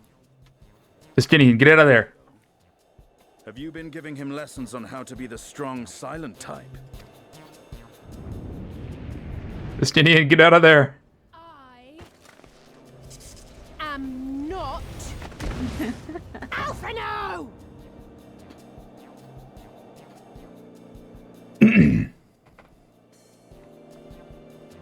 If the two of you are such firm friends, perhaps you should remember what he looks like. And what do you mean, rugged? Ugh! Had my brother mentioned what an oaf you are, I'd never have bothered looking for you in the first place.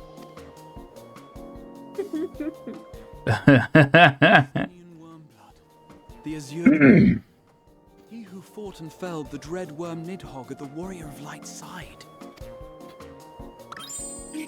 To think the day would come when I should see this living legend with my own eyes. Would someone mind explaining what is going on? Is everything all right? I thought I heard Alize shouting.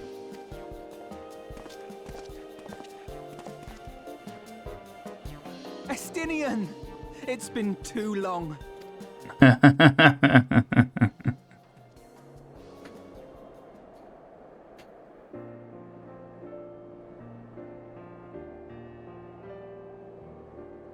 No, it's quite understandable.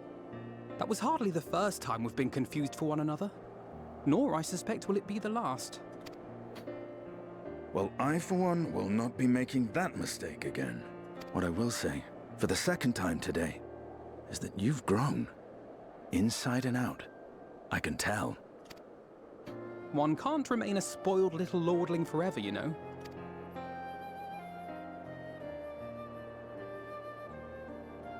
At least someone's having a good time.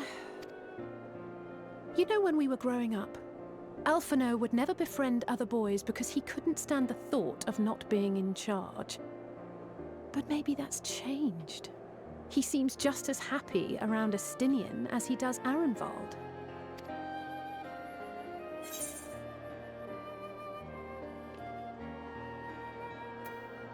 Perhaps he sees them as the brothers he never had. Good luck to them. It hasn't been easy being his sister, I can tell you that.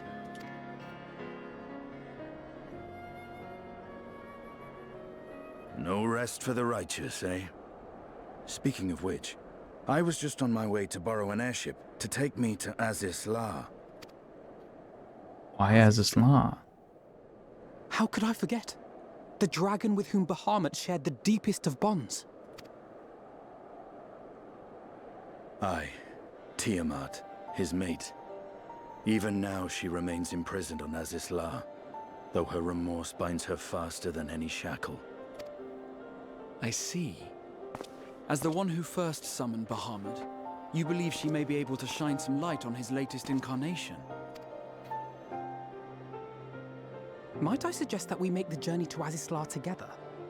I'm not sure if Tataru mentioned this, but we Scions have an airship of our own now. I see no reason why not. Assuming your sister can bear the thought of sharing a deck with me. Be my guest. But confuse me with Alphino again, and I'll throw you overboard. I don't know that that would do much good. He's a dragoon.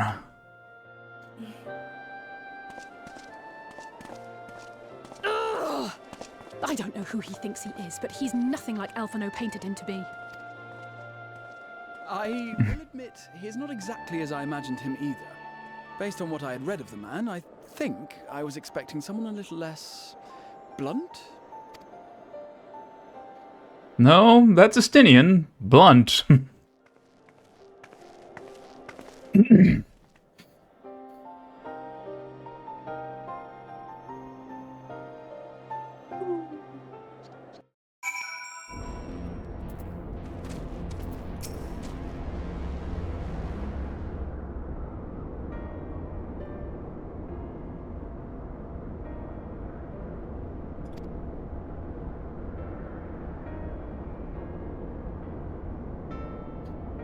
Last not. We had no cause to set foot here in the Delta Quadrant, but I have studied the relevant records, which is not to say I wouldn't appreciate a first-hand account of your dealings with her.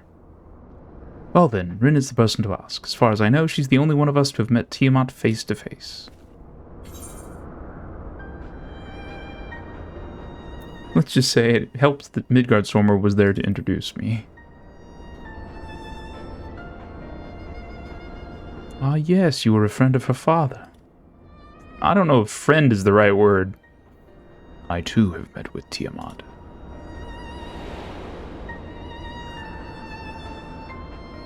After the Dragonsong War came to a close, I came here to speak with her, a worm who had fought her own war against man in another age. I wished to know if she had harbored thoughts of vengeance, and asked as much. She said no.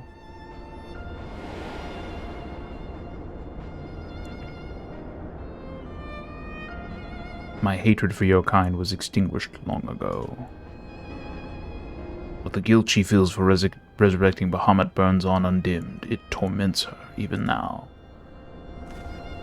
I see. Then your original reason for coming here was out of concern that Tiamat had been forced to summon Bahamut. Nidhogg is a part of me. I feel his emotions as my own, and I know that he would not allow his sister to be made a tool of evil. In his absence, it falls to me to watch over her.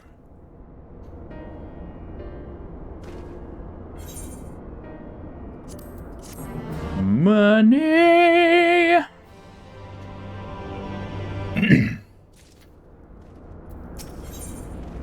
Righteous indignation.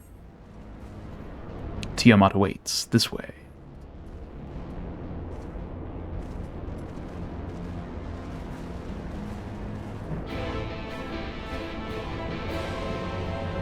All right.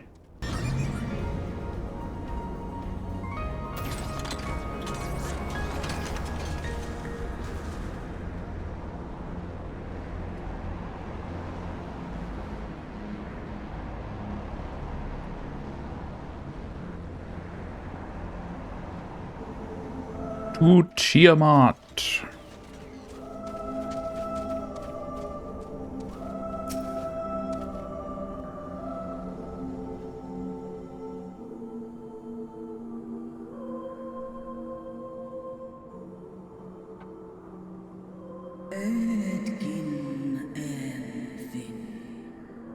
Warfare.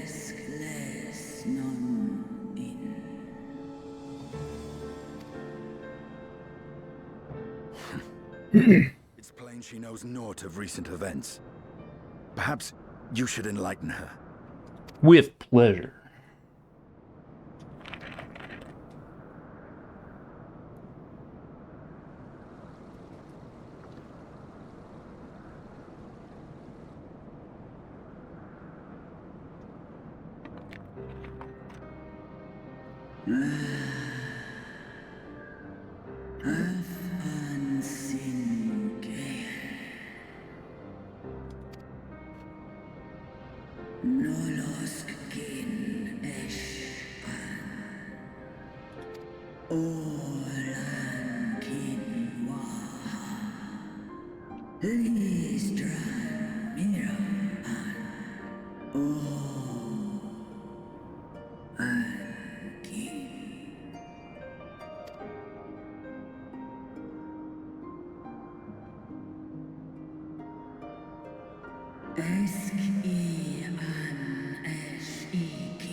I've seen it with my own eyes. Captives of a lost empire, neither alive nor dead, existing only to preserve Bahamut's corporeal form.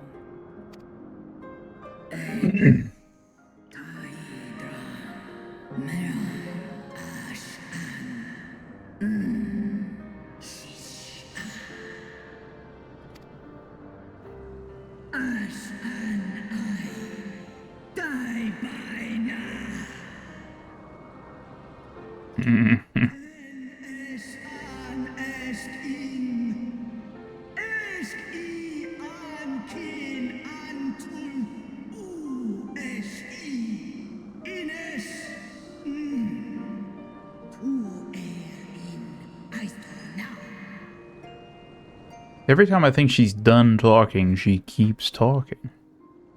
It's not a bad. I could listen to it. It's just the pauses are very like every time I think she's done, she's not done.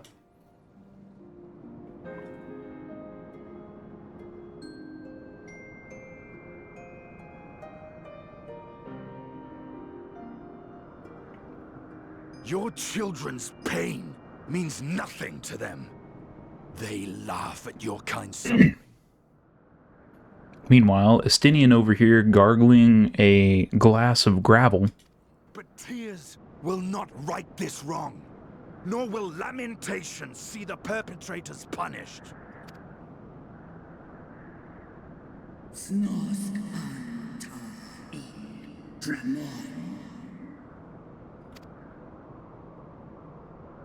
Behavior befitting a great worm. We came here to ask mighty Tiamat of the First Brood, consort of Bahamut, mother of the dragons of Mericidia, what she intends to do about the crimes committed against her children.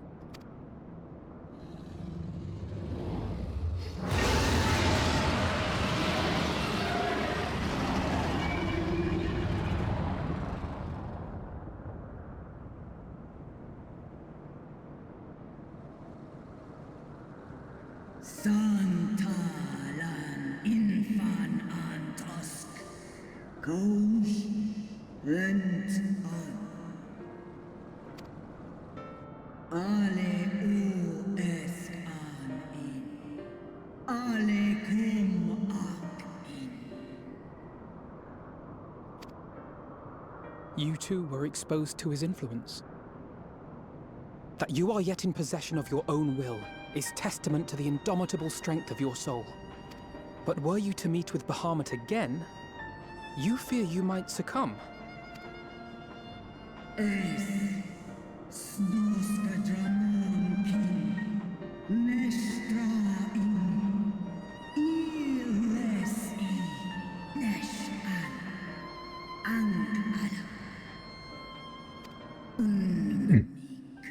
Nalstra ul antal an small tahi an.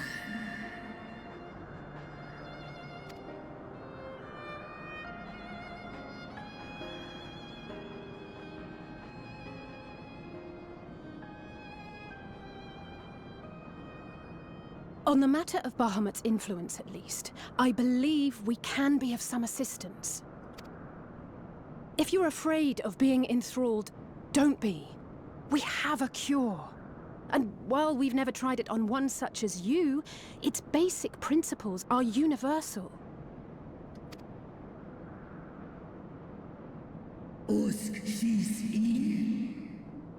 Yes, we do. We speak in very earnest. I don't know that Alize knows anything other than earnest. No future for those bound to the past. That you committed a terrible sin, I do not dispute. But if you feel remorse, you may yet make amends. We offer you that chance. Take it, or you will forever remain a prisoner, not of these cruel shackles, but of your own guilt. Sahaan, Seth Sol, King Bahamut,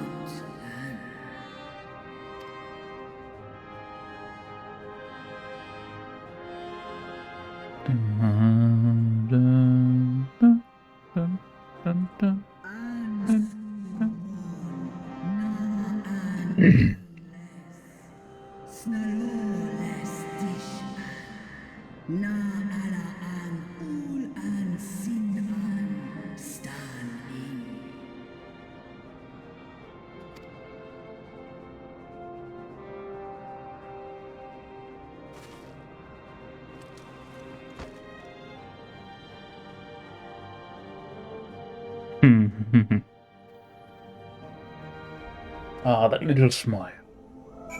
That's how it all started. That smile. That damn smile.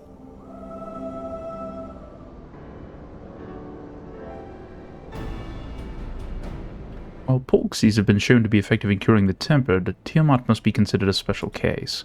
She is far, far larger and immeasurably more powerful than any subject treated thus far. Were we to remove her restraints only to find that the process had failed, we would be hard-pressed to contain her. Then, before going ahead, we should learn as much as we can about the exact nature of her condition. Do you suppose we can find that information here? Why, yes, we can. We can indeed. The Alagans kept detailed records on all of their notable captives, and I know exactly where to look.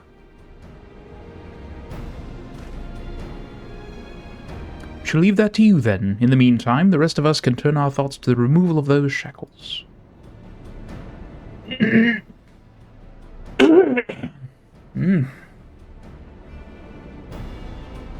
I know Alphino and Rin here well enough, but not you. Are you certain you're ready to see this through?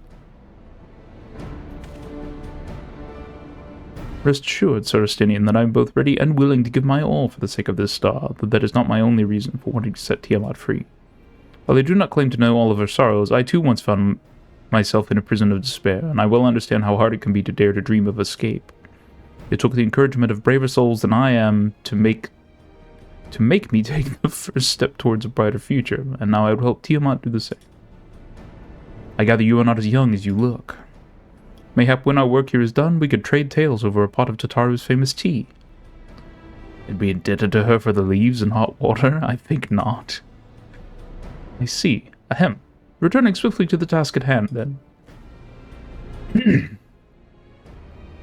I believe the nodes governing Tiamat's restraints are located in the sector known as the Flagship. Ah, yes, we are familiar with it. The Etherochemical Research Facility in particular. Oh, you may wish to take this, a spirit vessel containing a small amount of my blood. Always with the blood.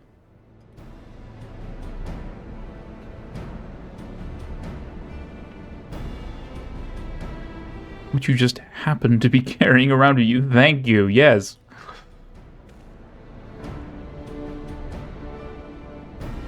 I suppose that could seem rather odd. To explain, Rambros, Riange, and I are researching the use of spirit vessels in the transference not only of memories, but the traits of certain bloodlines, and so I keep one at the ready should an opportunity to test our theories arise. As for its use to you, you may recall that during our previous visit, the nodes here granted access to restricted functions, having identified me as being of royal blood, and armed with that spirit vessel, I posit that they will do the same for you, even in the absence of, well, the rest of me. It seemed worth a try, at least. Agreed. We will take good care of it.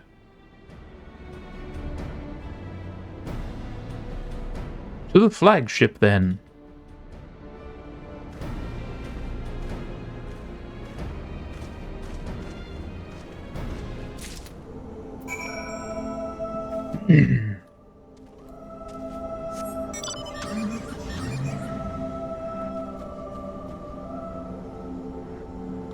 Are we having a nap?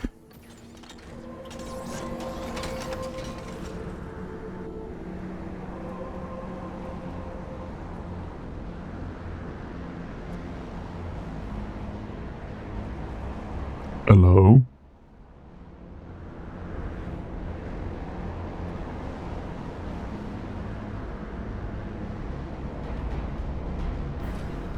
Are we having a kip over there?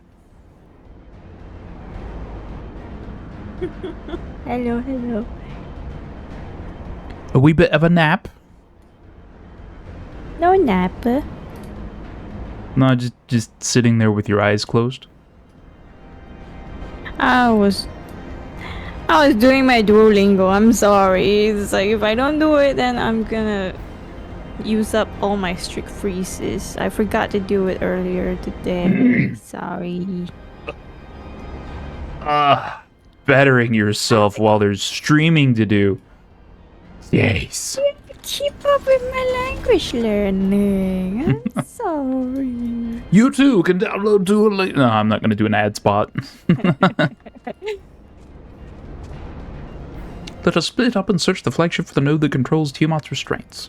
But should you find a likely candidate, do not be tempted to make any adjustments. It would not do to accidentally release some manner of experimental monstrosity, nor less Tiamat herself in her current state. Our objective at this stage is simply to identify the relevant node or nodes.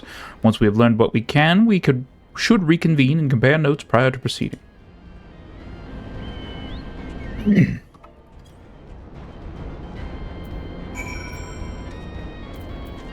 One moment.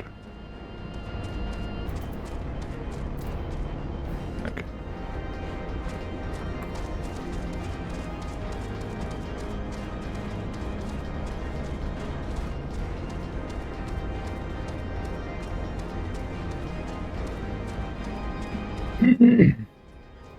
Malodorous node. Bzzz. Friction between metallic components detected temperature increasing to critical levels. Please replace damaged part to retreat with the distance.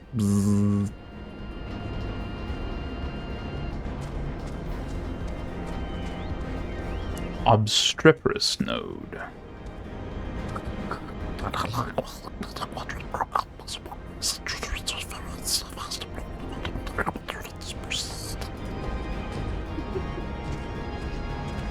What node was that? The one that we just talked to. Clamorous I know, but node. that sounds like, what's that? Smeagol? Eagle? Golem? Eagle? Yeah, Golem. Blip, blurp. Warning. Scheduled dragon restraint maintenance due in negative 2020 years. Failure to verify system integrity may result in unscheduled specimen release. And that is Kermit or Kermit the Frog. Or something approaching Kermit the Frog. Kermit the Frog. Node. Hi ho, Kermit the Alagon node here. I'm afraid Estinian and I have little to show for our efforts. Did you find anything? I did! A node which smelled like burned hair. Yes, a chirping node which spontaneously warned me about neglecting the dragon restraints. I found a way to activate mechanical sentries? Spontaneously, you say? Well, that does sound promising. Almost suspiciously so, in fact.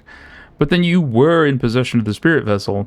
I dare say it is indeed the node of which Garaha spoke. And it was chirping, you say? Very well, let us take a closer look.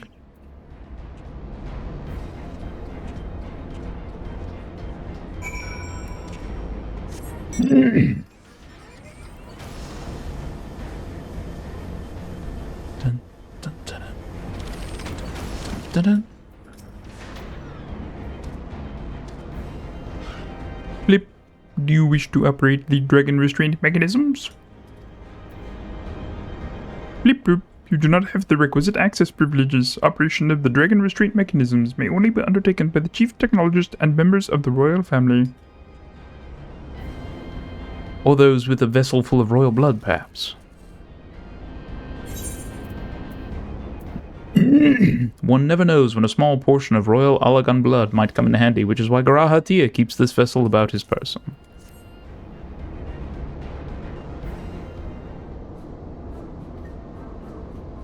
Blip, new user detected. Commencing biometric authentication. Blip, authentication complete. User identified as member of the royal family. Please state your name.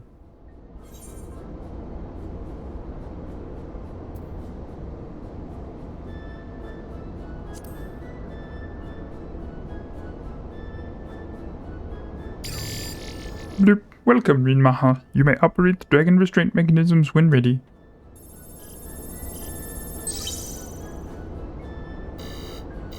Blip, bloop. Error. Unable to disengage restraints of the specimen. Tiamat. A system update is required.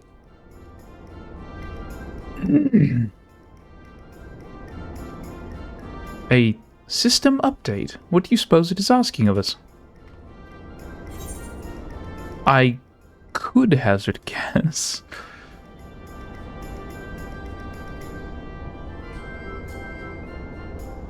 Well, that's more than I can say, confounded bloody thing. User agitation detected. Initiating guidance program. Bloop. In order to operate the restraint mechanism, I require access to the central control system. However, I am unable to establish a link to said system due to the obsolescence of my own software.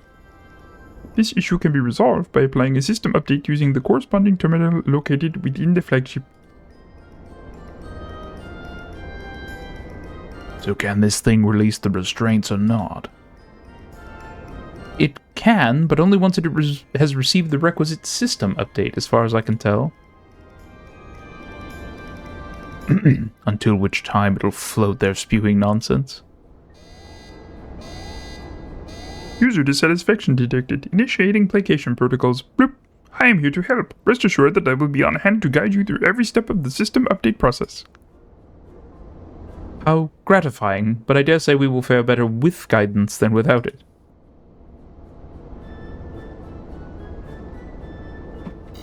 Bleep bloop bloop bloop bloop bloop.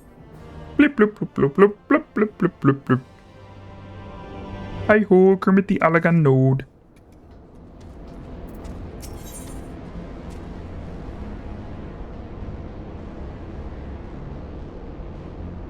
I see you napping over there. I'm not napping. Who said I was napping? Eyes closed. I see it. No! My avatar lies. I don't think it does. My eyes are wide open. They weren't before, and then there was a look of surprise on your face. That's not true. It's very true. The restrainment node stands poised to lend a hand, figuratively speaking. Bloop. Guiding user to terminal. This way, please.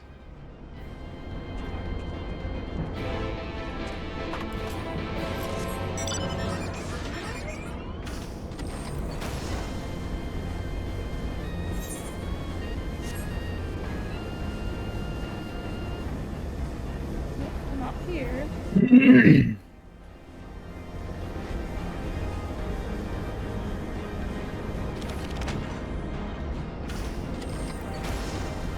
Oh, where the...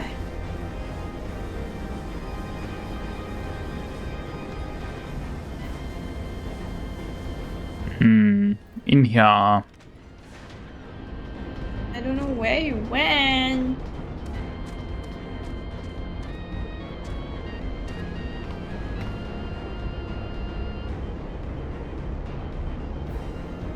I'm lost. Where is it? Below you.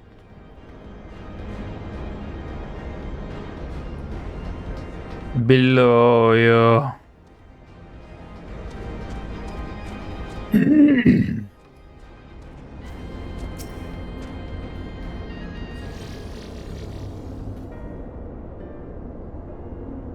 Let's see. According to the terminal, the central control system is presently employing software version 56.135. Dare I ask which version you are employing?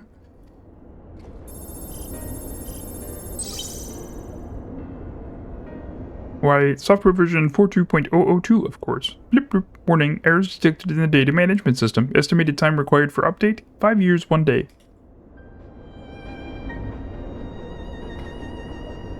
That is rather longer than we were hoping. Aren't there any other options? For instance, using this terminal to operate Tiamat's restraints instead? Blip. The proposed method is indeed an option. Please be warned, however, that the procedure may have changed as a result of the system update, and my instructions may no longer be accurate. Well, I can't imagine it will have changed all that much. As long as we pay due attention to any discrepancies, I dare say we should be able to muddle our way through. Don't bother trying to explain, just tell me if we've made any progress.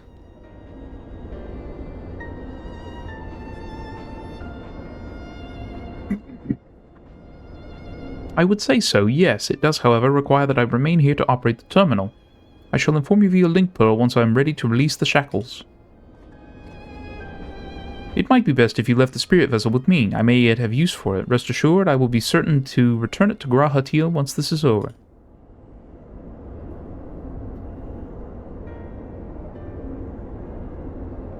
Just a little more work and Tiamat will be free. Wait, wrong character. But before we go any further, there is something I would know. When Tiamat and her kin fought against the Allagan Empire, both sides were but dancing to the tune of the Ascians, and it was the same in Ishgard where they stoked the fires of conflict between Man and Dragon from the shadows. All that the Ascians touched turned to ash, and thus have you made it your mission to fight them. There have been times when you tried to reach out to them instead, to find common ground. And so I must ask, what do you intend to do with Fandaniel? Will you try and reach out to him too?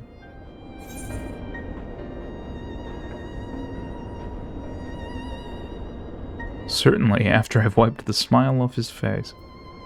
Enemy or no, I want to understand him. But he did not tell you that he... Did he not tell you that he was beyond reason? If he wishes to die, I say we oblige you. But perhaps that's the difference between you and me. You see the good in people, even if it be but the faintest glimmer. I only hope you do not come to rue your benevolence. You think us unwise for viewing the world thus? Far from it.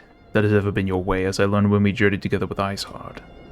Yet the fact remains that there are some who view compassion as a weakness to be exploited, and there may come a time when you extend the hand of friendship only to wish that you had dealt the killing blow. So, save your mercy for those who deserve it.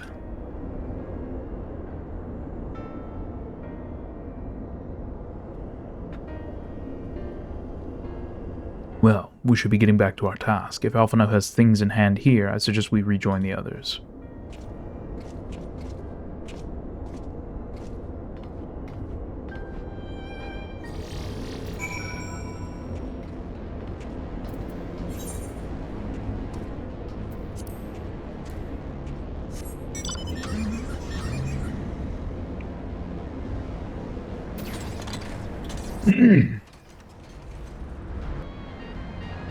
Oh, I missed it. I was heading for the wrong crystals. I'm like, where are you going? That's too far.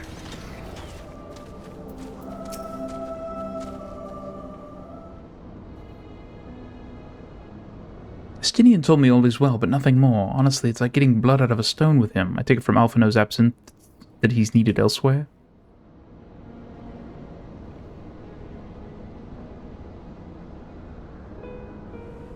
Well, that all sounds rather frustrating, but you got there in the end. While you were off talking to nodes, Garaha and I were learning as much as we could about Tiamat's condition. Our readings confirm that her ethereal balance leans strongly towards the umbral, as was the case with the kobolds. Therefore, all other things being equal, the treatment should work. Hey. The difficulty lies in the sheer quantity of ether with which we must contend. Multiple applications of the treatment will inevitably be required if we are to reverse the effects of the tempering completely. Meaning I'll need all the ether I can get. Thank you in advance. Although this endeavor will ask much of us, we do have one reason to be optimistic. namely that Tiamat shows no signs of fanatical devotion, suggesting a milder case of tempering than that suffered by the kobolds. Tiamat saw Bahamut as an equal rather than a god. Might that have made a difference?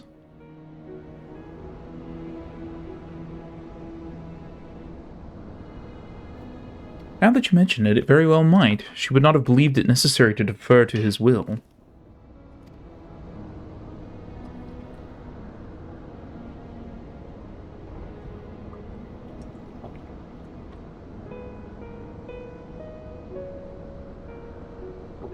Just chug it. And I still have my water.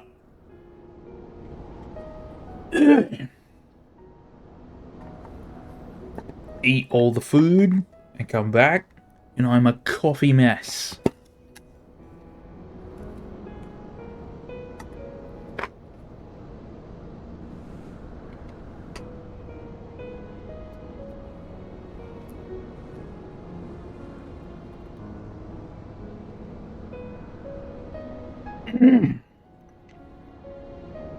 But enough talk, it's time to put our theories to the proof. Tell Alphino to disengage the restraints of ethereal dampers.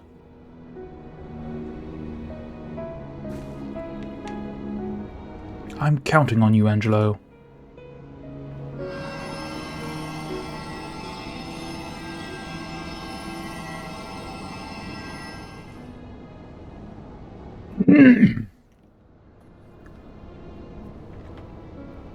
Ah, such warmth, the frost that shroudeth my soul doth begin to thaw. But what are these? Visions of days long forgotten, of war with the men of Alag. Wherefore do such baleful memories return to me now?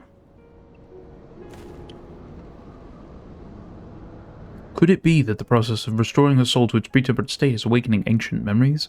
Or might the opposite be true? If so, by helping her to recall the past, we may be able to speed her recovery. Rin, she trusts you. Speak to her. Ask her to tell you of times past.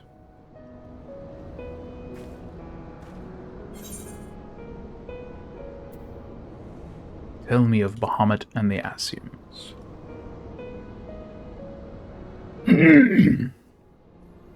Ah, Bahamut, my beloved. Would that the peace we found in Mericidia could have lasted for eternity, but alas, it was not to be.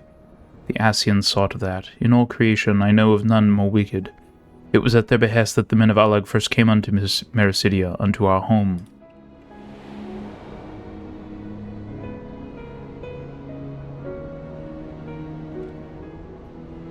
The tale began when Bahamut and I left our father's side. We took wing in search of a place to make our eyrie.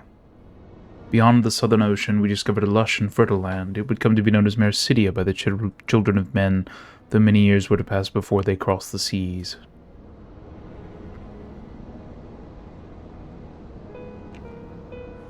Upon our arrival, we were welcomed by the peaceful people of the forest, kin to the trees.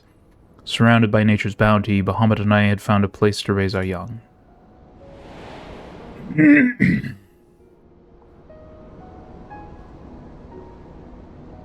Fascinating. This correlates with the writings of the Sharlayan scholar Rurusha. She posits that man first settled on the southern continent towards the end of the Second Astral Era. Correctly, it would appear. If only she were with us to hear the tale from Tiamat herself.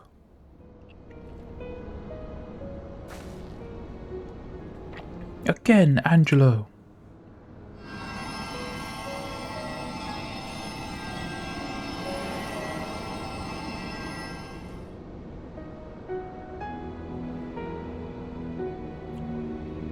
When first the children of man arrived on our shores, no foot did they set in those places over which we held dominion, such was their fear of dragonkind. And as they kept their distance, so did we let them be.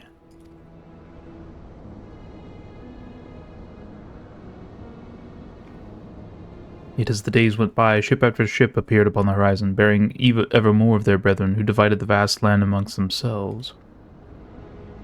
For a time, they knew peace and prosperity, but as their numbers grew, the smaller their share came to seem, and soon they began to covet the territory of their fellows. Ere long, man fought man, blood was answered with blood, and none could see an end to the strife, until one day they came to us. Recognizing our wisdom, they entreated us to intercede in their conflicts. Bahamut agreed, and with him presiding over the affairs of men, the land knew peace once more.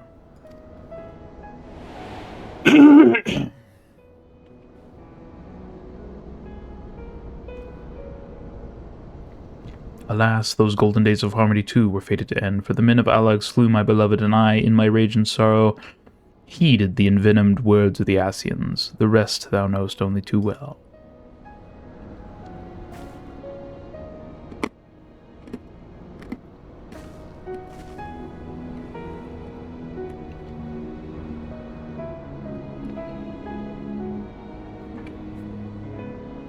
Sorry, everybody. But your tale doesn't have to end there. When you are free, you will rid the world of the Ascians together, and you and your beloved will have justice.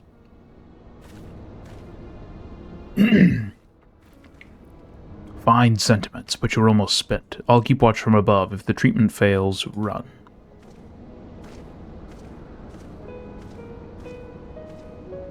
Thanks for the vote of confidence. I swear when this is over. Keep going, Alize. The magic is working.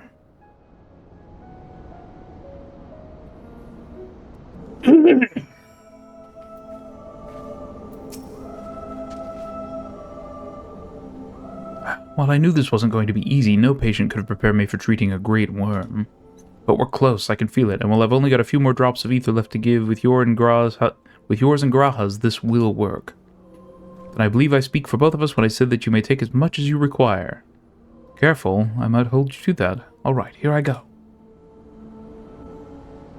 She just bleeds us dry.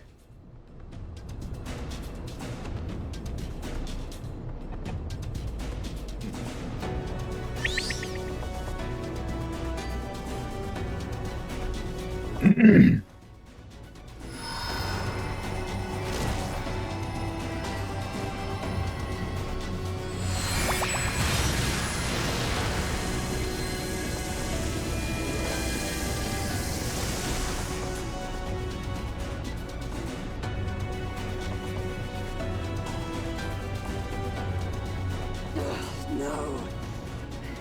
I'm almost there!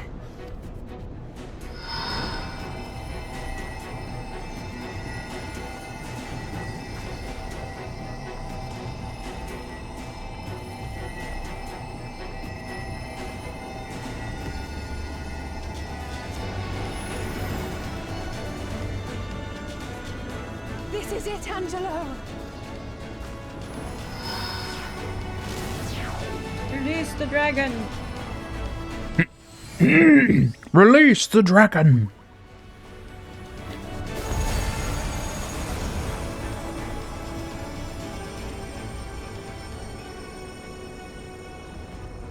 Es ließ an, mich es sei.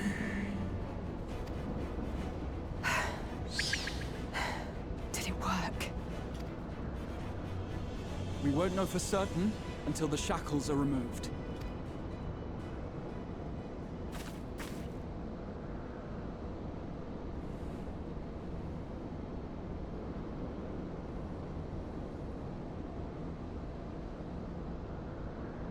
Task in Santa Ankin in way. Many have been subjected to the Allagan's dark arts, their flesh irrevocably altered. For such tortured souls, I fear there is no salvation. Ankin. Slåss an or folkel an. Slåska sed som in an. Afaten. Mon ud. Oops. Didn't mean to do that. When that time comes, you won't be alone. We'll stand by you.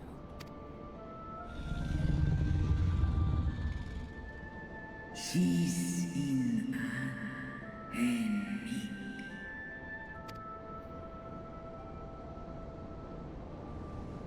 Alphino's ready. It's time.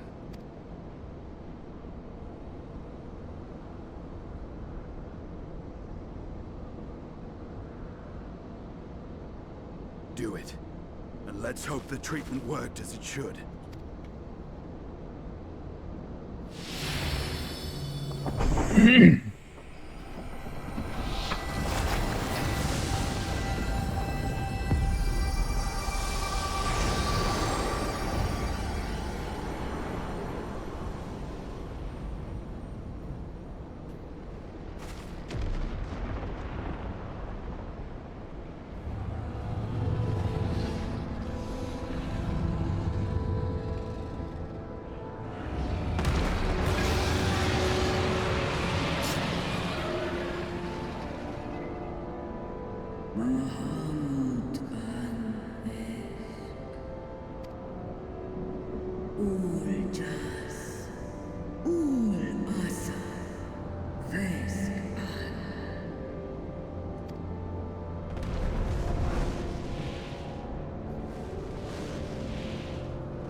By the gods!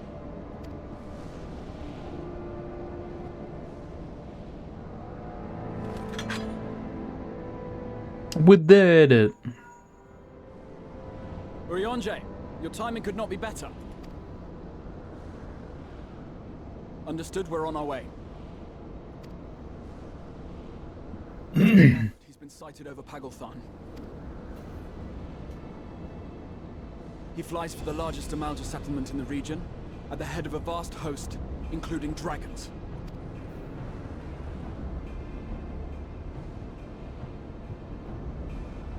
Did you hear all that, Alphino? You'd best rejoin your comrades. I'll make my own way. Our enemy awaits. Shall we?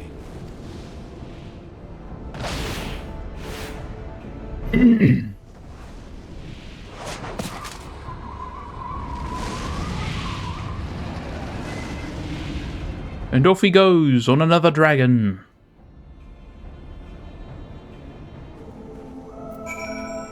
Styrian! Dragon Slayer into a Dragon Rider. Styrian! He's the Azure Dragoon. While I'm sure you're desperate to join Estinian and Tiamat in battle, 'twould be wiser to gather the full strength of the Scions first. The foe we face demands no less.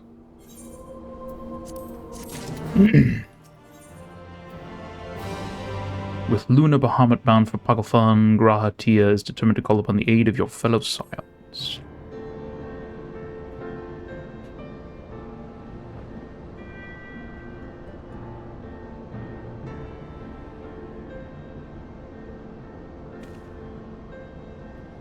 I've already sent word to the others. We are to rendezvous in Uldar at the Hall of Flames.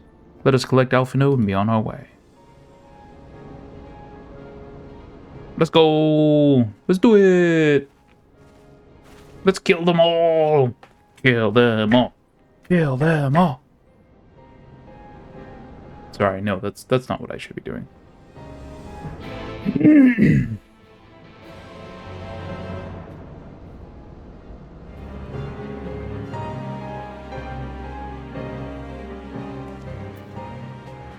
Very kind of them to just teleport us here.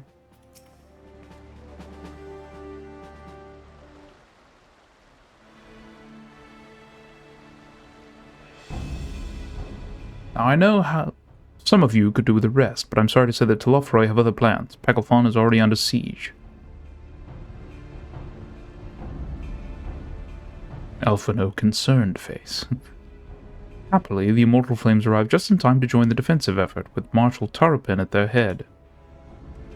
Well now, given the failure of the peace negotiations, I was uncertain how the Sultanate would respond. It's good to hear that Uldar has not abandoned the Amalja. Abandon them? Did we not profess to be their friends?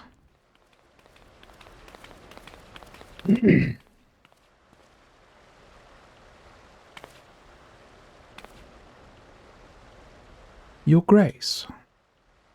Marshal Tarapin had made provisions for such an exigency and was ready to depart at a moment's notice. All that was required was the agreement of the Syndicate, each of whom voted in favor of intervention.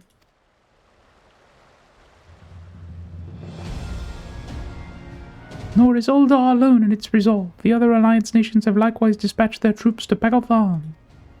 Yet even with our combined strength we shall be sorely tested, for we face not only the might of an Imperial Legion, but Luna Bahamut and his draconic horde besides. Tiamat's children. Fight as we may, victory is by no means assured, but not all the omens are grim. Our forces report that despite their proximity to Luna Bahamut, none of the Amaldra show any signs of tempering. Strange. What primal would turn out a chance to claim new thralls?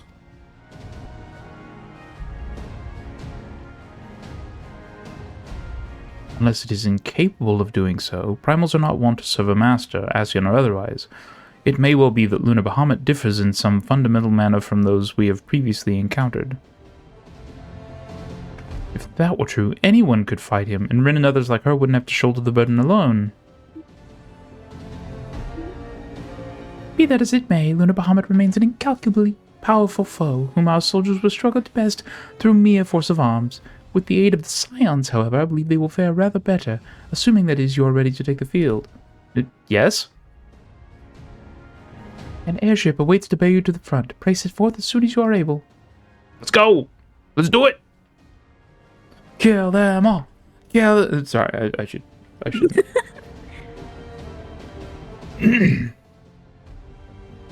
That's just what Fandaniel wants.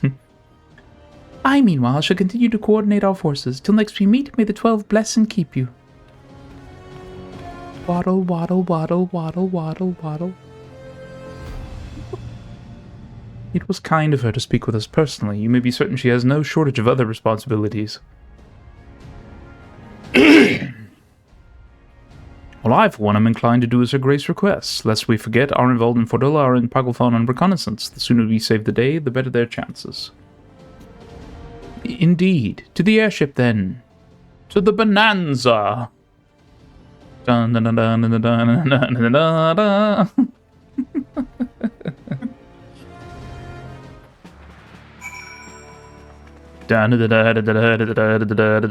dun.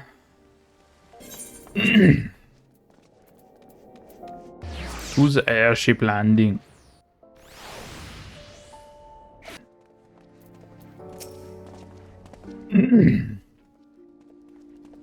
Greetings. We've been expecting you. But say the word and we shall depart for Paglthon at once. I am the Immortal Flames pilot.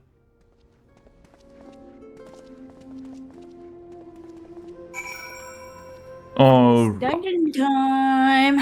Dungeon time. Paglthon. There's the queue.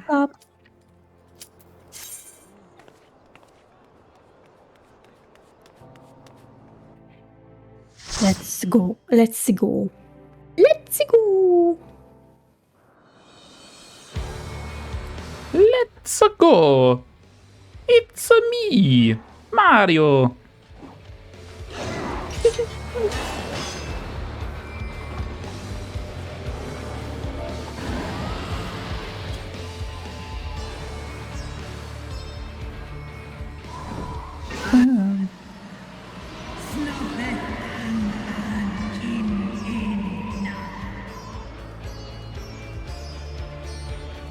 Dun, dun, dun, dun, dun, dun, dun, dun.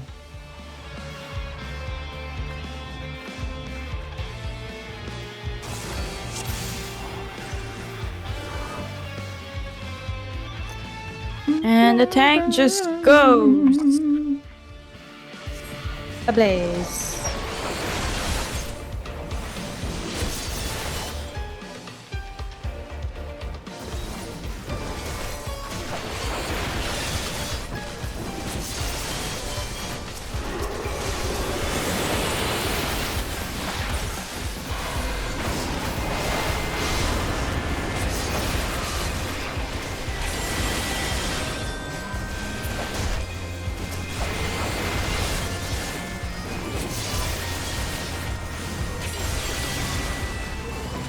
I remember doing this one before. I think we only did this dungeon like once. Which was kind of a shame because there was some stuff in here that I wanted.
I don't remember this dungeon at all. I don't either, but that's okay. Everything else has been pretty straightforward, so...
What just happened? I am not sure.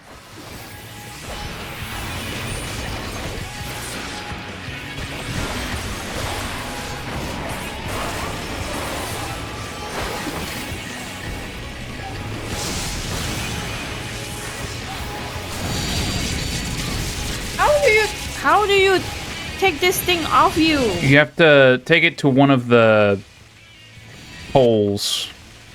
Okay.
What took you so long?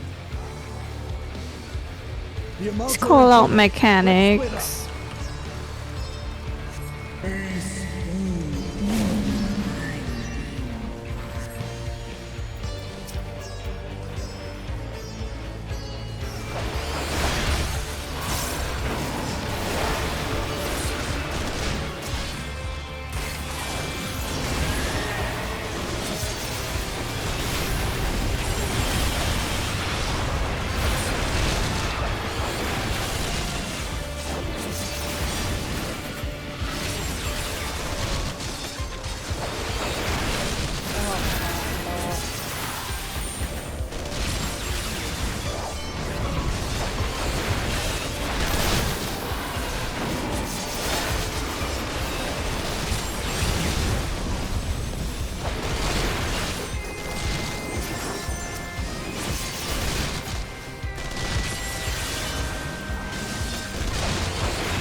Oh, no, you don't.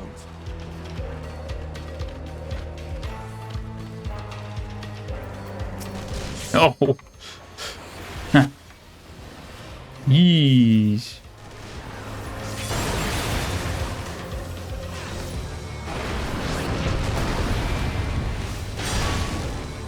Let's go, Tiamat.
Oi. Oi.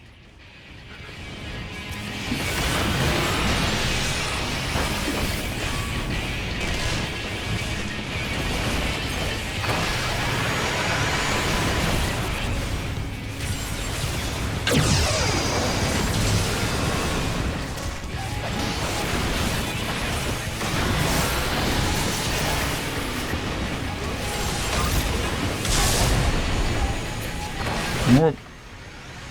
Now we got missiles to contend with. In addition to the lasers.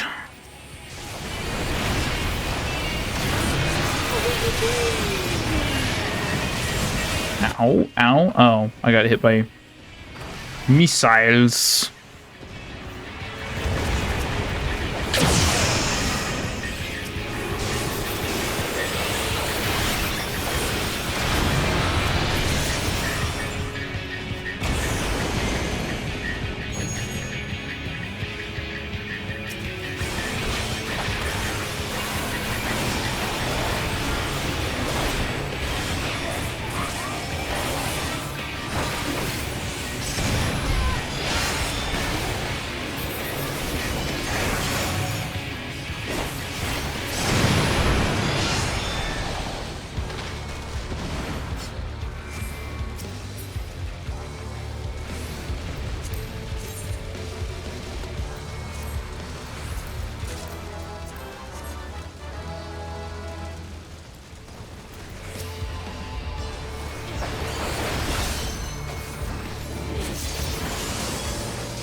on that. No, I don't want to. I don't want to click on Tiamat. Ooh. Oh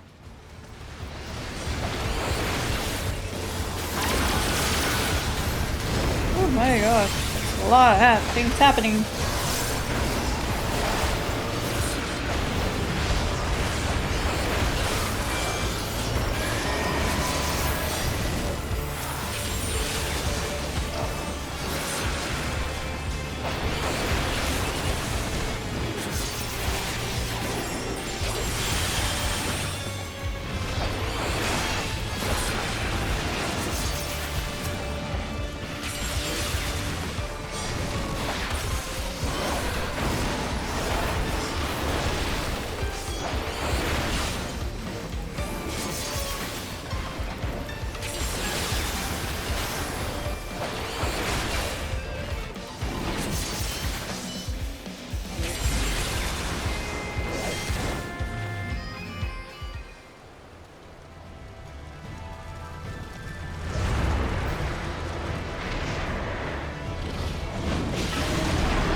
Latherium, Lunar Bahamut.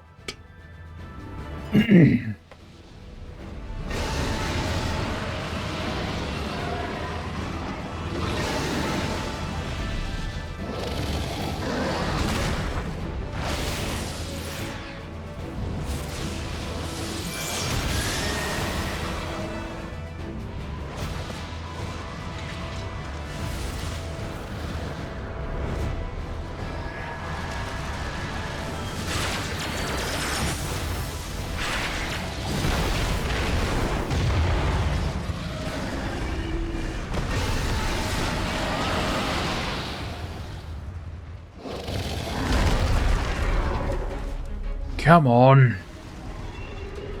I want to punch his face in with my spear. It's time to fight. Time to fight by punching his face in with my spear.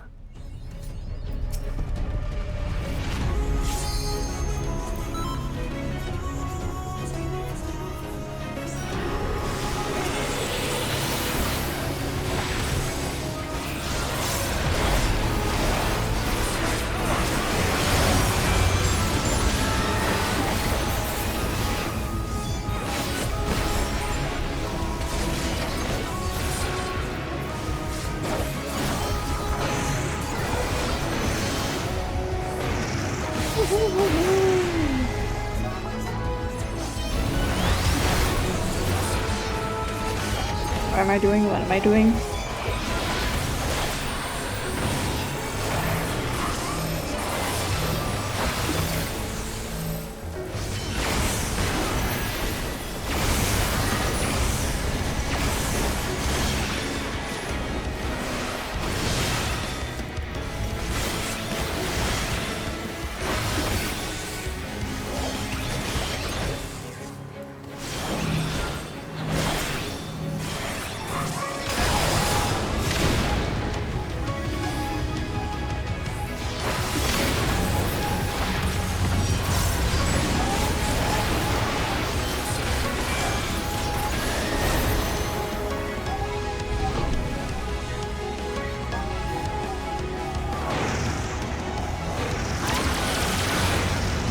Ow.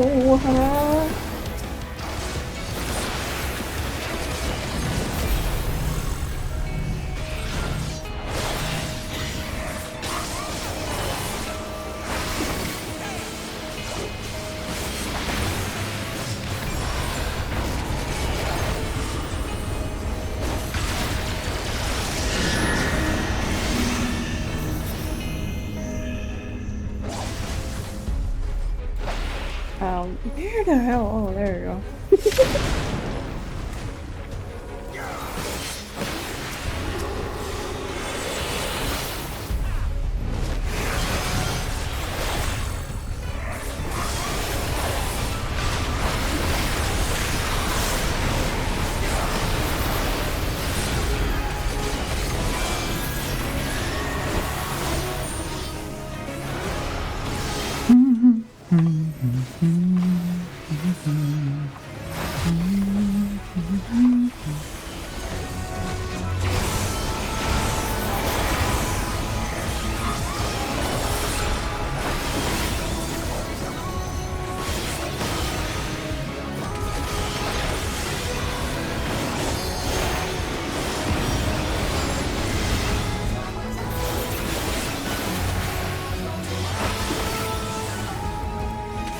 It is your turn.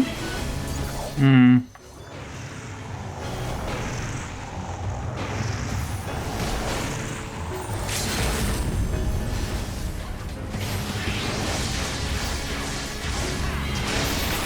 I didn't realize it was up.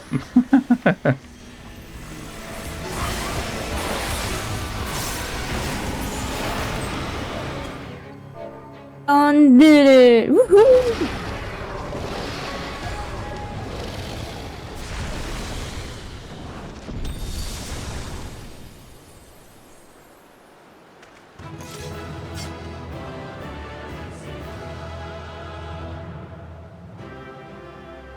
Da, da, da, da, da, da, da, da, da, da. Da da da da da da da da da da da da da.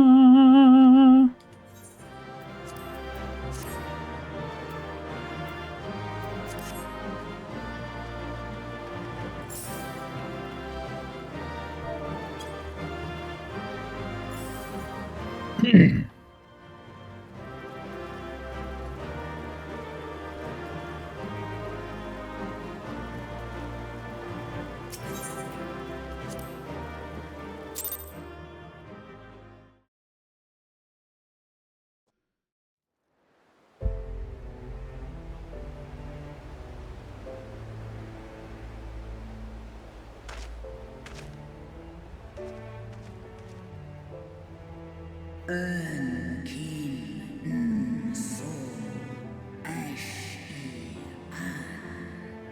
esk snodo in aisto antal an in aisto antal afa snalosk I ash an dran mira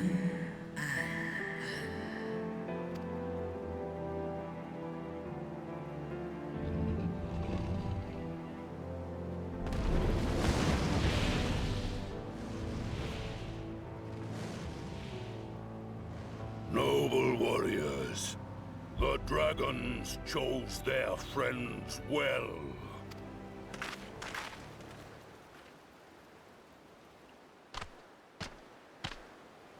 Long have our peoples waged war, but no more.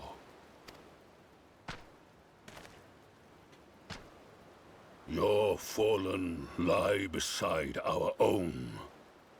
By our words and deeds shall we honor their sacrifice.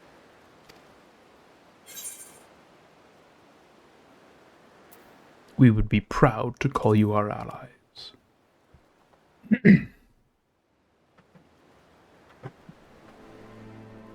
The enemy of our enemy is our friend.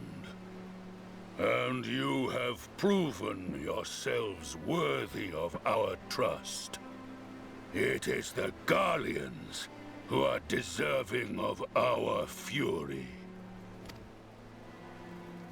I shall see that my brethren learn the truth of this day, and rally as many as possible to the cause, till we meet again.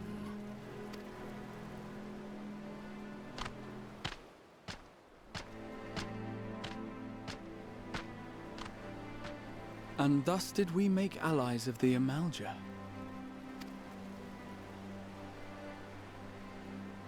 It would certainly seem that way. The Sultana will be pleased. Let's go and give her the good news, shall we?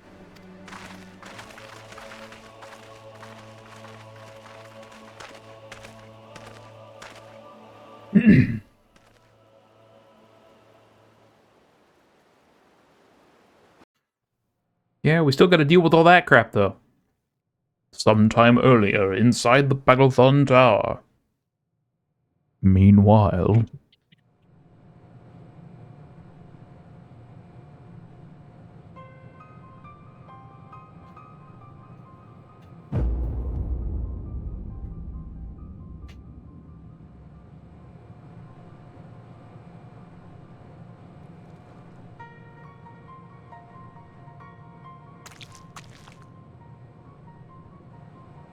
What in Ralga's name happened here? The gods only know. But you can bet these poor sods aren't here by choice. Quickly! We've got to get them free!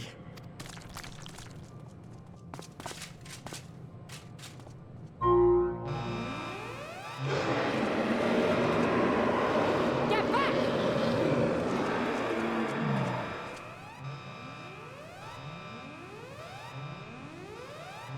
No!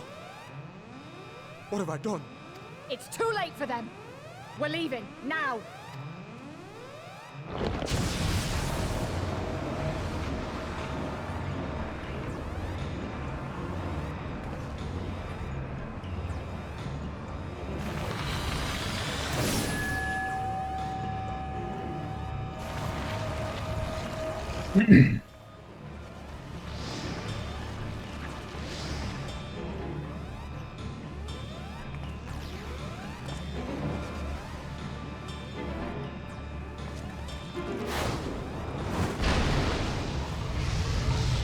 Luna Ifrit. No! Don't you dare! We came together and we're leaving together!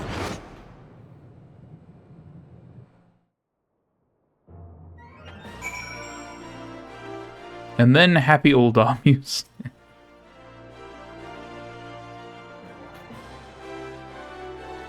Well, it would be too much to hope that we had seen the last of Van Daniel. We have dealt his schemes a telling blow this day, and that alone is cause to celebrate.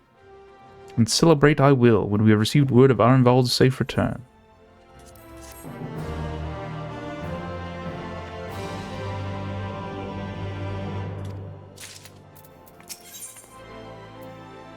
When the dust settles.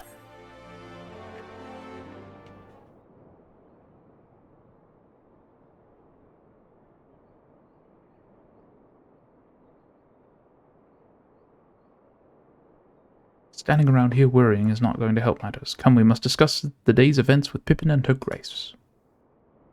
Brave scions. Wrong voice.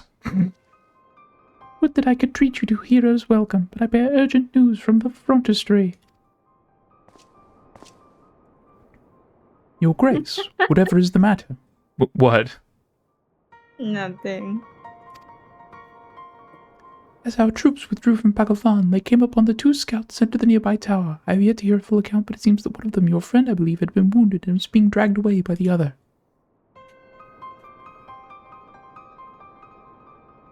Oh no. I must go. Forgive me, your grace.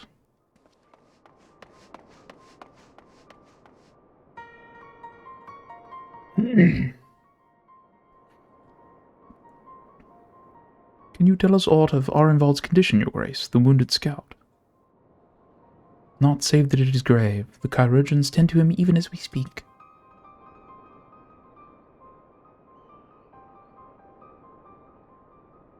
The infirmary must be inundated with the wounded. If all of us go, we'll only get underfoot. Rin, Estinian, would you mind going after Alphino? He may need some support from someone other than me.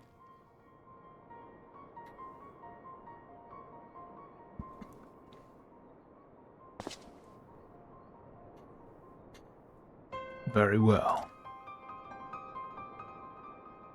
Thank you. The rest of us will see that the relevant people know what took place in Pagovan.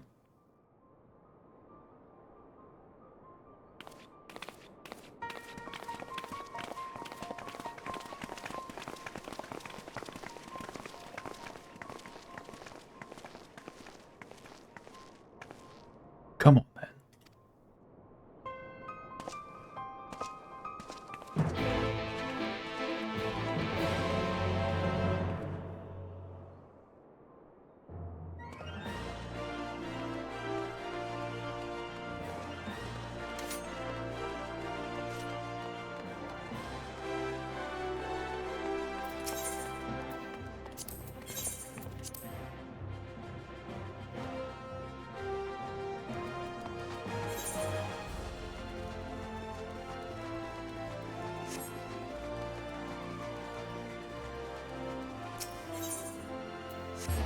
To the Alchemists Guild!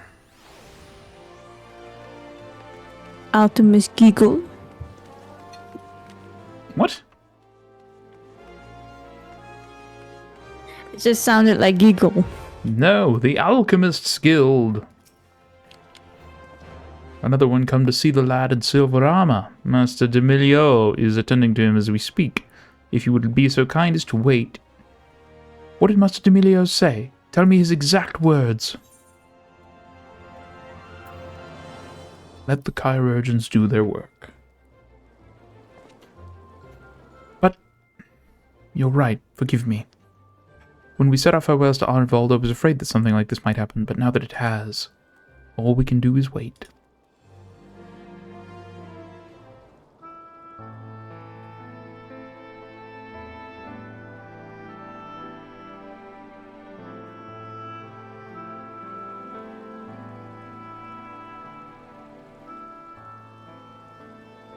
Fordola, have you been waiting here all this time?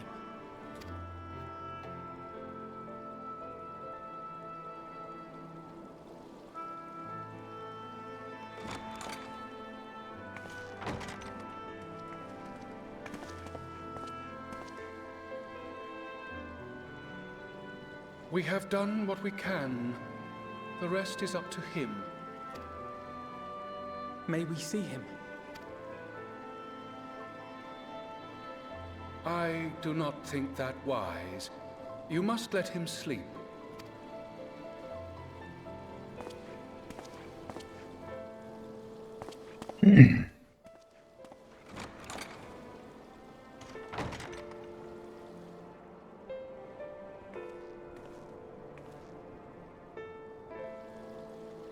Thank you for bringing him back. He owes you his life.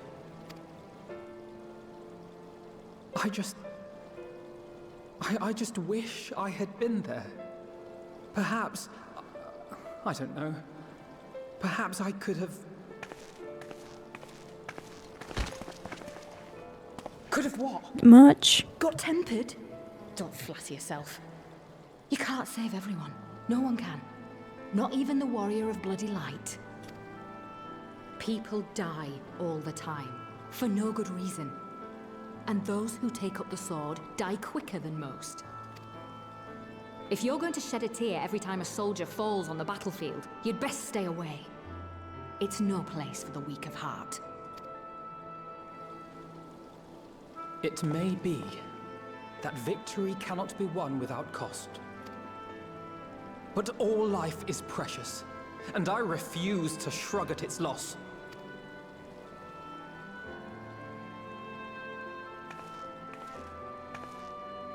Life is precious!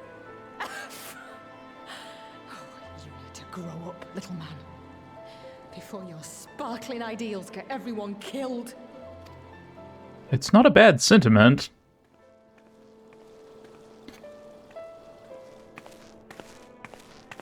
Fordola will be Fordola. You're right. He is idealistic. But the world has more than its fair share of realists, like you and me. It's people like him who dare to dream that things could be better and make it happen against all the odds. They are the ones whose names live on forever. The heroes. The battlefield's littered with would-be heroes. At this rate, you'll lot will be next. And what'll become of your precious dreams then? They'll be gone. Like dust on the wind.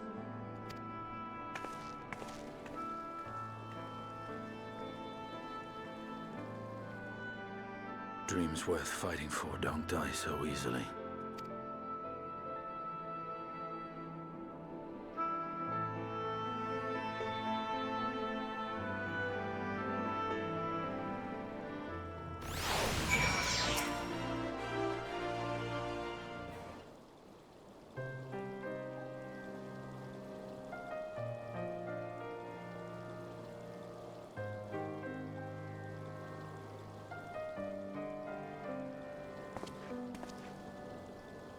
I know. There is nothing more I can do here. Come, let us rejoin the others.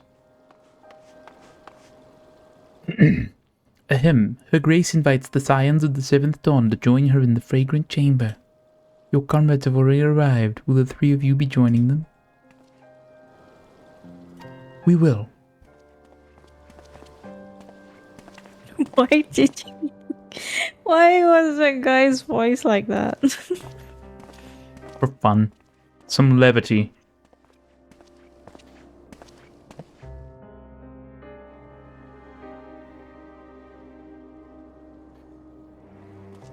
Sage nod. Sage nod. Sage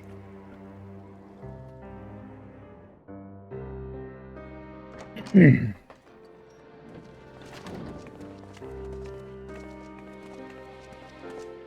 Your Grace, pray forgive us our lateness. Think not of that. I understand a close comrade of yours was wounded in the line of duty. Arenvold. It was at the Alliance's behest that he risked all, and we are grieved to hear of his condition. Rest assured, he will receive the finest care our chirurgeons can provide. On that you have my word. Now, we would share with you the findings of the mission. Pippin, pray relate to our guests the details of Fordola's account.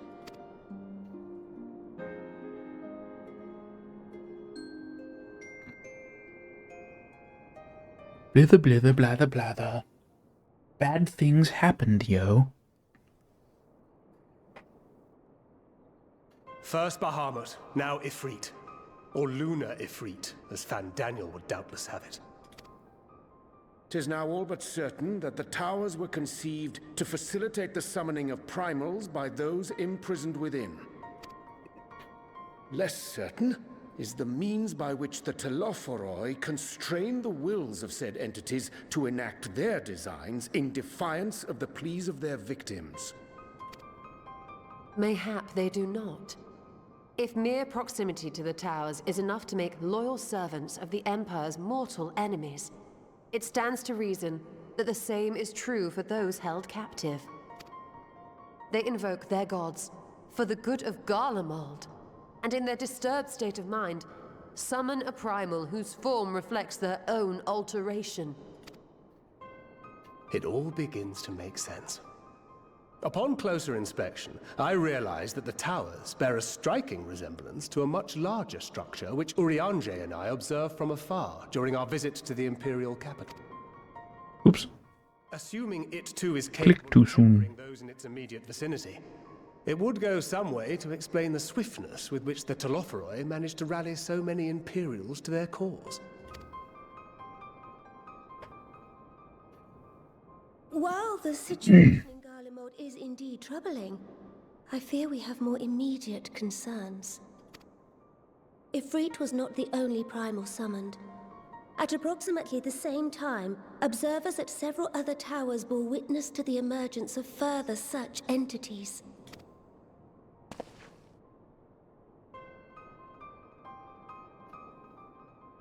For a blessing, none appear to wield aught approaching the destructive power of Bahamut, and the Grand Companies are moving to deal with the threat even as we speak.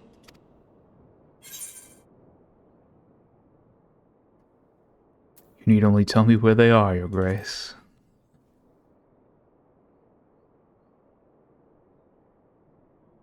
Though we are aware that the task will not be easy, we would call upon the Scions only as a last resort. Pray, conserve your strength for now. After all, it was not so very long ago that you rid us of Bahamut. On which note, I am pleased to report that our talks with the Amalja have reached an agreeable conclusion. They have pledged their full support to our cause. It is our hope that this historic agreement will encourage other tribes to join us at the negotiating table. And I know that I speak for all of the Allied leaders when I say that we will welcome them with open arms at such time as they do. Of course, this was only made possible by the feats of heroism performed at Pagalfan. Moreover, we shall not allow the sacrifices of those fallen in battle to have been made in vain. As hope leads to victory, shall victory lead to a new dawn for Eorzea. May these words ever be our guide, Your Grace.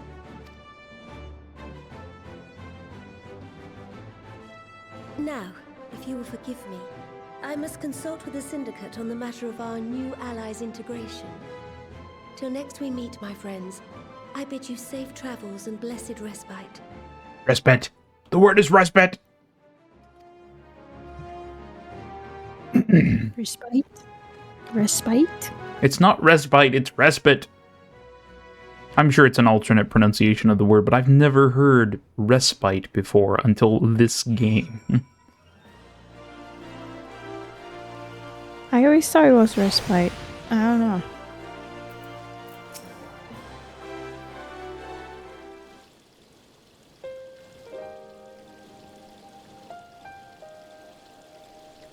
Respite makes it sound like you're spiting someone a second time or something. You're re-spiting them. Right then, unless anyone has any objections, I think it's about time we return to the Rising Stones.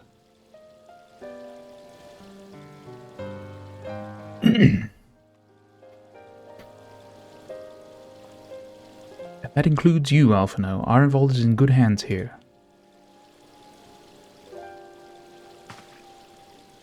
Of course, he would doubtless mock me for pacing about the infirmary. Let us retire then, that we might regain our strength and readiness for the coming challenges. If all are in agreement, then, I shall let Kryal know to expect us. A hot bath and a hearty meal shouldn't be beyond arranging with the time available.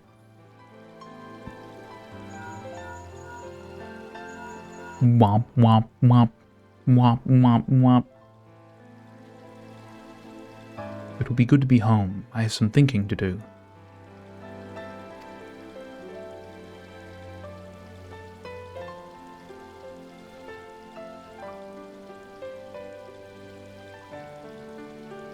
Yes, I'll try asking him, and thank you. I shall look forward to it.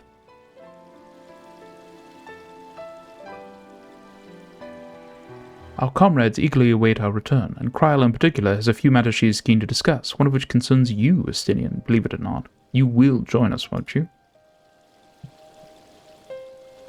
Fine. Really? I thought you said you were avoiding that Baldician woman.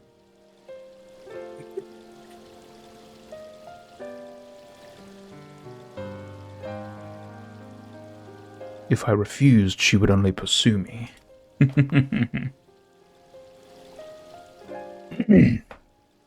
Let's get this over with, shall we?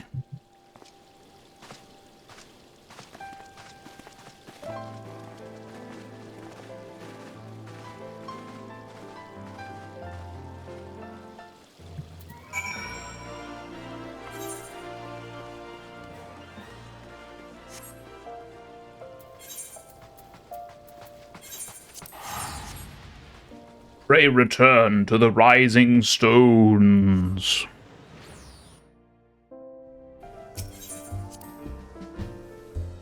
We're almost there.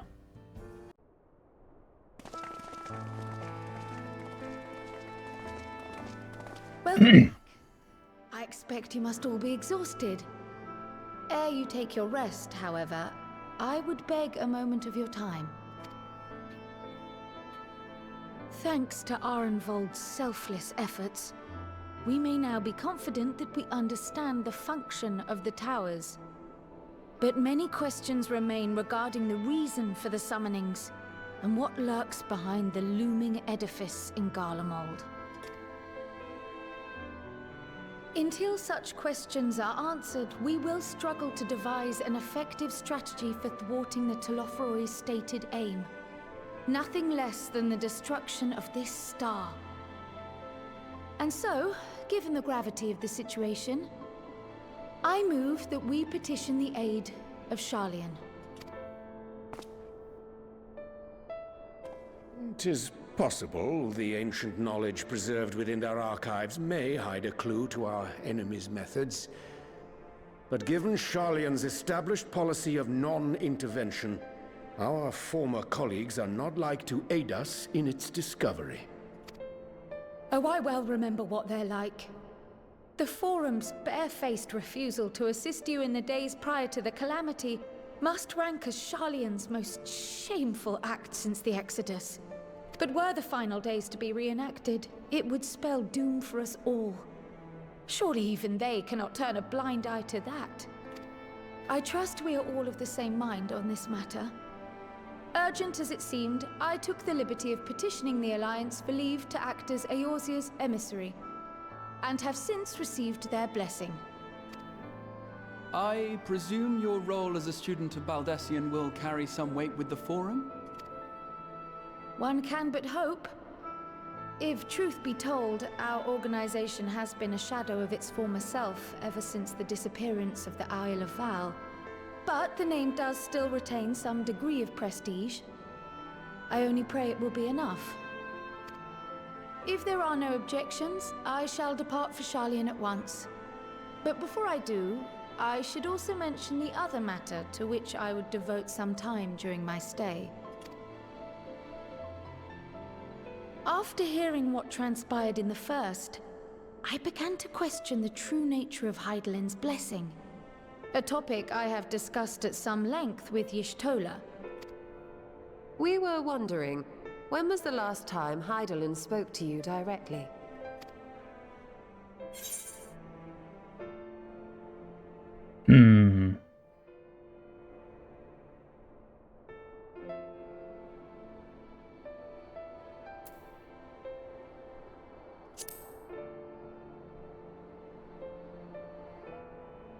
When you regained her blessing, was it not? But never since. Not in all your time in the first, when you faced the Unsundered, the very heart of Zodiark. History shows us that Hydaelyn is able to awaken the echo in her chosen, convey her will directly, and grant the blessing of light. To our knowledge, however, she has not sought to intervene in man's affairs for some considerable time. Might not the explanation for that lie with her choice of champion? Mayhap she is content to trust in her judgment. Mayhap she is. But following my initial discussion with Kryl, I made inquiries of my own. And as far as I am able to tell, Hydaelyn has not made her will known to anyone. During my time in the First, the Oracle of Light spoke to me through Reen. But that was not the will of Hydaelyn. It was Minfilia herself. Indeed. And while she and Hydaelyn were inextricably linked, Minfilia yet acted of her own volition. A messenger, yes, but one who spoke with her own voice. I wonder, could Hydaelyn's silence suggest the presence of some disruptive force, perhaps? Some obstacle to communication? While I share Urianger's high opinion of your conduct, I see no reason why she would deny you her guidance altogether. Then again, who am I to say? The fact is, we simply don't know. But if the explanation is to be found anywhere, I can think of worse places to look than the archives of Sharlayan, and their research on the Ethereal Sea in particular.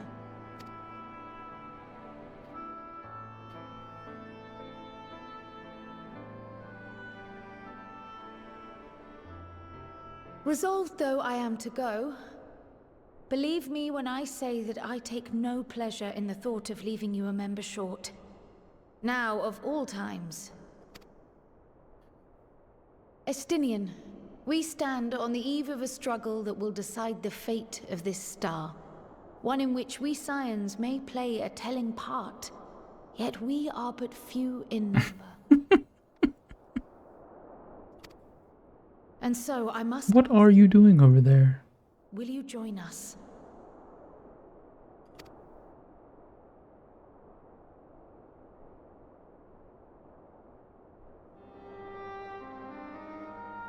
You see the world the way you want it to be. I see the world the way it is. You are idealistic to a fault. But I know you would never turn your back on those in need. Never close your eyes to their suffering. And somehow, your deeds lend truth to your words, giving the lie to my doubts in so doing. I have seen others draw strength from your belief. Are we falling asleep? In Alamigo, you inspired them to stand up and fight. To win, no less. And even when you lost those you held dear, you carried their spirit with you and made their memory your guiding light. The burden of so many hopes and dreams would be too heavy for most to bear. But you bear it willingly, as you have shown me. Some dreams are too important to let go. If you have need of my strength, it's yours. After all you've done, how could I refuse?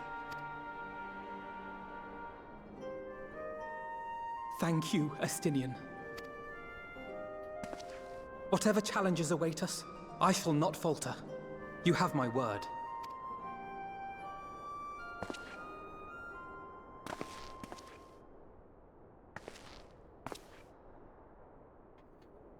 And now, I may bid you farewell. Safe in the knowledge that all is as it should be. In this little corner of the world, at least.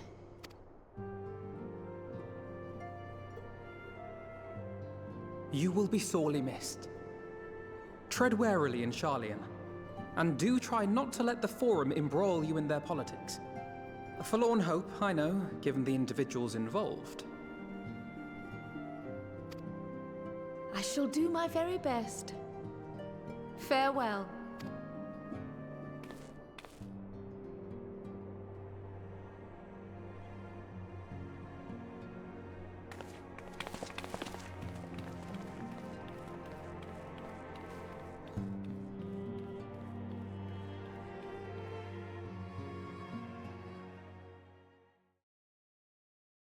Meanwhile...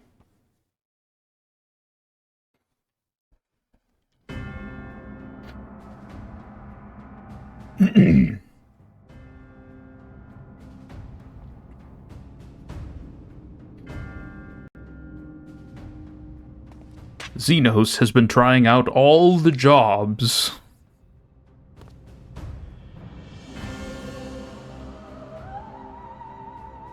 Well, does this one meet with your approval?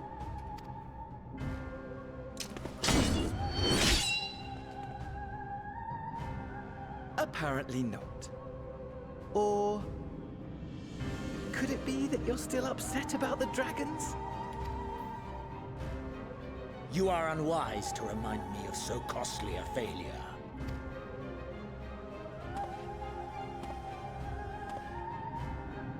It will not affect our plans, I trust. Oh, hardly at all. Though, admittedly, the chances of us being able to procure any more Mericidian dragons are rather slimmer following Tiamat's reappearance.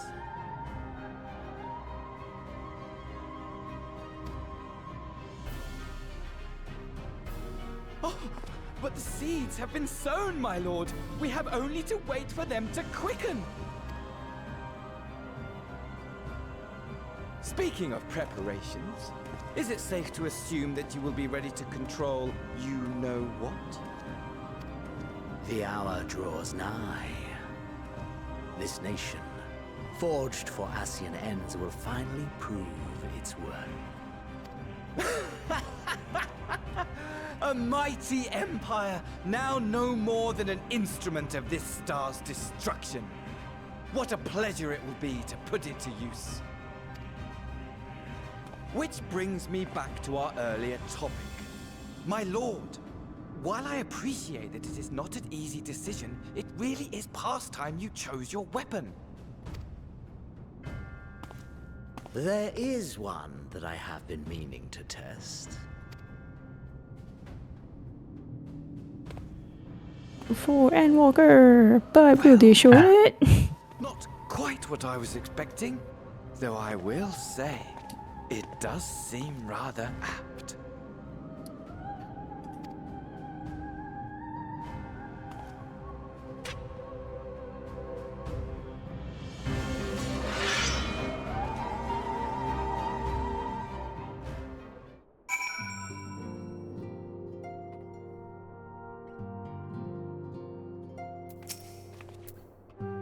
Well, it looks like I'm going to have a busy few moons. Not that they ever seem to be anything but. Thancred's got me I'm dead. Dead, chat. Thancred's got me dispatching troops to every corner of the realm, which is not to say I don't trust the Alliance, because I do, but when it comes to putting down primals, nobody does it better than us.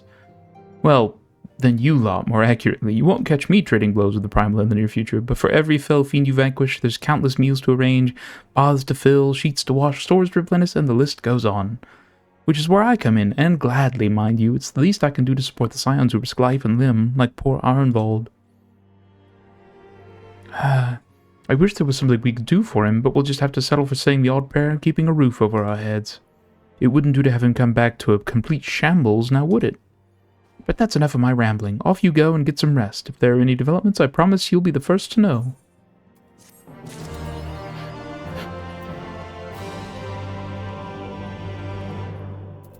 So, where does that put us?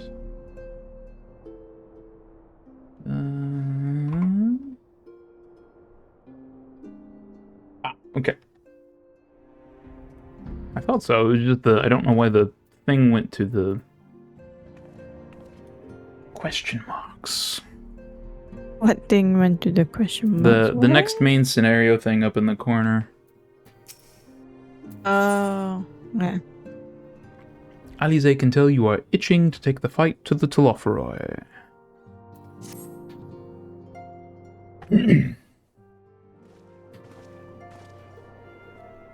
Ah, Rin, you're looking well. I take it you managed to squeeze in some rest. If you came hoping for tidings from Kryl, I'm afraid we're still waiting, but we do have some odd scraps of news to share. I was just talking to you 5 seconds ago. Scraps, she says. Lunar primals have been popping up all over the place, but the Alliance has the situation well in hand, thanks in no small to Hoary Boulder and the others. Meanwhile, talks with the Beast Tribes are going even better than expected. Encouraged by Uldar's progress with the Amalja, Gridania has opened negotiations with the Ixal, believe it or not.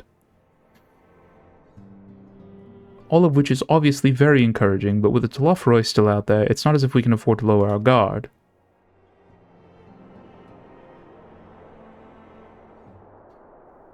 Meanwhile... Nope, not a meanwhile.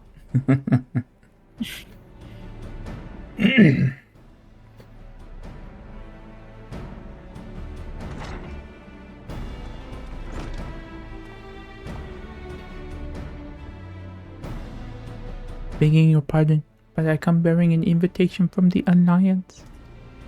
Council meeting is due to be held in Alamigo, and your attendance is humbly requested. Ah, we were just talking about the Alliance. May I ask what's on the agenda? I believe the intention is to share news of recent developments and discuss what measures might be taken to combat the Telophoroi. In concert with our new allies, the Beast Tribes have also been invited. It is hoped that they will join us in the fight against our common foe.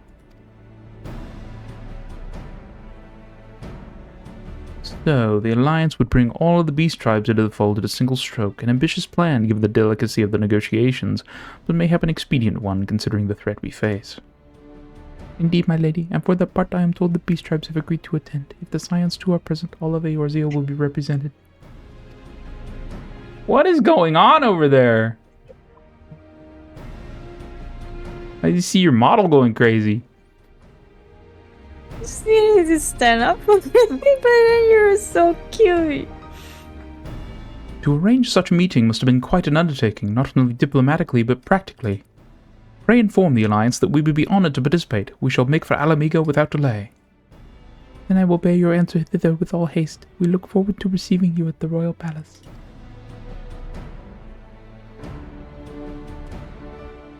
Goodbye.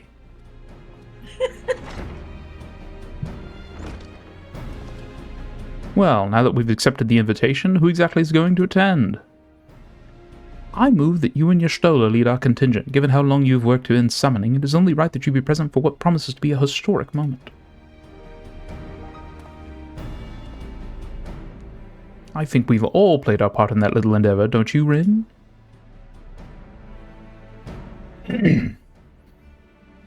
All present may rightly claim a seat, I do quite agree, but by your leave, I believe I shall remain here and lend what assistance I can to the coordination of our defensive efforts. I'm not coming either. Emmerich will be there, and I'd rather not be interrogated. Very well then. While those with a mind to hold the fort get on with holding it, I suggest the rest of us make for Alamigo, shall we?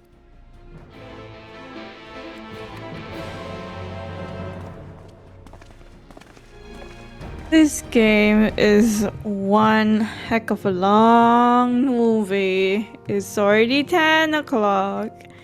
And we can't enter Endwalker just yet. We're almost there. I know, but still. I thought we'd be... like... We still have 5 quests to go. No. 3 more to It's go. 3, but yeah. this movie is forever.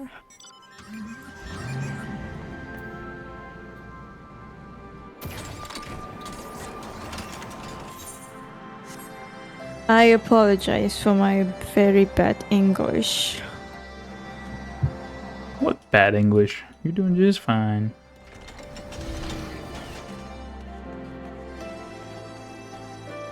Resistance Guard. We have been expecting you. While some few guests have yet to arrive, the Alliance leaders are all present. Shall I show you in? Be my guest. Be my guest, be my guest. Do do do do do do. Yeah.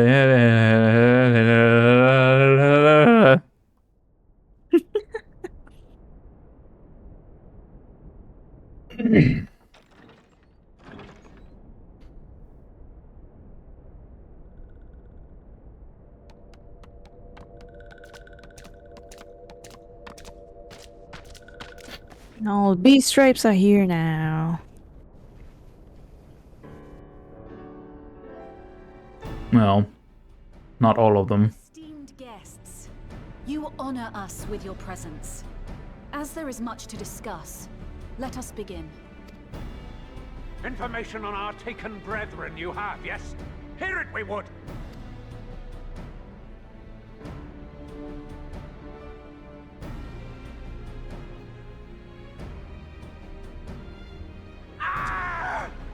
Beyond forgiveness these featherless ones are!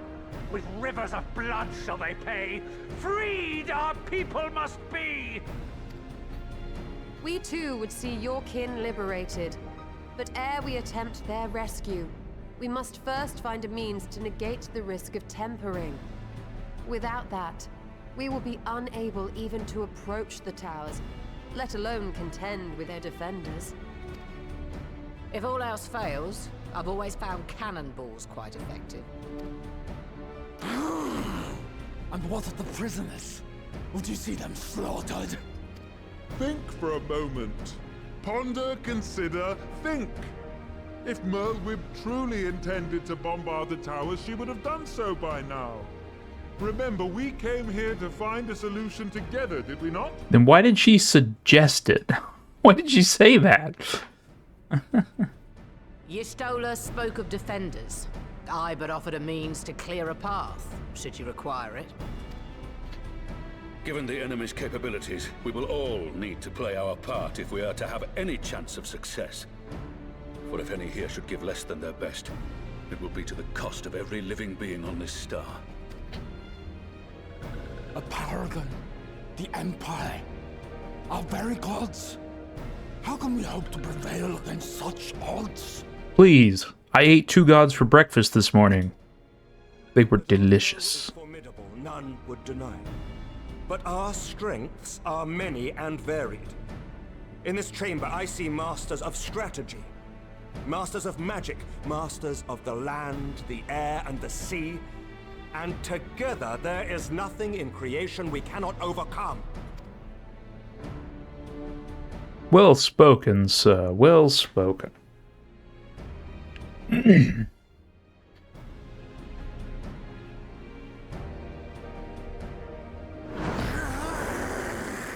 Are you alright?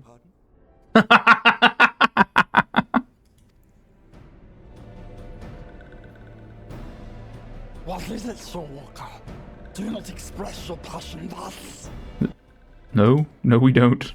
A little pretty will have gills, perhaps. Suffice it to say, I am proud to be counted amongst Eorzea's finest. We Sahagin will play our part. We kobolds have not forgotten the crimes the Overdwellers committed against us in the past. But today we look to the future, as allies united in purpose.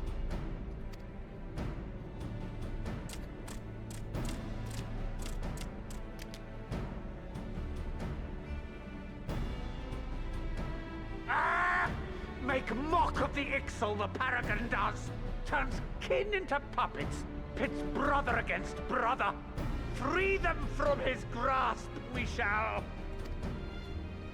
As Patriarch Zadar will attest, the Scions have granted us a means to free your brethren from their thraldom. This boon we will gladly share, that your people might never be enslaved again. We accept! We accept! Praise me!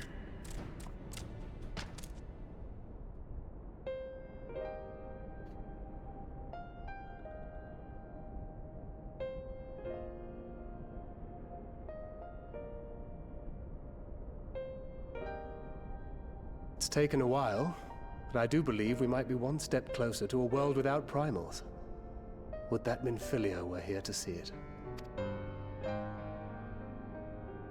We still have a long way to go, and we're going to need a lot more Porksies. But we're moving in the right direction.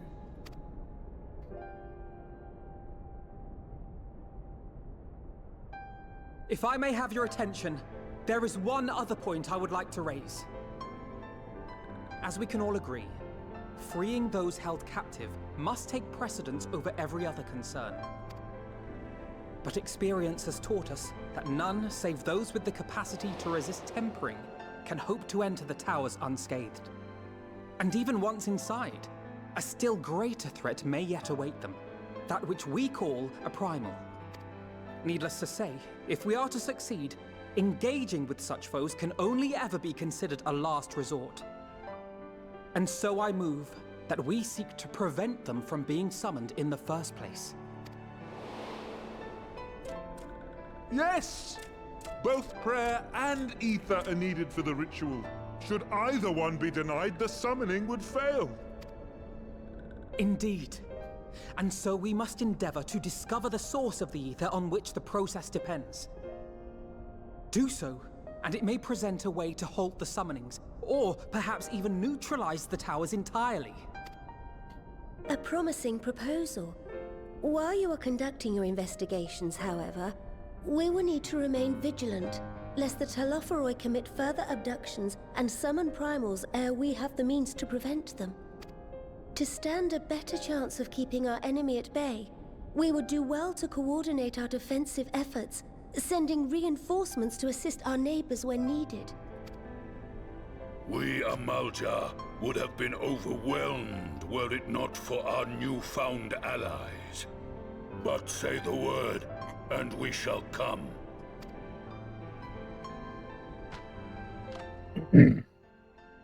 I see we are all in accord. But what are we to call this proud fellowship of ours? I submit that the honor of naming it should go to the Scion whose brave efforts have done so much to unite Eorzea. What say you, my friend?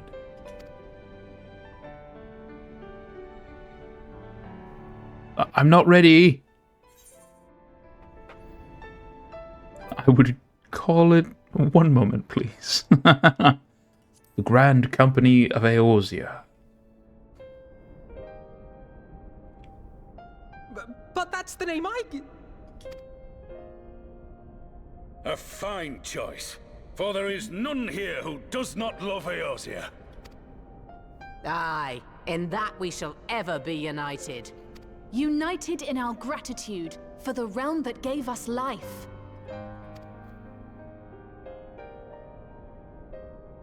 Then let it be recorded that on this day, the Grand Company of Eorzea was born.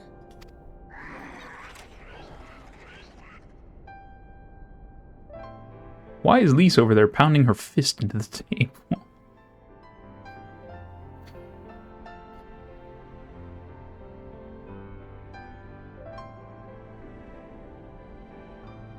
How long have we dreamed of this moment?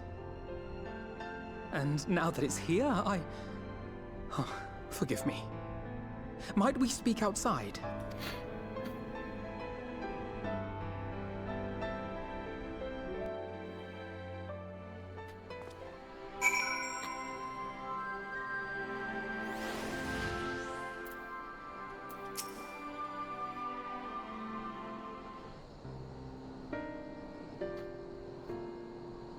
Well, now that we are out of earshot of the other delegates, I hope you will forgive me if I speak my mind. Let me begin by saying that I have dreamed of this day since the moment I first set foot upon these shores, and that I was as heartened as anyone to see the peoples of Eorzea pledge their solidarity. Yet even as they uttered their declarations, all I could think about was the conflict to come, or the sacrifices that would be made and the lives lost. Inevitabilities that I still struggle to accept. But at least now there is hope. The formation of the Grand Company of Eorzea is the first step, the first of many. Many and more.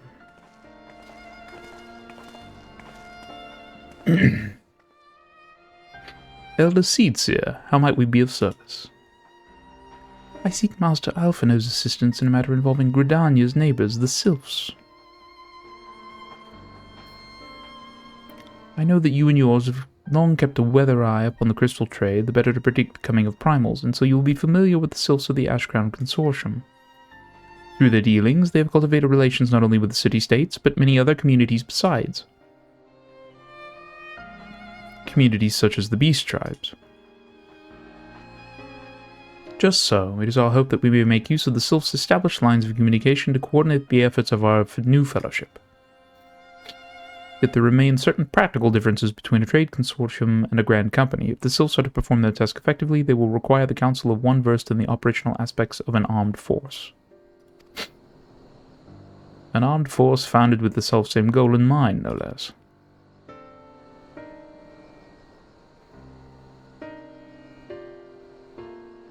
Crystal Braves, yes. Forgive me, Master Alphino. I know that it was a painful chapter in your life, but the experience may yet be made to serve the realm. In my hubris, I plotted a course for the Crystal Braves which stretched far beyond the Order's initial conception, one intended to pave the way for the founding of what I intended to call the Grand Company of Eorzea. But my plans all came to naught. Built upon a frail foundation of lofty ideals, the Order was doomed from the first to collapse under the weight of more worldly interests. I have no wish to see this new endeavor suffer the same fate. Mayhap I ask too much of you. Not at all. You may count upon my assistance for what little it is worth. By your leave, I shall prepare a report, including a list of recommendations drawing on the lessons I learned from the failures of the Crystal Braves. You have my gratitude, Master Alphino, and my trust. When your report is ready, pray share it directly with the Sylphs. With your guidance and the earnest efforts of every goodly soul gathered here this day, I have no doubt that our fellowship shall emerge from the shadow of the Telophoroi and flourish until next we meet, my friends.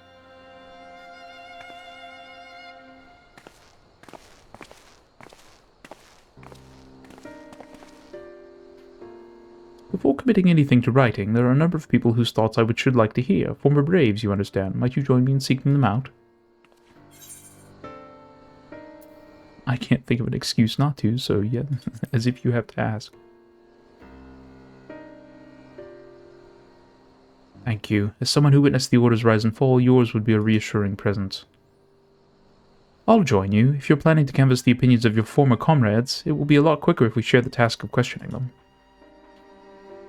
And mayhap Graha can lend a hand as well. I shall accompany Thancred back to the Rising Stones. Between us, I dare say we should be able to provide an accurate enough account of the day's events.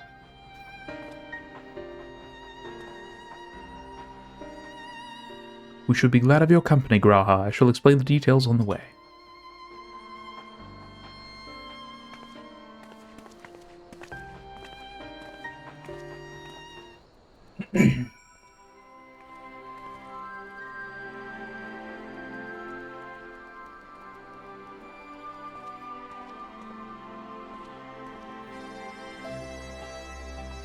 This is thirsty work.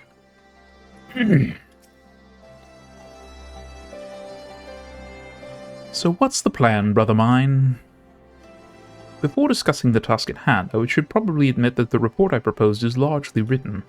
Not long after that fateful day in Ul'dah, I penned a detailed account of the organization's history from the events that led to its inception to the failings that brought about its demise. This I did primarily as a means of taking some semblance of responsibility. Never did I imagine that it might later be referred to by those seeking to form a similar organization. And while I made every attempt to be objective, the account was mine alone, its events viewed from my singular perspective. For it to be of use, however, it must be broadened to encompass the viewpoints of all involved. Only then can it answer what seems to me to be the crucial question, namely, why, after the Crystal Braves disbanded, did some members choose to remain with us, while others did not?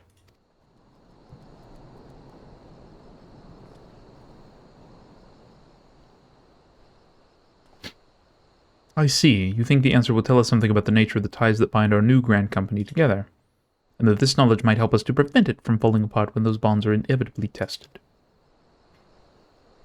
That is my hope, yes, but the questions I would ask are uncomfortable to some. As the former commander of the Crystal Braves, I doubt that those who abandon the cause would welcome my inquiries. And Graha and I will just have to try.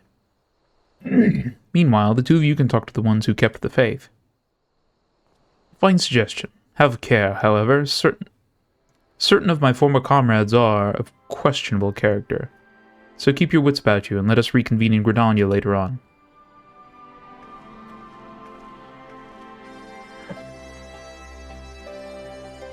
If you have no objections, I have a mind to begin by speaking with Riol and Alian. If memory serves, the two of them will be attending an intelligence briefing at Castrum Oriens. Let us seek them out there.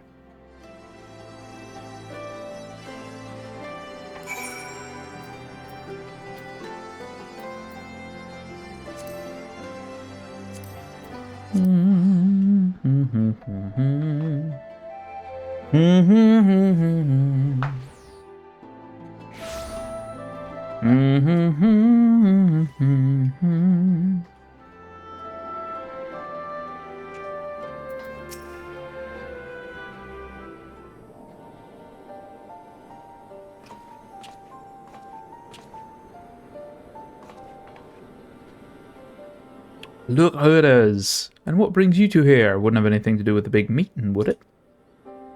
In a manner of speaking, I have been assigned a task, you see, for which I require the assistance of former members of the Crystal Braves.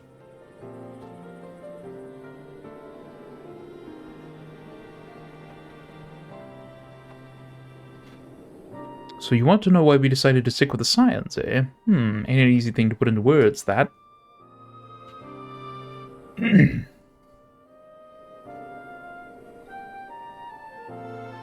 As I once explained to Rin, I spent a long time agonizing over my failure to alert you to the traitors in our midst. For my negligence, I was captured along with many others, and we were powerless to prevent the tragedies that ensued. Not a day goes by that I do not think back to those fateful events. By joining the Scions, I hope to redeem myself, and I will continue to serve the cause for as long as I am able. But that wasn't my only reason. When we were finally reunited at the Rising Stones, you refused to blame anyone but yourself for the fall of the Crystal Braves. And in spite of everything that had happened, everything you had suffered, you took us back without a moment's hesitation. We would not have blamed you had you turned us away, but when you gave us your trust instead, what else could we do but try to repay it? Nothing, that's what. As for me own tale, well, I've always felt the Scions have something in common with me old crew. The duty of the strong is to protect the weak. That was our creed, and I still strive to live by it to this day. But as time's gone on, I've learned that strength comes in many shapes and sizes. From Hoary Boulder to Mistress Tataru, we've all of us got something to offer. And not one of us is doing it for personal gain, because we believe there's more important things than that. Things worth protecting, which is what being a Scion's all about. I'm at a loss for words. Thank you, my friends. To hear this from you means more than you know. Forgive me. Rin, could you...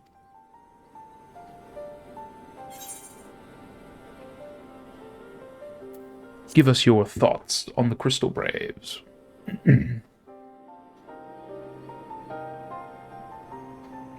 Well, it's founded ideals were something to be proud of, but ideals alone don't make a crew.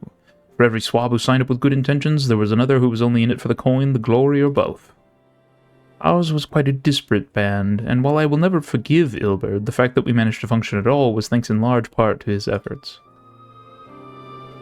Just a pity he was doing it for all the wrong reasons, eh? Only takes one bad apple, they say, and the Braves had a barrel full of them, not like the Scions. We might look like a ragtag band of misfits, but deep down, we've all got that shared sense of purpose. And why? Because Jataru sifted out all the glory hunters before they made it through the door. I see. So while our ranks comprise a diverse range of people, each with their own individual strengths, we are all united in purpose. Thank you, my friends. With your permission, I shall make a record of our discussion and refer to it when drafting my recommendations. Until we meet again.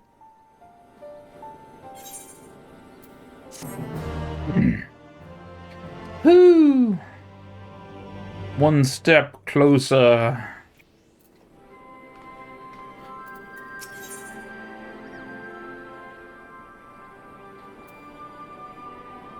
On official business. Well, I think we have taken up enough of our colleagues' time, and I am conscious that less life-affirming testimonies await. Let us make our way to Gridania and hear what the others have learned.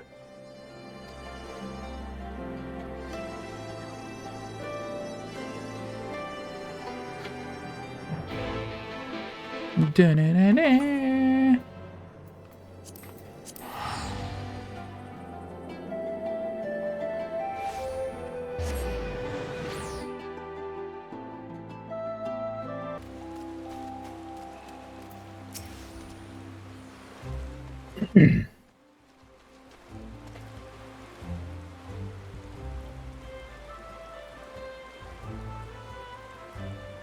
Thanks to Tataru's ever-dependable intelligence, we managed to track down a handful of former Braves without any great difficulty.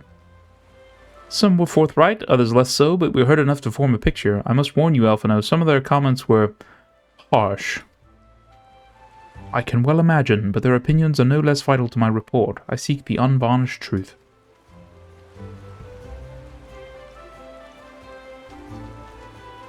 Thank you. I will set about adding your findings to my own at once. In the meantime, pray go on ahead to Little Solace and seek out Elder Frixio. I will join you anon.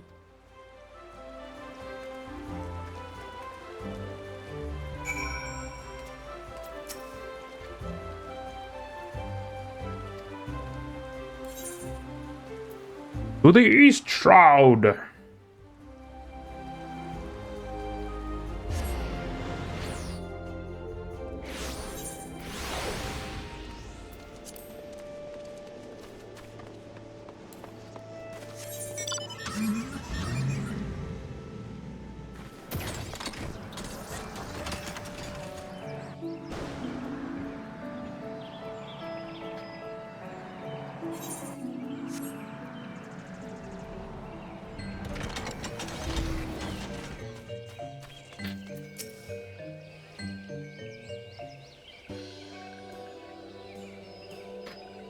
Ah, welcome, Brave One and friends of Brave One. How good it is to see Walking Ones again so soon after the meeting. Should this one perform the customary dance of greeting? No, no, be at ease. It is true that these ones once delighted in making Walking Ones dance, but no more. Horned One Kanisena said that Walking Ones would be coming to Little Solace. Oh, gosh darn it.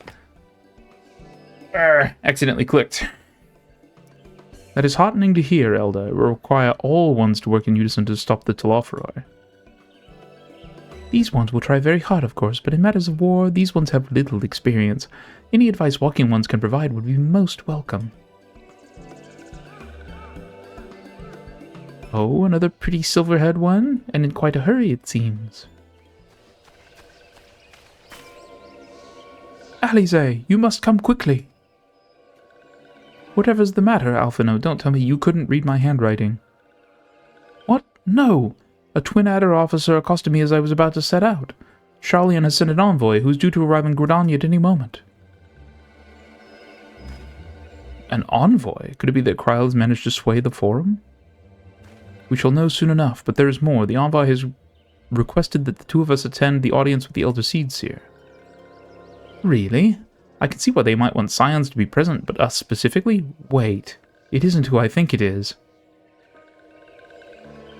It is. I could scarce believe it myself, but when I inquired as to the envoy's identity, I was told that it was one Fortuno Levalier. Your father? Well now, the fact that a serving member of the Forum had journeyed here would be surprise enough, but him? Quite. I glean from this that they are taking the matter seriously. That may be, but why him and not one of the other 98 Forum members, unless he volunteered for it? It has been some time since you last saw your father, has it not? Could it be that he is concerned for your well-being? Perhaps, but he has always been reluctant to discuss his work with us. Indeed, and whenever we write to our parents, it is invariably our mother who replies. Nevertheless, I welcome the opportunity to meet with him after so long, even if it is secondary to his true purpose here. Elder Frixio, loath though I am to cut our visit short, we must return to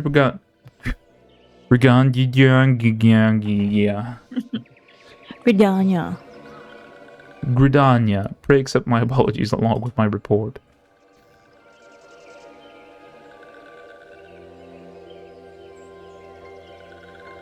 Never mind, there will be time to talk later. This one won't keep walking once for more urgent matters. Go.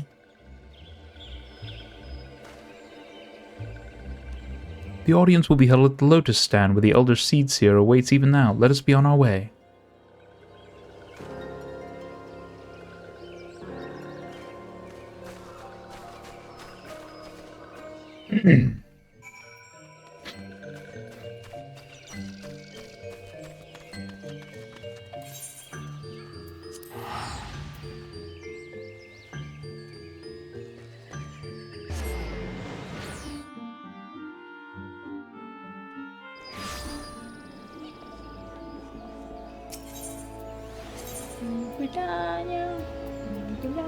Through the Conjurers Guild. We represent the Conjurers Guild, the Conjurers Guild, the Conjurers Guild. Welcome, Warrior of Light. The Elder Seedseer and your friends are waiting within.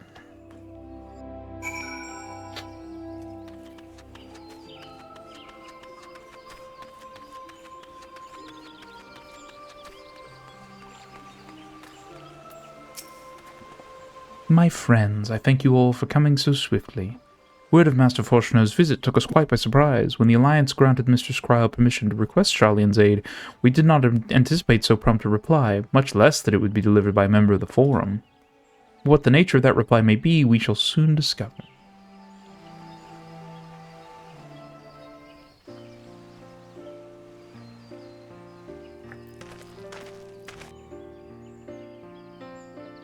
Oh, Daddy! Daddy dearest.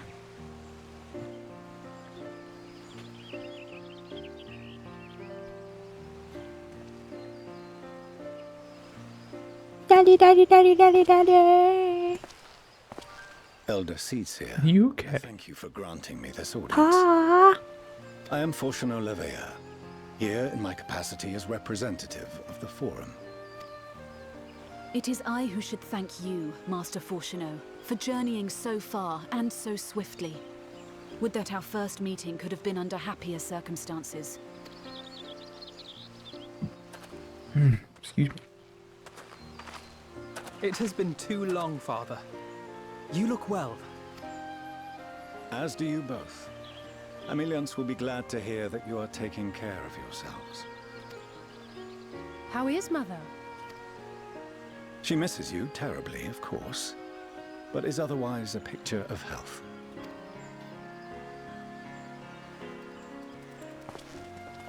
Circumstances apart, I'm grateful that our meeting has afforded me the chance to be reunited with my children at long last. And I believe I also owe you thanks for the hospitality you showed my father, Louisois, during his sojourn in Eorzea.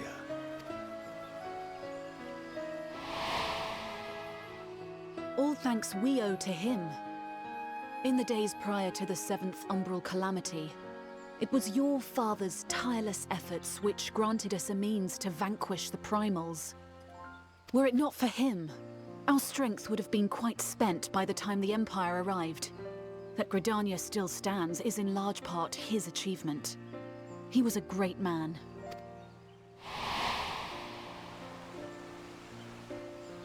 He would doubtless have been moved to hear you say so. I must confess, however, that I opposed his decision to intervene. And now the venom. My position remains unchanged.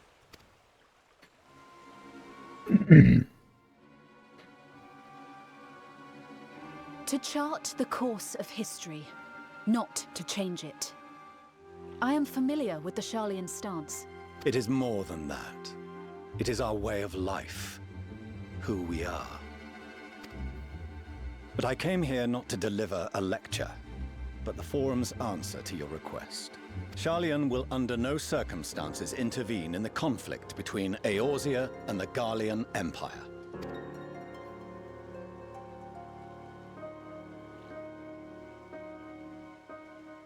May I ask for what reason the Forum has come to this decision? The final days spell the end not only for Eorzea, but the entire world. The final days? Pray spare me your hyperbole. This conflict is no more than the latest in a series of petty squabbles between yourselves and Garlemald, one in which Sharlayan will take no part. If the final days were truly upon us, we would know. Father, you must ask the Forum to reconsider. You may feel safe on your little island across the waves, but if you imagine the Telophoroi will leave you be, you are mistaken. They mean to kill us all, themselves included. Alphino is right. We have seen what the enemy is capable of, the lengths to which they'll go. This is no time to turn a blind eye. If Eorzea falls, so too will Sharlayan. So if you truly love our homeland, you will join us. Now, before it's too late. And now more venom. I thought you knew better than to raise your voice to your elders. It seems I was wrong. Wrong to ever let you leave, Sharlayan. I consoled myself that your time abroad would instill in you some hint of restraint, of discipline. But I see now that Eorzea has made fools of you both. Have you forgotten why it was that I so vehemently opposed your grandfather's departure? For all his wisdom, his only solution was to go to war. Death, devastation, ruin. Even those who claim victory are scarred for life. What prize could ever justify such sacrifice? It is the duty of the learned to avert such tragedy. By fanning the flames of war, you forsake all you once held dear. They aren't doing anything of the sort, though.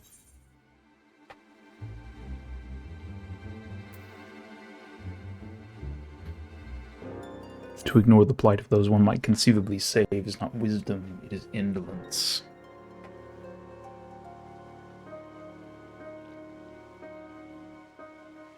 I see your friend shares your misguided ideals. But unlike her, you should know better.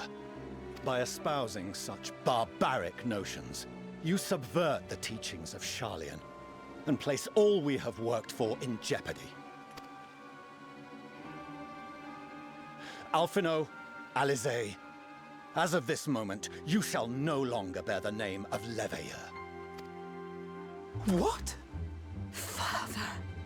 How you choose to live your lives is no longer my concern. If you wish to walk the path of ruin, I will not stand in your way. Yeah, just like that. Disowned. Master Fourcheneau, while Sharlayan may have no intention of intervening in this conflict, we can still part as friends. Will you not stay and speak with us, that we might learn of Sharlayan's hopes for the morrow? I have said what I came here to say. Any further discussion would be meaningless.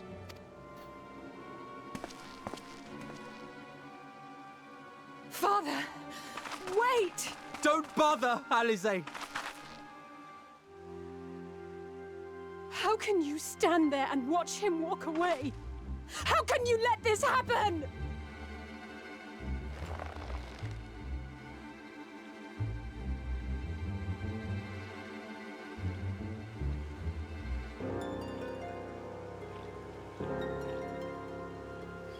It's very telling how readily he was.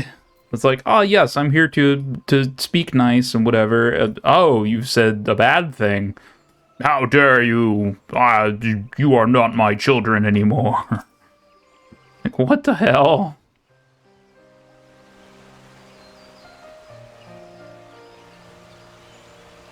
So that's what he came here to say? That we're all fools for having the temerity to defend ourselves against the Telophoroi? And as for the rest, like it or not, this was the Forum's decision to watch from afar while Eorzea burns. Father was but the messenger, and as he handed down their judgment, I could think of nothing to say that could possibly sway him. I still can't.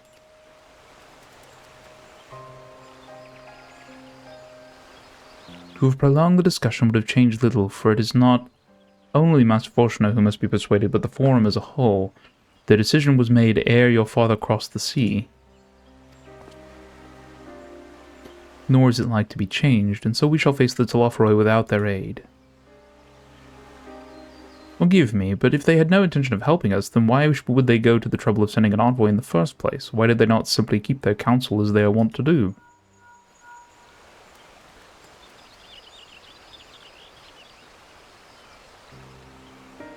Rin, has Master Fortuno arrived yet? He just left, actually. Then it is as I feared. My efforts were in vain. I pleaded our case to as many Forum members as I could, but they flatly refused to discuss the matter. No, that's not exactly true. I should rather say that they ignored every word I said on the subject, without exception. It was almost unnerving. Could it be that they are hiding something from us? That might go some way to explain Master Fortuno's performance. When he said that they would know if the final days were truly upon us, I dismissed it as pride, but what if they genuinely believe that they know how the world will end and simply disagree with us about the circumstances? That I don't know, but something tells me they are not as unconcerned about the Telophoroi as they claim. If the threat weren't real, why else would they be so standoffish and secretive? I would very much like to delve deeper into this, but I'm afraid I've exhausted every avenue of inquiry. Nor have I fared any better with my other mission, researching Hydaelyn and the Ethereal Sea. I tried enlisting the help of experts in the field, but it appears the Forum has forbidden anyone from cooperating with us. Obstructed at every turn. So it would seem, but don't lose heart just yet. With all the knowledge and acquaintances we have between us, we can still find a way forward. To that end, I would like you all to join me here when the time is right, of course. I am aware that matters in Eorzea stand on a knife edge, but with your permission, I can at least start making the necessary arrangements. Please do. Excellent. Obviously, keeping the Telophoroi at bay must take precedence, but with luck you'll be able to make the journey to Sharlayan ere long. It may take a while to secure entry for you all, but I'll let you know when everything is in order. Look after yourselves in the meantime, won't you?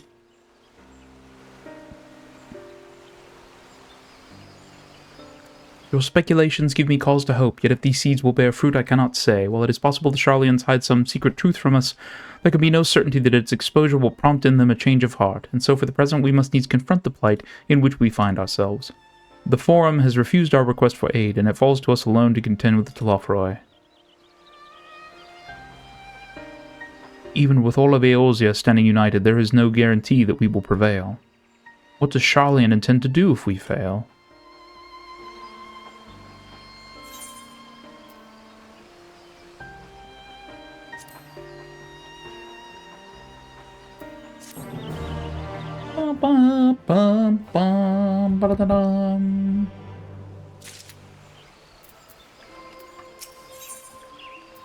Death unto dawn.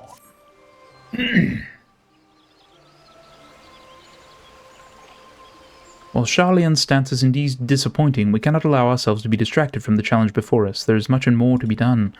I shall begin by sharing the Forum's response with my counterparts in the Alliance. Meanwhile, I would ask that the Scions... Grave tidings walk out. Grave tidings, walking ones. Grave tidings.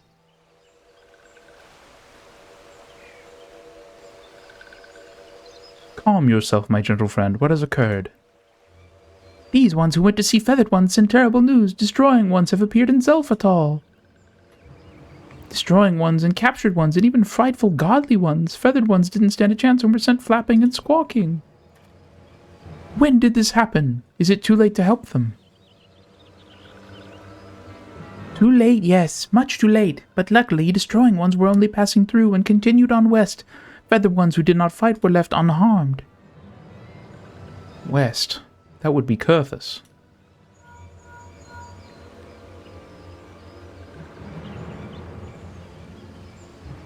My lady, the Ashgardians report that the Tlorpheroi have emerged from the eastern highlands of Kurthus and are marching at speed.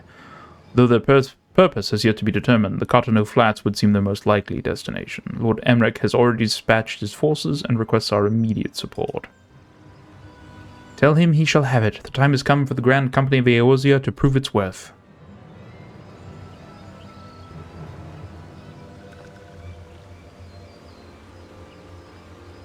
Well, mayhap it is a mercy that we do not have time to stew upon our misfortunes. Come, my friends, let us make haste to Cotonou.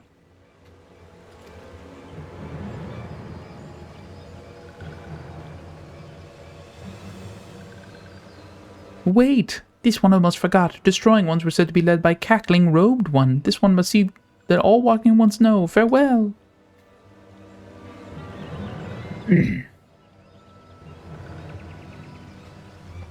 Fandaniel?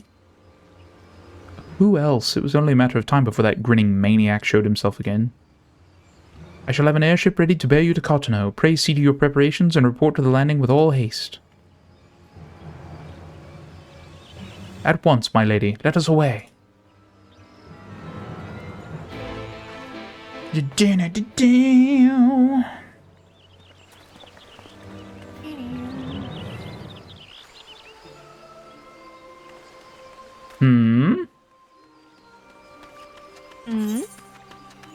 You made a noise. I just can't continue with the and then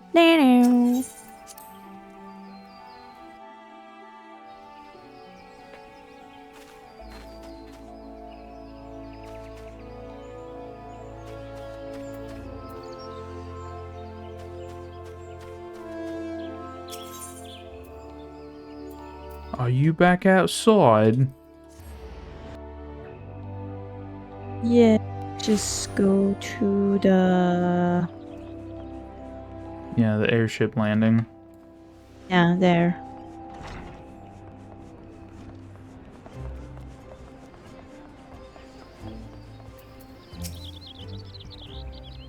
Rin, it would seem Forella here has come all the way to Gridania to find us. I've explained the situation, but she insists her business is urgent. Aye, and it'll be over soon if you shut up and come with me.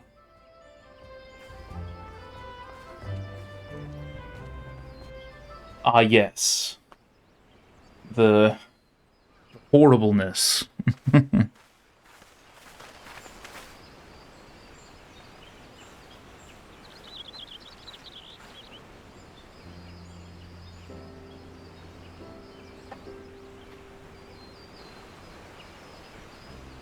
Arenvold! I can't tell you how good it is to see you.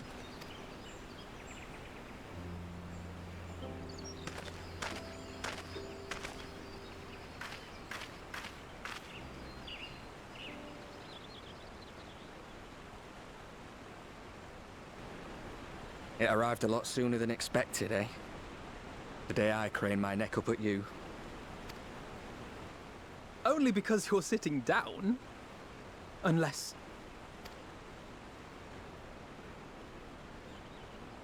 Afraid so. The Chirurgeons say I may never walk again.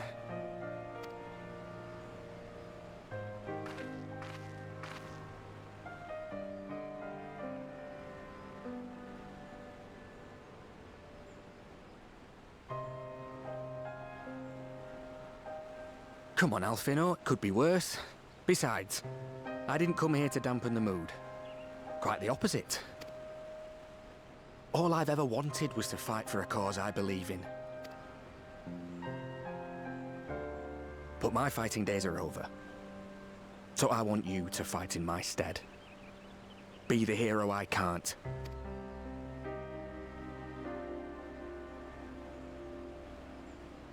I am no hero. That's what they all say, though. No one ever calls themselves a hero. Even the ones who eat primals for breakfast. It's for others to decide.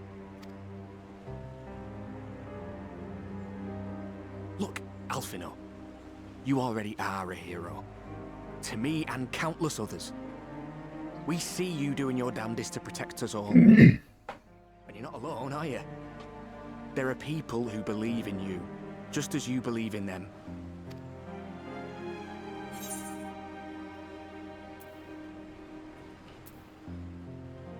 We carry the dreams of many, will carry yours too. Some things may have changed, but the adventure isn't over yet.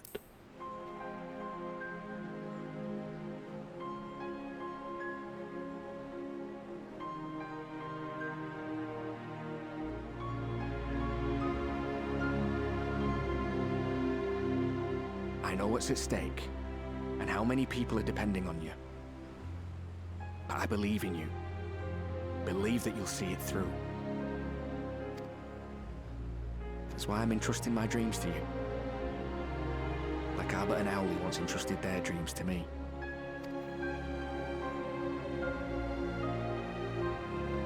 There was a time when I would have borne the weight of such expectations without a second thought. But now, I know just how heavy that burden can be. To tell the truth, I'm beginning to wonder if I chose the right path. Sacrifices will inevitably be made for the sake of the ideals I uphold. Maybe I am not the person I thought. Oop. I wouldn't Gotta stop doing that. But I will say this. In spite of everything, you've come this far. The road ahead might not always be clear, but you've never been one to give up or take the easy way out. And everything you do for others. For a brighter future. I'm proud to call you my friend. Well, I've said my piece, so I'll let you go. I know you've got more important things to be doing. Just give what I've said some thought, all right?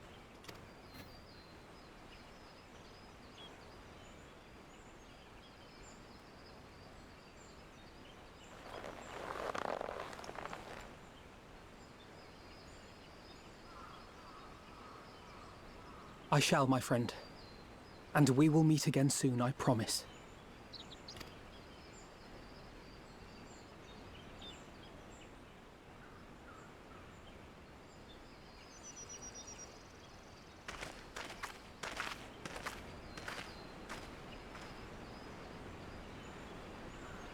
Nothing left for me to do but wave and smile.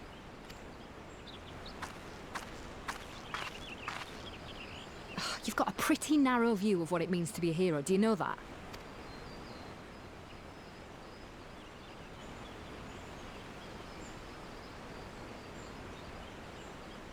You think they're all forged in the fires of battle? That it's all about being brave and killing villains? Alphino and the others will carry on their fight. But theirs isn't the only one. There are other ways you can make a difference. If you stop feeling sorry for yourself and put your bloody mind to it.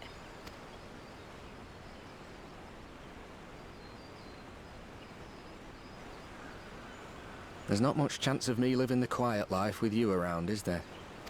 If you're content to twiddle your thumbs thinking of what might have been, that's your lookout. But I reckon you've got some fight left in you. And I reckon you might be right. If there's a way I can still help my friends, I'll bloody well find it.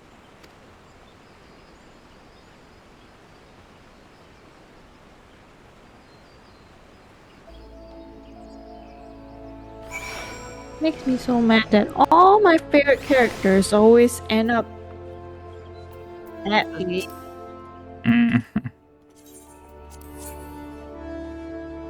I have to disband party again. Time to fight.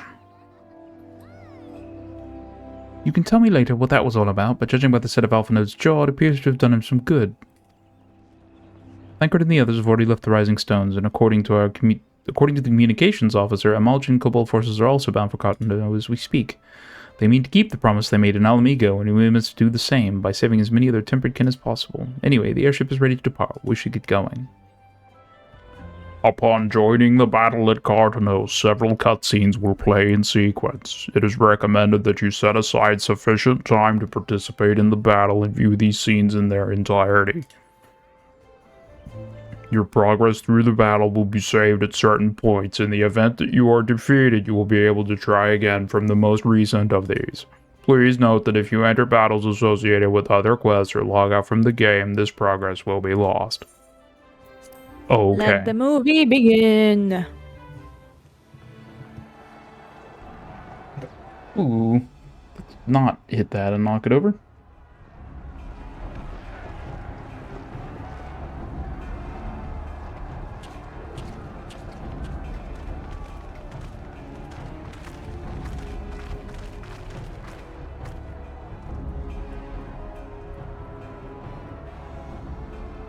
My fellow Scions, as I am sure you will have heard, we can expect no help from Charlene, nor are we any closer to discerning the Telophoroi's grand design.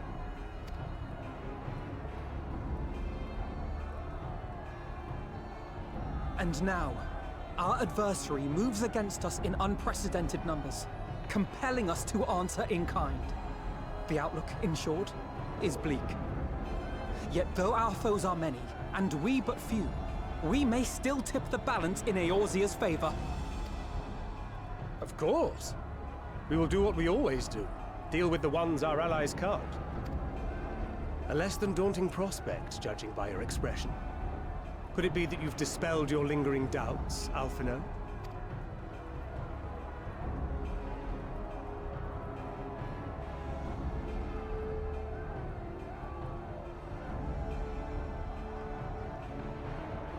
Oh, I doubt I ever will. But as my friends have kindly reminded me, I have come this far, and that must count for something. Gods be good, Alphino. That's what we've been trying to tell you all along.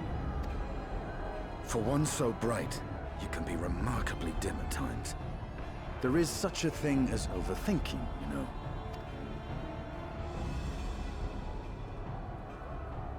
Might I suggest that we continue this conversation after the battle? It would appear that Telophoroi have already arrived. I'll do what I can to cure the Tempered, but they'll have to be incapacitated first. Have care, my friends, for none can say wherefore our foe did choose this fateful field to be our battleground. Whatever may transpire, pray grant him not the pleasure of deterring you. Let's go!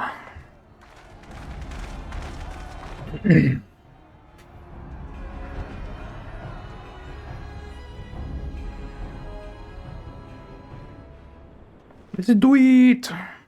Let's blow them up!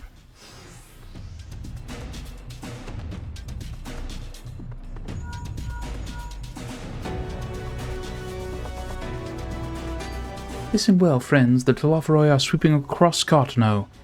As for the Ascian, he was briefly sighted above the battlefield, but has since vanished. He likely intends to watch events unfold from afar. Thus far, the movements of the lunar primals have proven difficult to predict. Even when poised to ambush our troops, they instead withdraw for some unknown reason. Whatever the Telophoroi's plan may be, the primals are our primary targets. Understood. They will not elude the Scions for long. Prepare yourself!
Okay.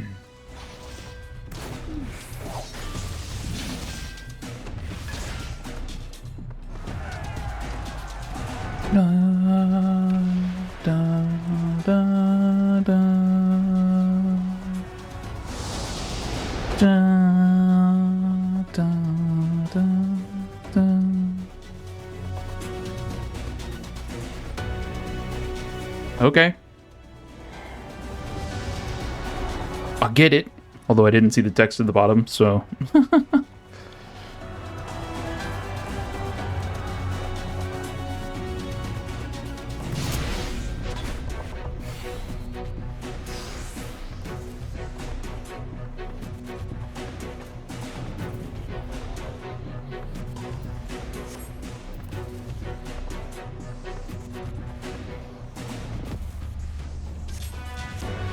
I'm a little bit late because I followed Tancred instead and I wasn't supposed to follow Tancred.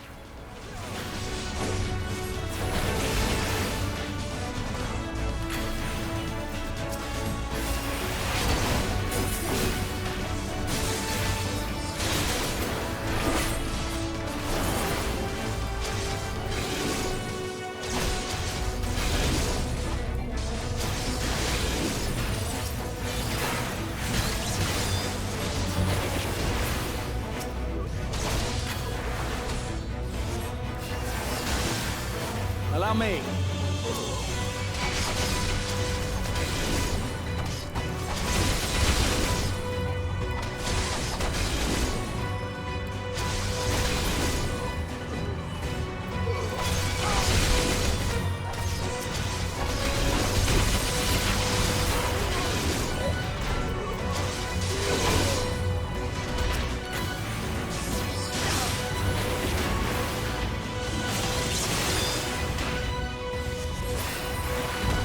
Just the beginning. Right behind you.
What are you planning, you little bastard? Do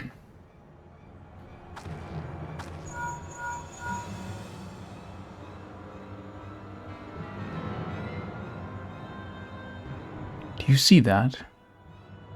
Cliff? Yes, how weird should we be?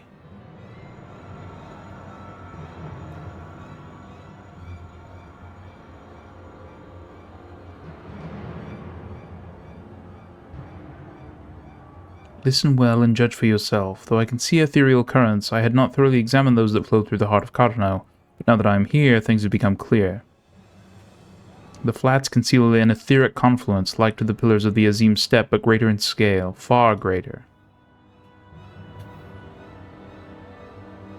The glyphs that Fandaniel has conjured reach into its very midst. And I believe I know their purpose. Should the lunar primals destroy them, it would spark a chain reaction with the potential to obliterate the confluence entirely. The resultant disruption to the flow of ether would sow chaos among the elements, prompting earthquakes, floods, and tempests large enough to lay waste to the realm.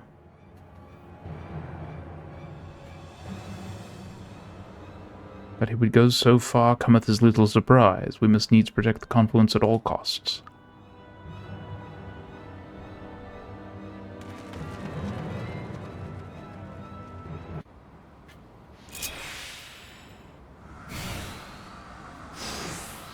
We're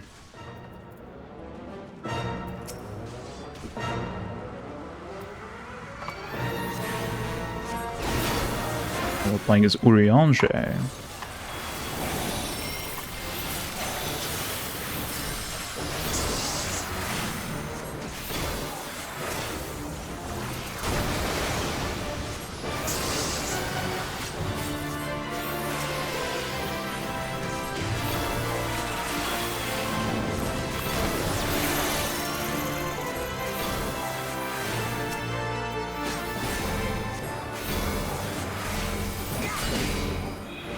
I shall protect thee.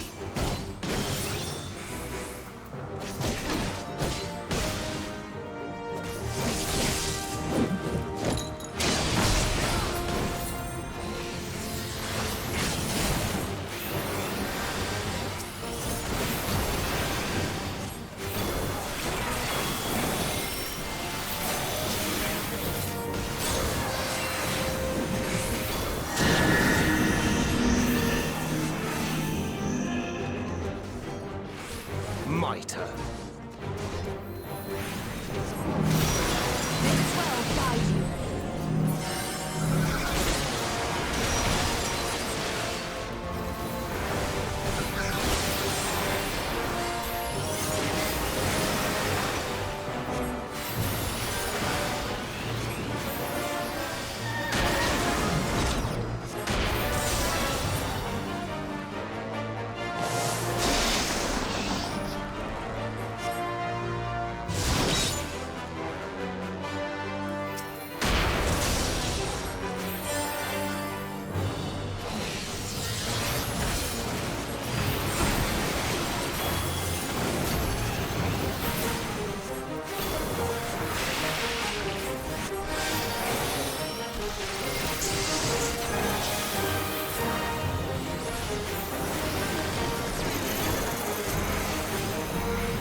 The best event is a good event.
Oh. Almost didn't make it.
Oh, boy.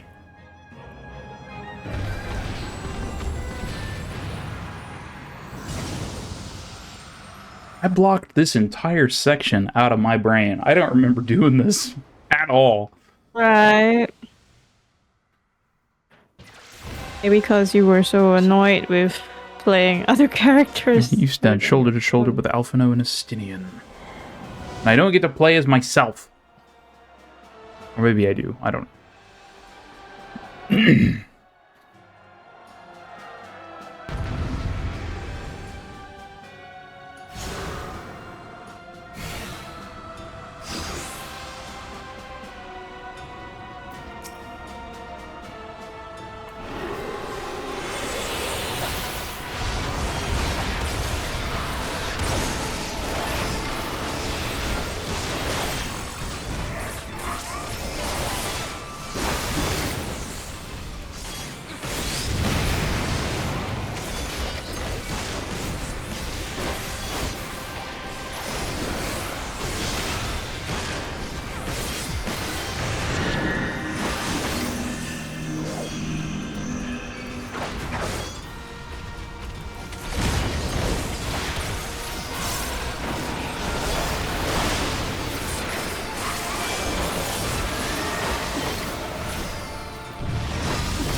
Anzo.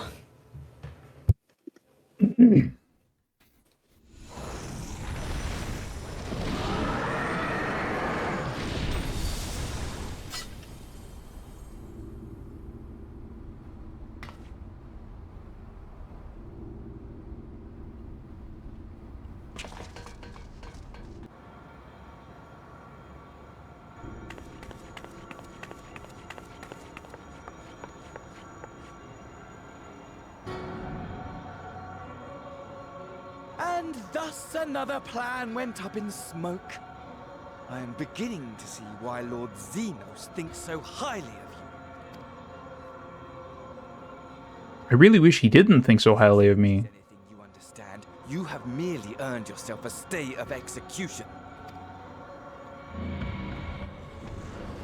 I remember always getting the feeling that it's like, he doesn't really have a plan, it's just like, oh, let's try this, this'll work. It's overconfident. It's more like he's just trying a bunch of different things that will cause mass destruction and seeing what sticks.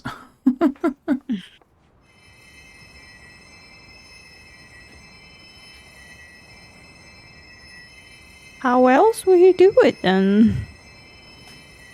I don't know, a plan? Well, he did plan and he executed the plan.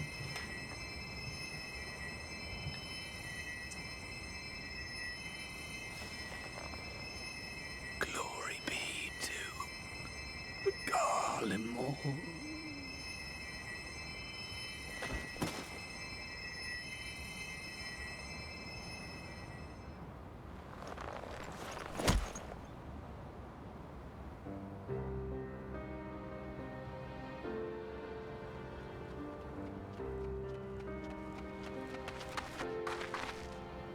Fist crunching going on. Yeah, he does that a lot. We've treated as many as we can, but some were beyond help.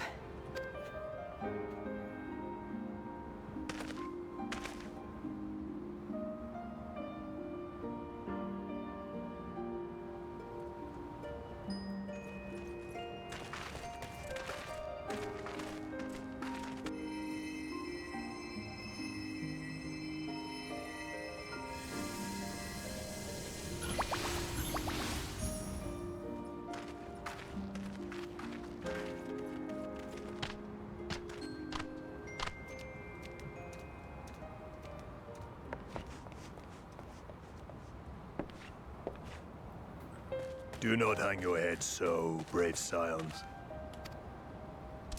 Though not all of our captured brethren could be saved, we are grateful for those whose minds have been restored.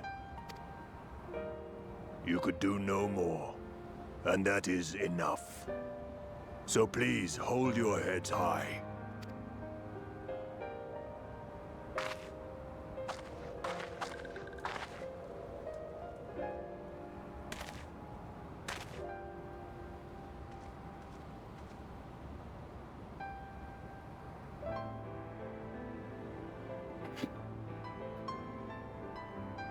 Should have been quicker, but I'll do better next time. Thank you for your kind words. They mean a lot.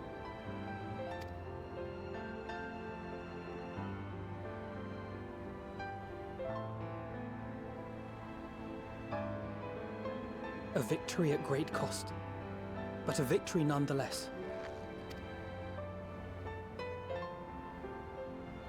We must stay strong and press on. Isn't that right? One battle at a time. We'll get there.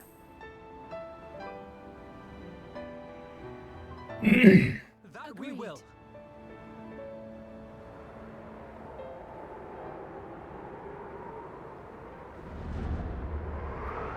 The moon.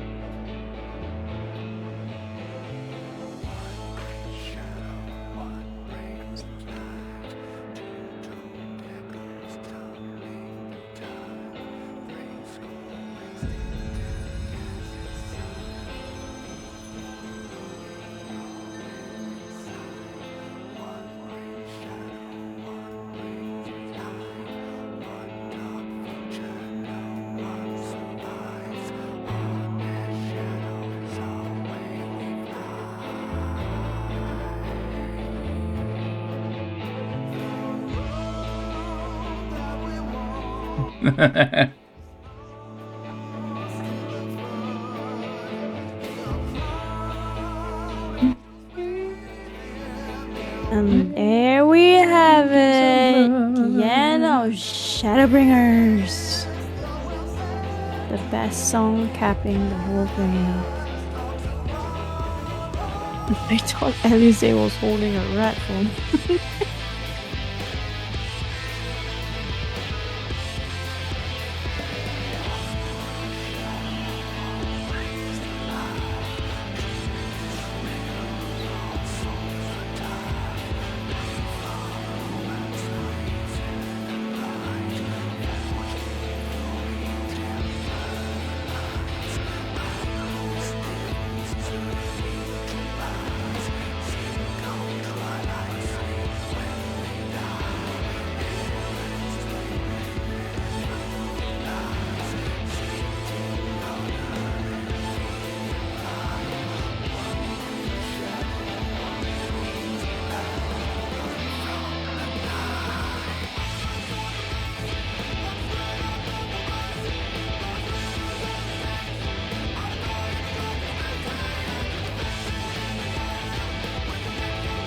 Urianger playing 52 card pickup.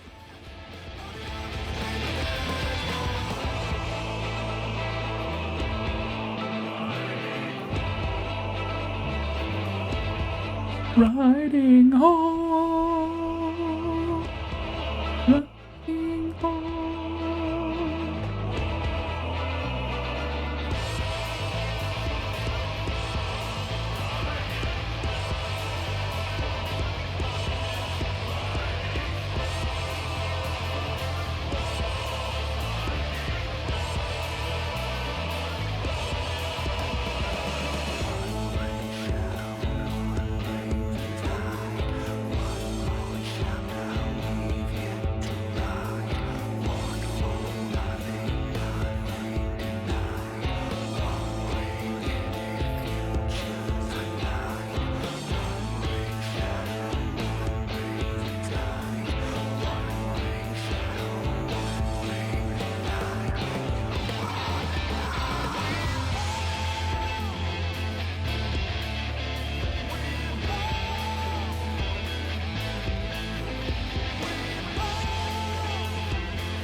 May all of the darkness inside you find light again.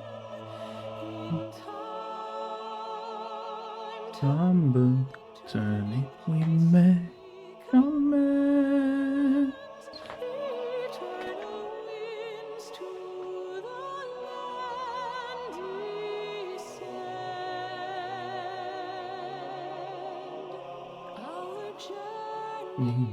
Will never end.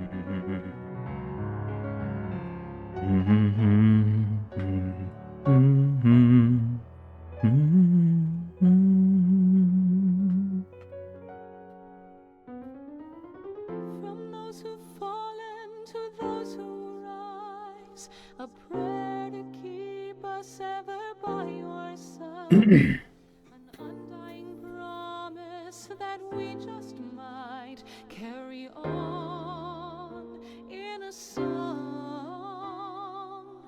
Pray don't forget bygone kin. With one world's end as a New begin. and should our souls scatter unto the wind, still we shall live. Whoa, what is going on there?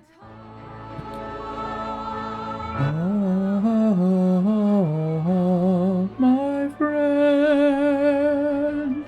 may all of the dark deep inside you find light again.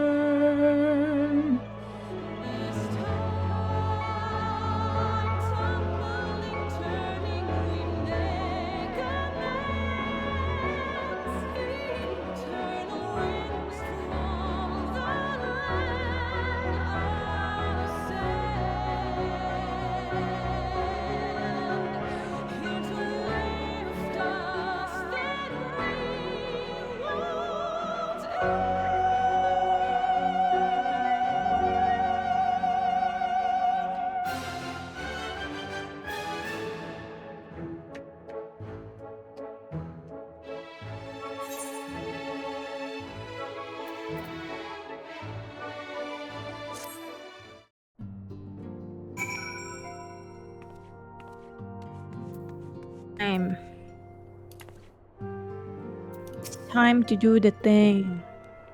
Time to do the thing. The thing.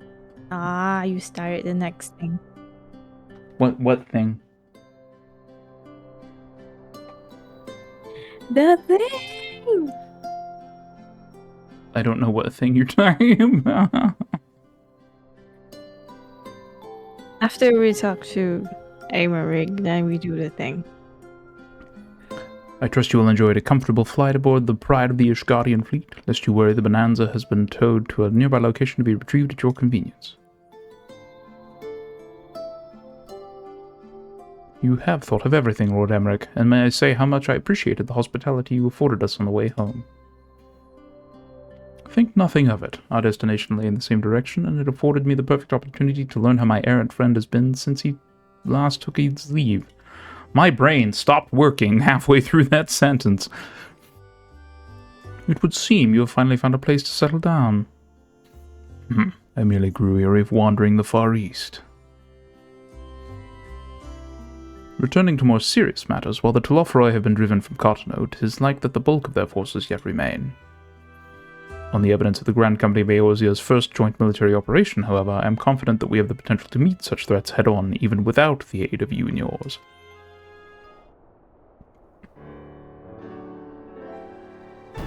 As such, while our forces keep the Telophroi at bay, I would ask that you apply your talents to the task of neutralizing the towers.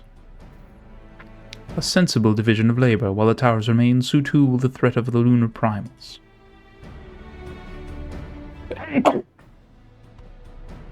Excuse me. And given our expertise in the field of etherology, we are better qualified to find the solution. That we are, especially should it happen to lie beyond the Alliance's dominion. There is a time and a place for formal investigations, of course, but certain secrets are wont to hide where only enterprising individuals may venture. I could not agree more. There are none better suited to this task, nor any upon whom I would rather rely.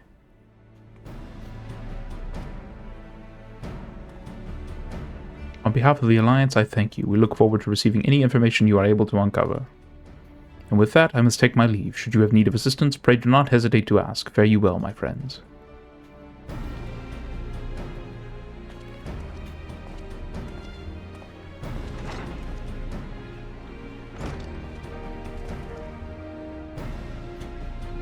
I confess I had hoped to be able to study the towers more closely, vital as they plainly are to the Telophroi plans.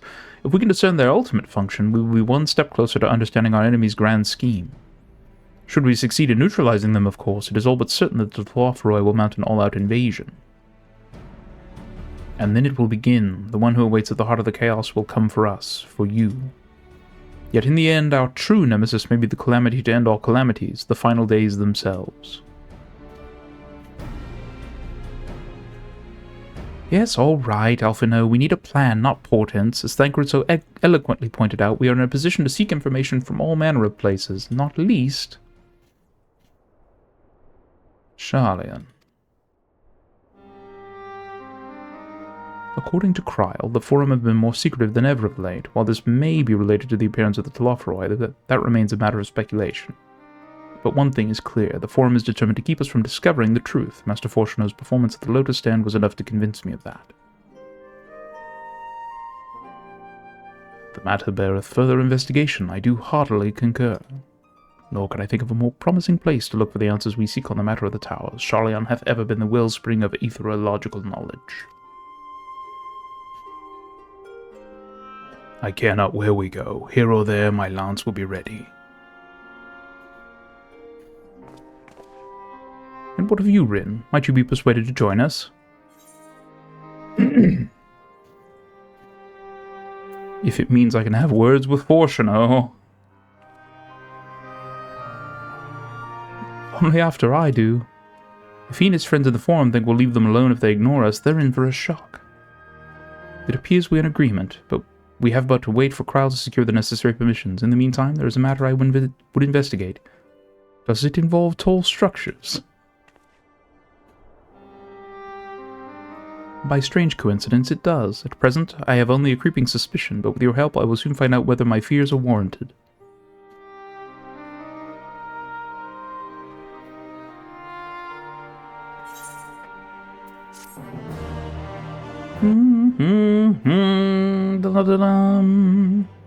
You have learned the emote shush.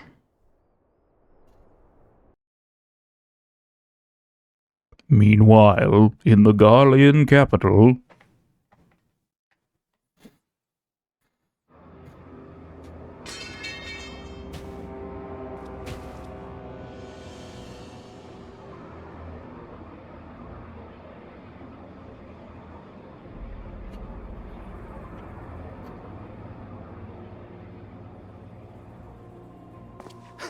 Those Eorzeans certainly are a stubborn bunch.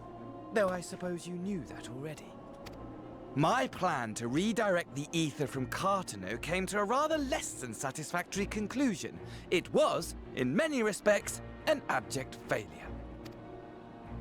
Which does, of course, raise the question of where we are going to procure the requisite amount. The obvious solution would be to draw on resources a little closer to home, though that would require our dreamer to dream a trifle more deeply. So be it. The dreamer will not complain. Then let us begin the preparations at once. With the gateway of the gods complete, all that remains is to gather the necessary ether, and our prize shall be within reach.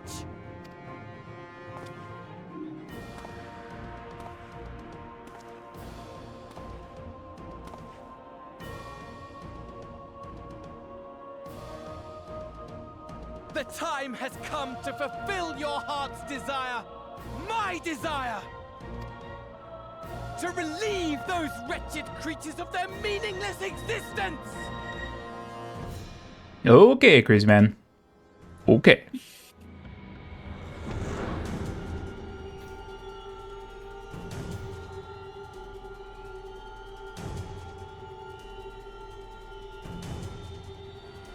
While I await you, I shall drink a sea of souls and gorge myself upon the darkened moon.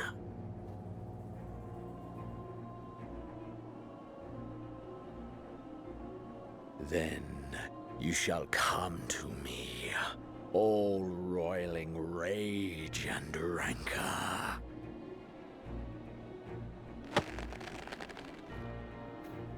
And the stars shall bear witness to our final contest.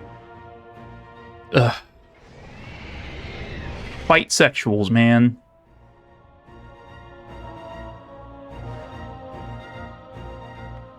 They're annoying.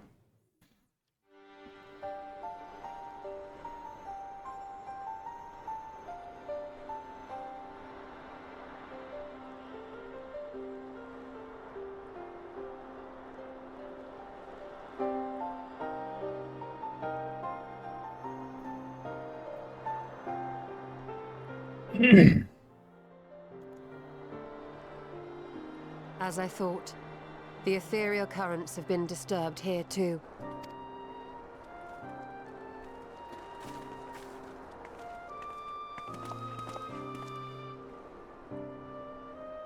It was the same in Thanalan.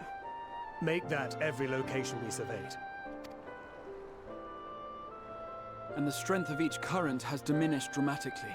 Far more than could be attributed to a natural occurrence.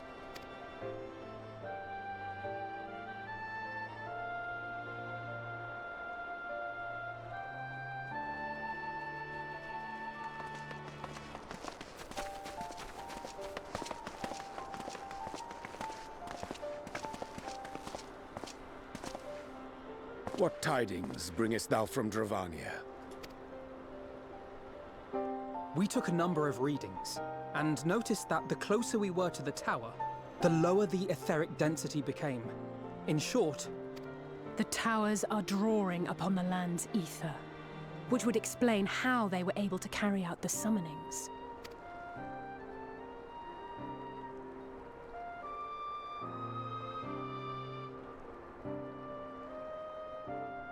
Our allies must be informed of this. We should return to the Rising Stones and have Tataru relay our findings to them.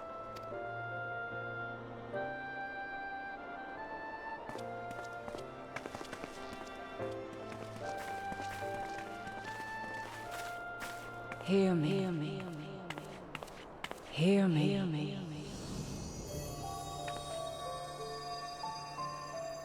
Darkness comes. And with it, the end. The fate of the star is in your hands.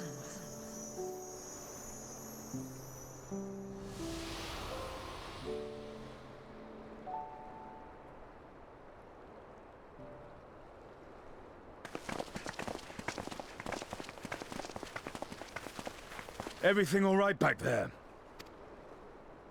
Yeah, totally. I didn't just see a ghost or anything. Or whatever that was.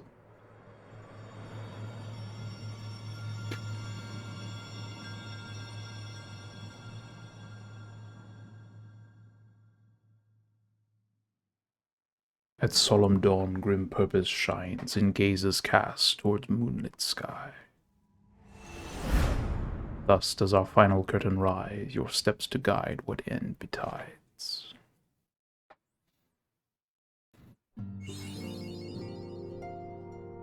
It's time to do the thing. What thing? The thing. What thing are you talking about? The thing.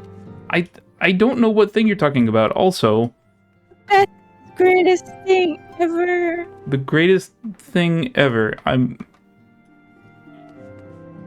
We're not. So I'm gonna hold it here because that's a good stopping point, and we only have another 20 minutes. So I don't want to start Endwalker yet. Yeah, but we gotta do the thing. I don't know what thing you're talking about. The thing when we finish a chapter.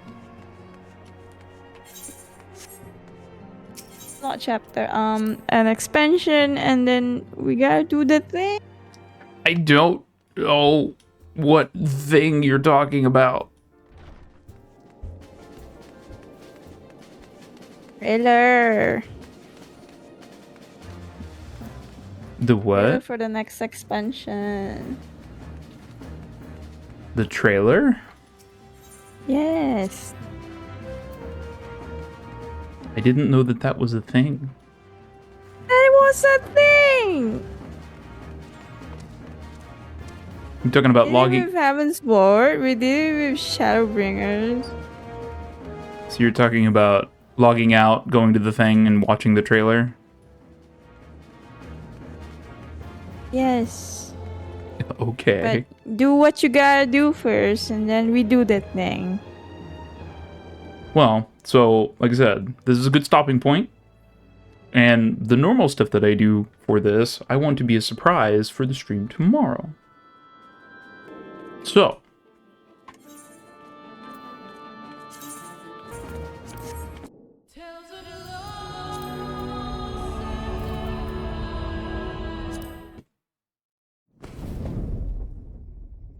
everybody who's watching has seen this before, though.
Lasers!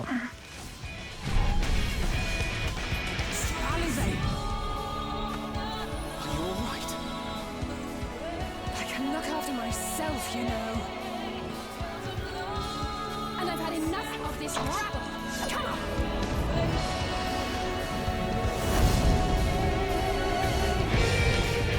As the chaos spread, the stars seemed doomed to unravel. And yet...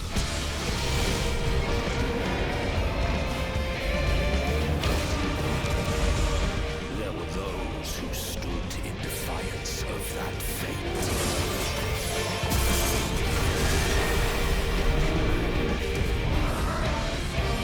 The hour is come, creature. It's all or nothing.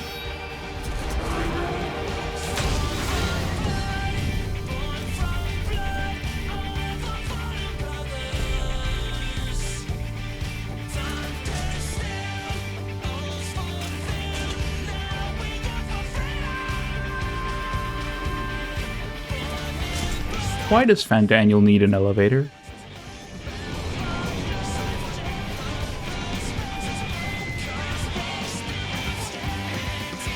The stage is set, but will our hero deign to play their part?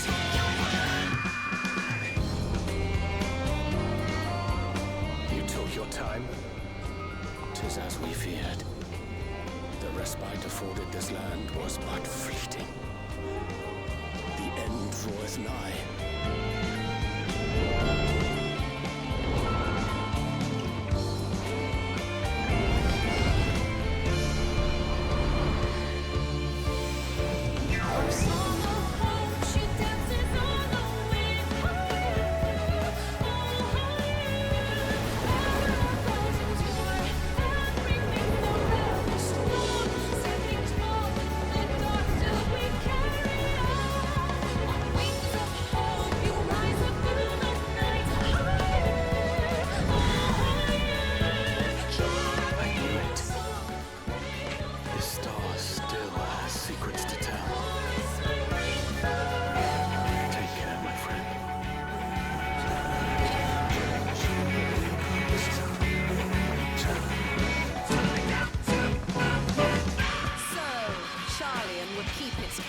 While the world is lost to ruin.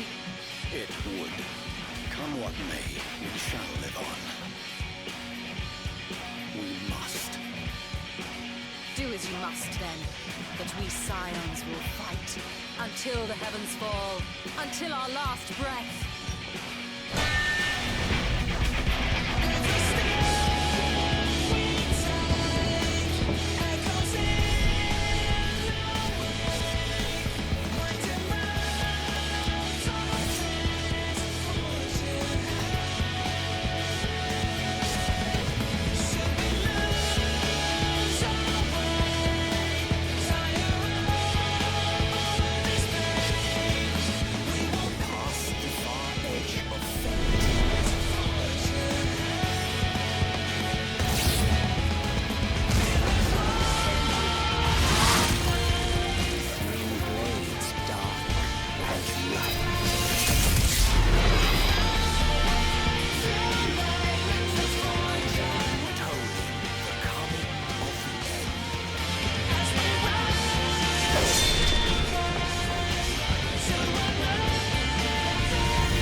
Oh, hi!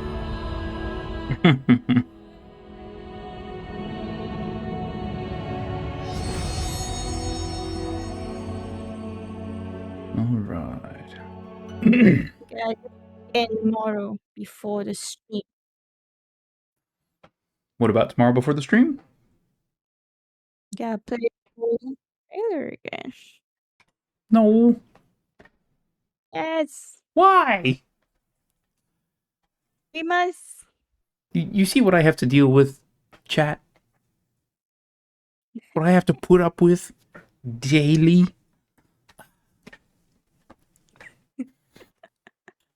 But we managed to get all the way through the end of Shadowbringers. I thought we'd be there a little sooner, but that's okay. That just means we aren't going through it too quickly. Thank you everybody for watching. If you decided to take a peek and lurk or what have you, we appreciate it. Slightly different thing tomorrow, but it's essentially more of the same. We will be starting at noon Central and going until midnight again, trying to get up current so that we're ready for Dawntrail whenever it launches. Well, when it launches. We know when it's launching. You know what I mean. It's been a long day. For everybody who's been here all day, thank you very much. Again, much appreciated. Means the world to me that you take time out of your day to do this. And until next time, this is Qwestley reminding you to be legendary. Have a good one.